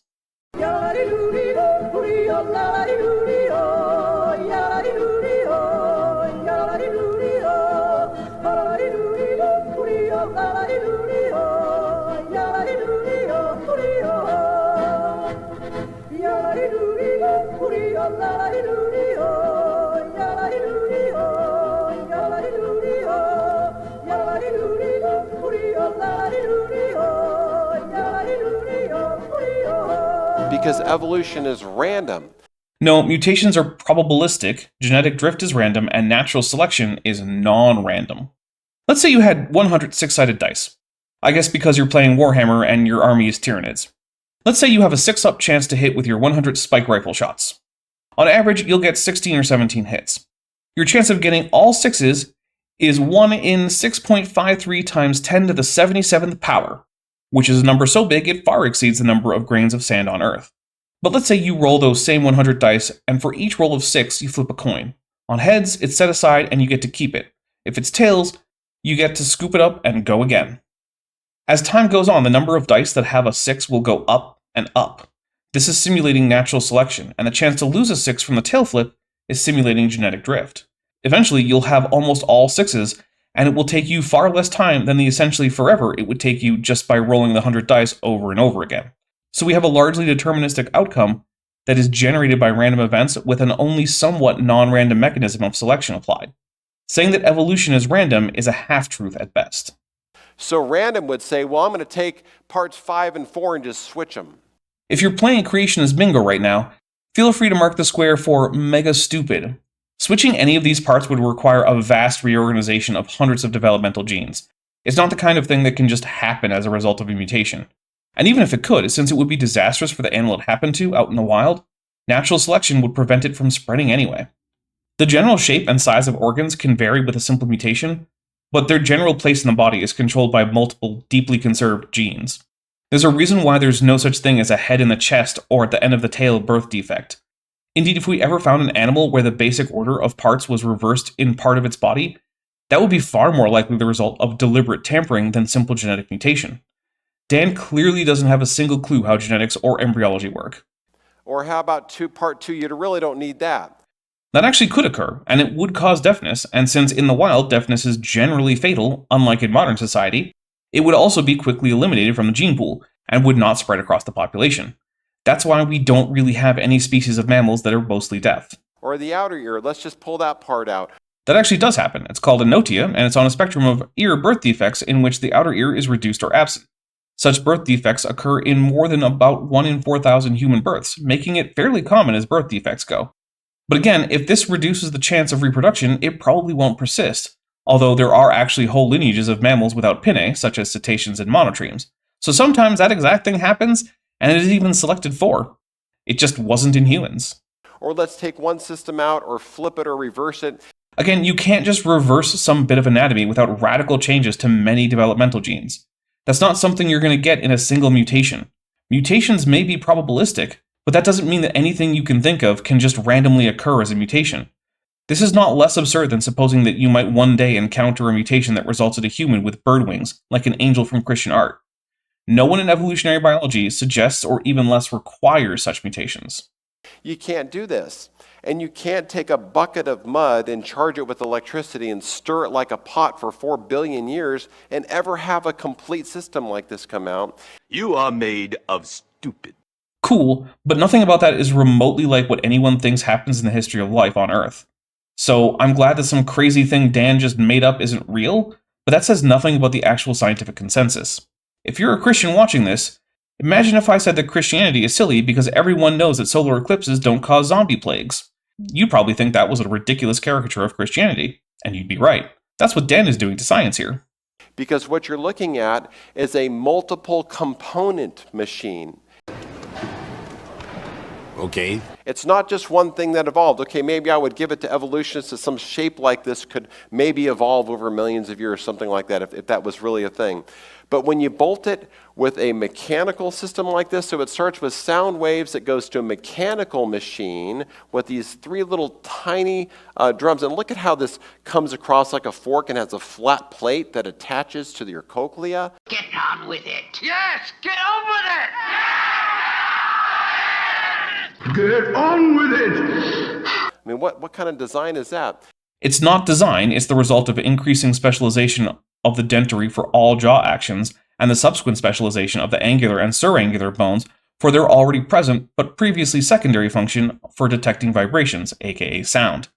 And again, we have the fossils documenting this transition. Further, it's not like the cochlea is unique to humans, it's common in tetrapods generally. So basically, until we get way farther back in evolution than Dan is comfortable with, this can't be a problem for common descent. Basically, even if Dan were right, this would at best mean that humans don't share a common ancestor with, like, sea urchins, but they still would with toads and hummingbirds. But Dan doesn't think humans are even related to chimps, who have an essentially identical ear. This has the same energy as a flurf trying to complain about dark matter observations when they don't even believe stars are real physical objects. Upsamples 1.7 times, goes to a hydraulic machine, ups it up 22 more times, into a chemical machine, into an electrical machine that goes into a chemical machine, because there's those little tiny springs in there that it's changing the ratio of potassium and calcium, changing that signal that's in there. That sounds like undesigned Rube Goldberg nonsense to me. A designed ear is a microphone. It can be far more sensitive than a human ear, and it goes right from a mechanical signal to an electrical signal with no need for complex chemical and hydraulic steps. If the ear were anything like that, then maybe there'd be something to talk about. Also, do you think he knows that much simpler ears exist and work fine? Birds and other reptiles have only one ear bone and no pinnae. While generally their hearing isn't as good as most mammals' hearing, most of them are far from deaf, and for birds, in some ways, their hearing can be better than humans. Songbirds can produce from memory sounds with very specific frequencies, something humans struggle with. For what it is, the human ear is pretty neat, but it's also basically identical to every monkey ear in existence, and beyond that, other than rather pathetic and immobile pinnae, it's also basically the same as all mammal ears, which we can see evolving in the fossil record exactly in line with the predictions that we can make based on mammal embryology and ontology. The ears are a slam dunk for human evolution, and if you want to know more, I recommend Evolution Slam Dunk by a friend of the channel, RJ Downard. It's a book that traces both the evolution of mammals from earlier synapsids, but also the inability of creationists to deal with those data. So there's 5 different components and 3 different types of machinery going on here. Boy, that's a lot of points of failure. No wonder so many humans are deaf. Seems like a silly design to me, the kind that evolution would patch together. So I believe firmly, just as a logical human, that could not have evolved. Well, that's an argument from incredulity. The fact that Dan doesn't see how it could have evolved doesn't mean it didn't. Second, imagine being the guy who thinks that the mainstream view is that all Triassic, Jurassic, and Cretaceous dinosaurs were killed by the Chicxulub impact, and then calling yourself a logical human. And you couldn't evolve this through an ape-like creature that goes down now. Even if that were true, since that's exactly what all apes have, this wouldn't be a problem. Once again, imagine calling yourself a logical human and thinking humans couldn't have evolved from apes because their ears, which are exactly the same as those of other apes, minus minor differences in the size and shapes of a few things like the eustachian tubes, something he didn't even mention by the way, couldn't evolve from ape ears. My brother in Christ, they're already ape ears right now. You might as well say that humans can't evolve from apes because humans don't have tails or have fingernails. Evolutionists have a terrible explanation for this. They say, well, some mammal millions of years ago accidentally had a piece of its jaw break off. It was neither an accident nor was it a breakage. It was an adaptation to the need to chew, which itself was advantageous because of the insect-heavy diet that is almost universal to early mammalia forms. And we have the fossils, lest we forget.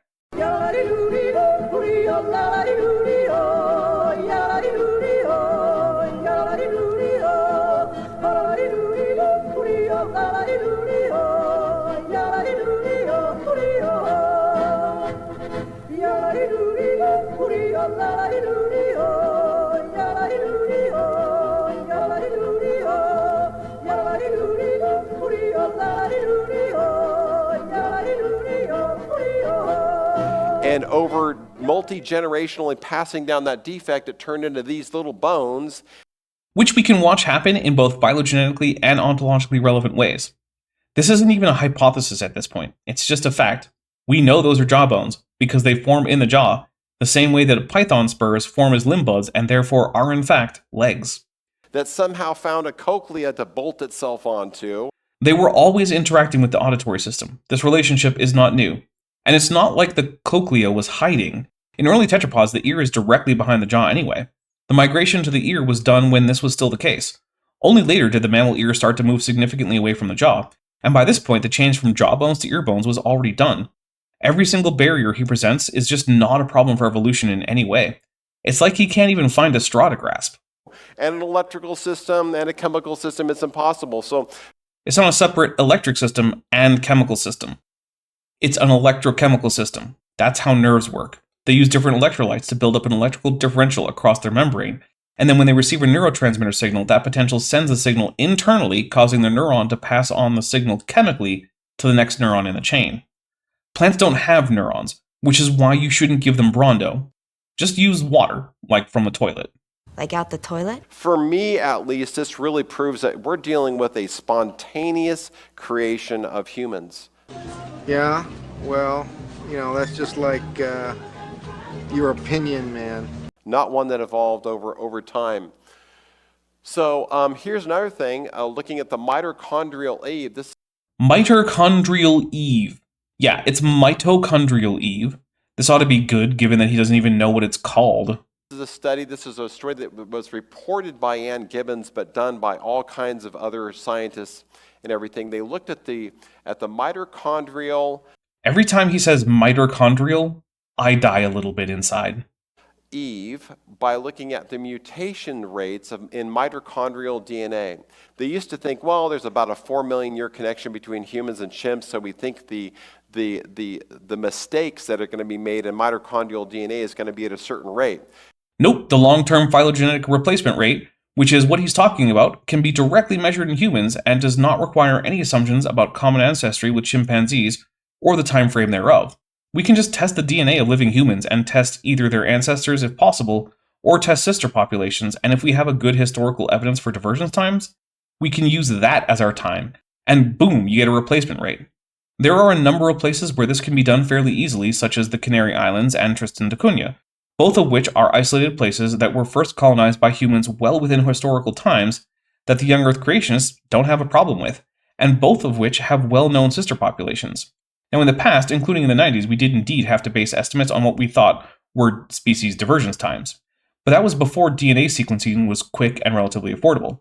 The times have changed. But they went and tested using real human subjects the actual rate of mutations that occur in mitochondrial DNA, and here's what they said. This is reported in a secular journal. Regardless of the cause, evolutionists are most concerned. Why are they most concerned? What are they concerned about? Getting accurate estimates of divergence times between populations. About the effect of this faster mutation rate that they've found using scientific methods. For example, researchers have calculated that mitochondrial Eve, which is the first woman...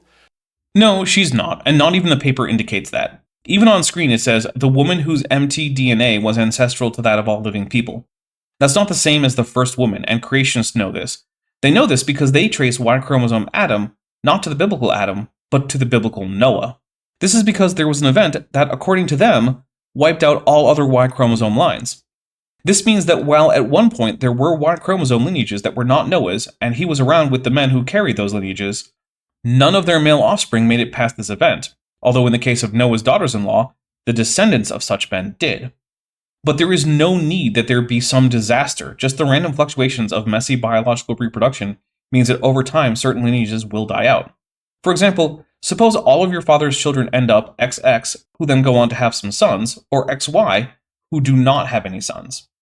His Y chromosome line has now died out, despite him reproducing and even having grandchildren, even grandchildren of both sexes. In this case, your father was a contemporary of other men with other Y chromosome lineages who left behind descendants, but did not leave behind his Y chromosome lineage. Just like, say, the fathers-in-law of Shem, Ham, and Japheth, except that there was no catastrophe. Since over time there is a chance that any given Y chromosome lineage will die out, they will die out over time, and over time the identity of Y chromosome Adam will shift. The idea for mitochondrial Eve is directly parallel. Just like the Y chromosome only comes from the male line, mitochondria only come through the female line. If you are someone who produces sperm, your children, if any, will not get your mitochondria. Instead, they will get the mitochondria of whoever their other parent is. So say your mother has both XX and XY children, but the XX children only have sons, and the XY children maybe have both sons and daughters. Since the XY children aren't going to pass on the mitochondrial DNA of their mother, your mother now has plenty of grandchildren, but none of them will pass on her mitochondrial DNA. And so that line of mitochondrial DNA will go extinct. And notice that no disaster has to occur. So just like there is no need for mitochondrial Adam to be the first man, and creationists don't even think he was, there is similarly no need for mitochondrial Eve to be the first woman. The woman whose mitochondrial DNA was ancestral to all that in living people lived 100,000 to 200,000 years ago in Africa. That's what they used to think. That is, in fact, still the broad consensus. But using the new clock based upon the mitochondrial mutation rate, she would be a mere 6,000 years old. No one thinks that this is the case. Well, no one with more than 2 brain cells to rub together. But at what point should models switch from the mitochondrial DNA time zone to the other? Exactly, because we know from experimental data that over shorter time periods, like a handful of generations, the observed accumulation rate of mutations is faster than over time frames like dozens of generations. And it's not really a mystery as to why. Both natural selection and genetic drift act to reduce diversity. Both act on mitochondrial DNA. So over time, short-term diversity gains from mutation will tend to fall out of the population, resulting in only a subset of the diversity around at any given time being found later in the same population. This will mean that when looking at great-grandparent to grandparent to parent to child to grandchild, you will find a greater rate of change than when looking from an extant person to their ancestor 300 years ago. This article, which isn't really a paper, from 1998, is just pointing out that in 1998, it wasn't clear when it was reasonable to go from the faster rate to the slower rate. But both are now and were known then to exist and be different. That's why no one thinks that mitochondrial Eve was around 6,000 years ago. Because while it isn't clear exactly when to use which rate, we know both rates were real, and no one thought that the faster rate was valid that far back. It was a question of how many hundreds, not thousands of years back it could work. Because we had data going back much less than 1,000 years from places like the Canary Islands that showed that before that, the slower rate was valid. Dan is just going to ignore all of this, including the measurements that show you cannot extend this fast rate, sometimes called the pedigree rate, that far back in the past, and is just going to say that, in fact, if you invalidly extend the rate that we know not to work into the past, you get a convenient number for him, and that means Eve from the Bible really is mitochondrial Eve. So mitochondrial DNA, here's good scientific evidence that the first woman was alive 6,000 years ago. No, it's not, and that paper doesn't actually support that claim. Read it yourself. It's linked in the description, and it's freely available. It's only 4 pages long. Great evidence. It's fun how creationists will call something that provides no evidence great evidence. It's like their brains work backwards, which they kind of do since they start with a conclusion and then force the data into that mold, no matter how poorly they fit. And of course, there's a huge theological implication here. Okay, myth number 6, and I think we wrap up with this. We'll have some time for Q&A. Did Moses produce the first 5 books of the Bible? No. Hey, before you leave, I just want to take a second to thank my patrons for joining. Okay, fine, I'll talk about this. Because there's all kinds of advanced textual criticism that's now coming out, and it's spreading through Christian colleges and secular colleges. There's like, oh, now we know that Moses didn't compile the first 5 books of the Bible, so we really don't know who did it, so the whole thing's probably not valid. Okay, so no part of the Torah makes the claim that Moses was the compiler or author of any of it. Further, it contains a story of Moses' death, so he definitely didn't write that. Further, we have profound evidence against most of the narrative of the Torah being historical. But what the heck does that mean for validity? I don't even know what he means by validity. The enemy finds all kinds of ways to attack here, so... Oh, so now Satan is in charge of history, linguistics, and archaeology.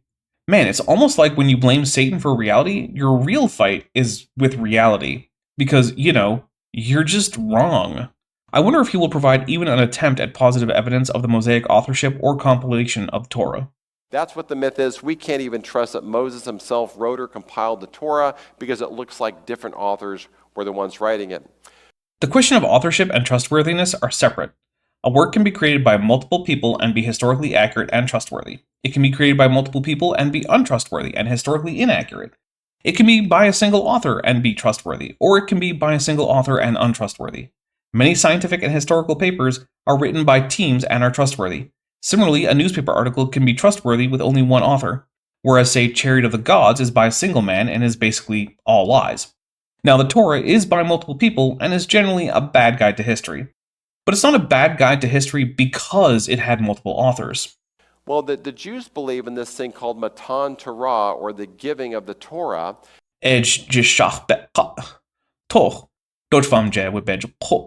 Jat nech dan Moshe vad khun chut pak nob khun jat pakdajye non puk och bet dotvet je rap mo ivrit me chut pakdajye wat dich var pak me mishmoch khitlach bet.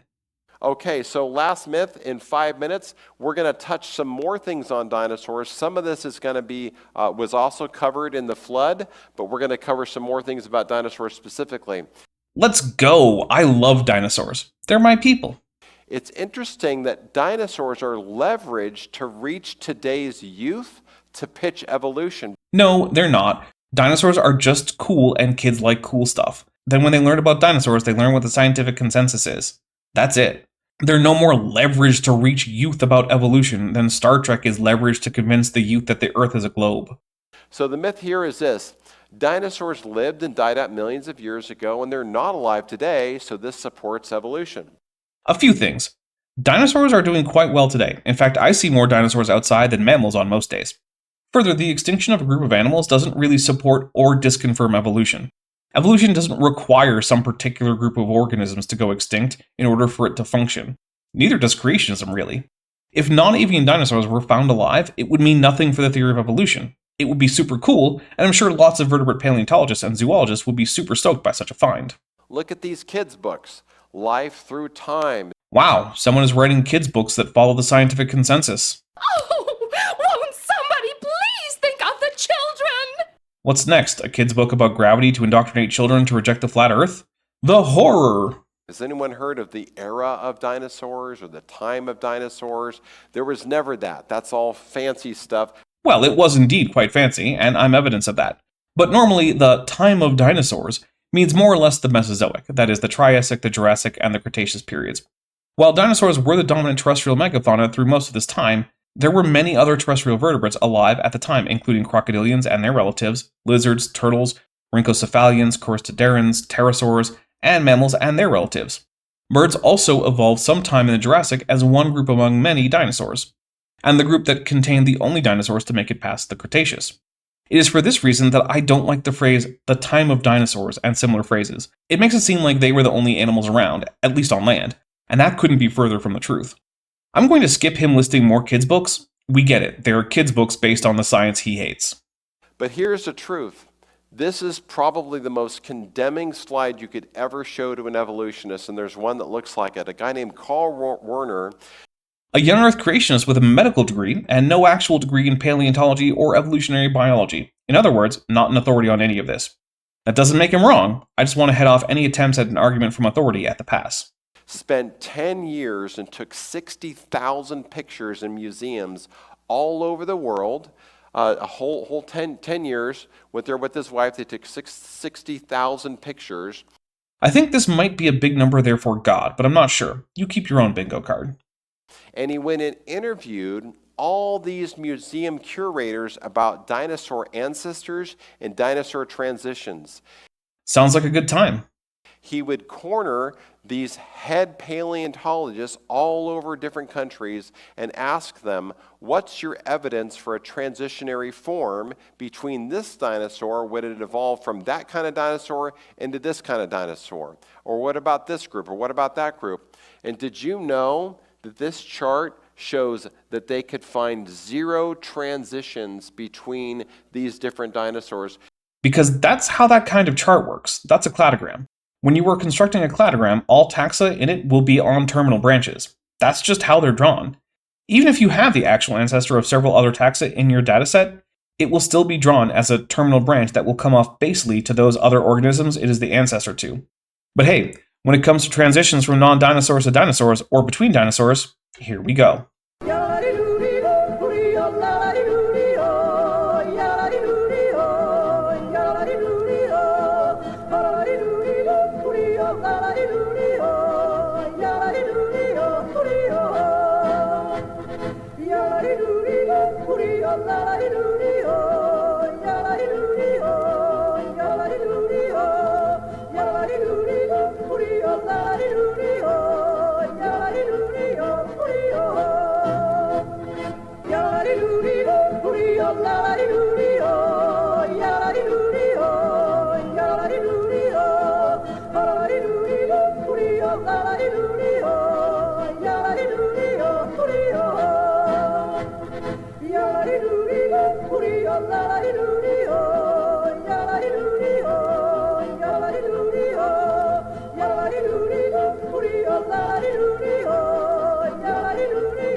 Here's for example, we have, it's really amazing when you look at it this way, there are 287 sauropod fossil sets that have been uncovered. What the hell is a fossil set? They have no idea where they came from. Really? Well, here are some prosauropods that aren't quite sauropods.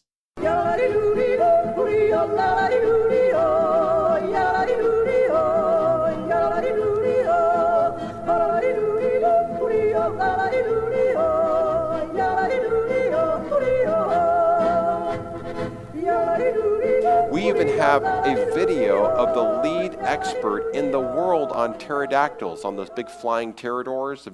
Big flying pterodors isn't a thing, because that's not a word. Maybe he means pteranodon. I don't know. I'm not quite fluent in fuckwit. The pterosaurs. Ah, there it is, a real word. And he says every time we find these creatures in the fossil record, they're just perfect pterosaurs. I don't really know what makes a pterosaur perfect, but yeah, unlike dinosaurs, the fossil record for pterosaurs is scant. But we do have at least one animal that's not a pterosaur, but is on the pterosaur side of the dinosaur-pterosaur split. That is Scleromochlus. So we don't have nothing. They have no idea where they came from. They just show up in the dirt. They're just there. There's no predecessor. Well, there's the one. It's a tiny little guy. You would think that you would find something like a little mouse or a rat. Well, rats and mice are members of the family Muridae, and that evolved sometime in the Miocene. So now I wouldn't expect that at all. In fact, if I found that in the Triassic, it would be a big problem for the theory of evolution. That looks kind of like the body of those big flying birds, and maybe the...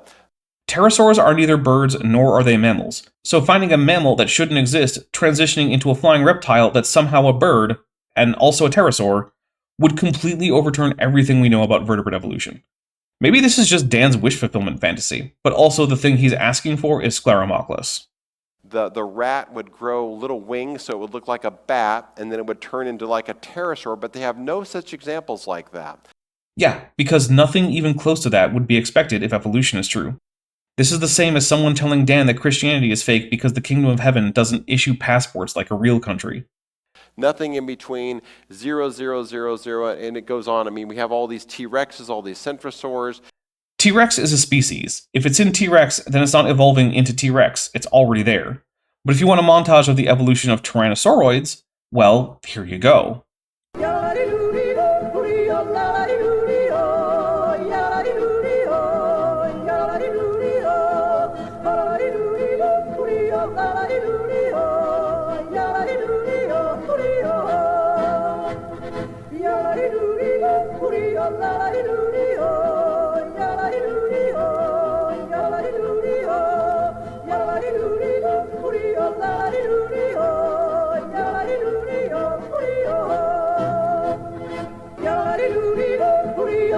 We have hundreds and hundreds of these dinosaurs in their final forms, 78 T-Rexes and no predecessors. Calling this their final form means nothing. It's just the form that we found them in. In many cases they went extinct, but in some cases, especially the dinosaurs from before the end of the Cretaceous, we have no idea if they went on to evolve new forms. All final form could mean in evolutionary biology is the form an organism had when it went extinct, since after that there's no more evolution for that lineage. We already covered the Tyrannosaurs. They don't know where they came from. They just show up on Earth. Actually, they came from Asia, then migrated into North America. We have the fossils of this. We do know where they came from and when, and what they looked like at basically every stage of their evolution. This absolutely matches the Bible, where God breathed and spoke these animals into existence after their kinds, just like the Bible says. Fun! How to get the fossil record of dinosaurs to fit with the Bible is he has to lie about it. I don't think that reflects well on his theology. He then goes back over some stuff that we covered in part 1. I'm skipping that, and that's it. After this, it's just a Q&A that he didn't bother to upload. Well, that was frankly pathetic, and the volume of lies, I think, started going up toward the end. I think I can safely conclude that Dan is at least as stupid as Kenthoven, if not more stupid than him. That's not an easy feat, but even Kent doesn't think, at least to my knowledge, that the mainstream explanation for dinosaur fossils is that they all died at the same time from the same event. Oh well, I hope you enjoyed this series. It was not easy to make given how often I had to leave my desk and just scream into the sky at how stupid Dan was being. But if you did like the series, or just this video, then please hit like on this video and tell me what you liked in the comments. If you didn't like it, then hit dislike and let me know what the problem was. Either way, please subscribe to my channel if you haven't, and turn on all notifications so that occasionally, YouTube might tell you about my content if they feel like it, regardless of your wishes. I'm the Dapper Dinosaur. Hey, before you leave, I just want to take a second to thank my patrons and channel members, especially those pledging $20 or above. Van Tovend, Ferrevara, Tapioca Weasel, Whispers, Max Cherry, North Texas Fossils, John Ackerman, Strawberry Vein, Dr. Tapioca Weasel, Elleron Teller, Ian Chen, Kelvin Brostig von Manen, Landon Knoll, Mabbity Babbity, Sphincter of Doom, and Volus. It's because of my channel members and patrons whom you're seeing on screen that this channel can stay afloat. Without you, it would all shut down. If you want to join the team, there's a link to join the channel below this video, and there's a link to join the Patreon in the description. On the Patreon, you can get a 10% discount for pledging annually, and either way, you get early access to virtually all of my scripted videos, often 3 to 5 months before they come out for the general public. Thanks for watching.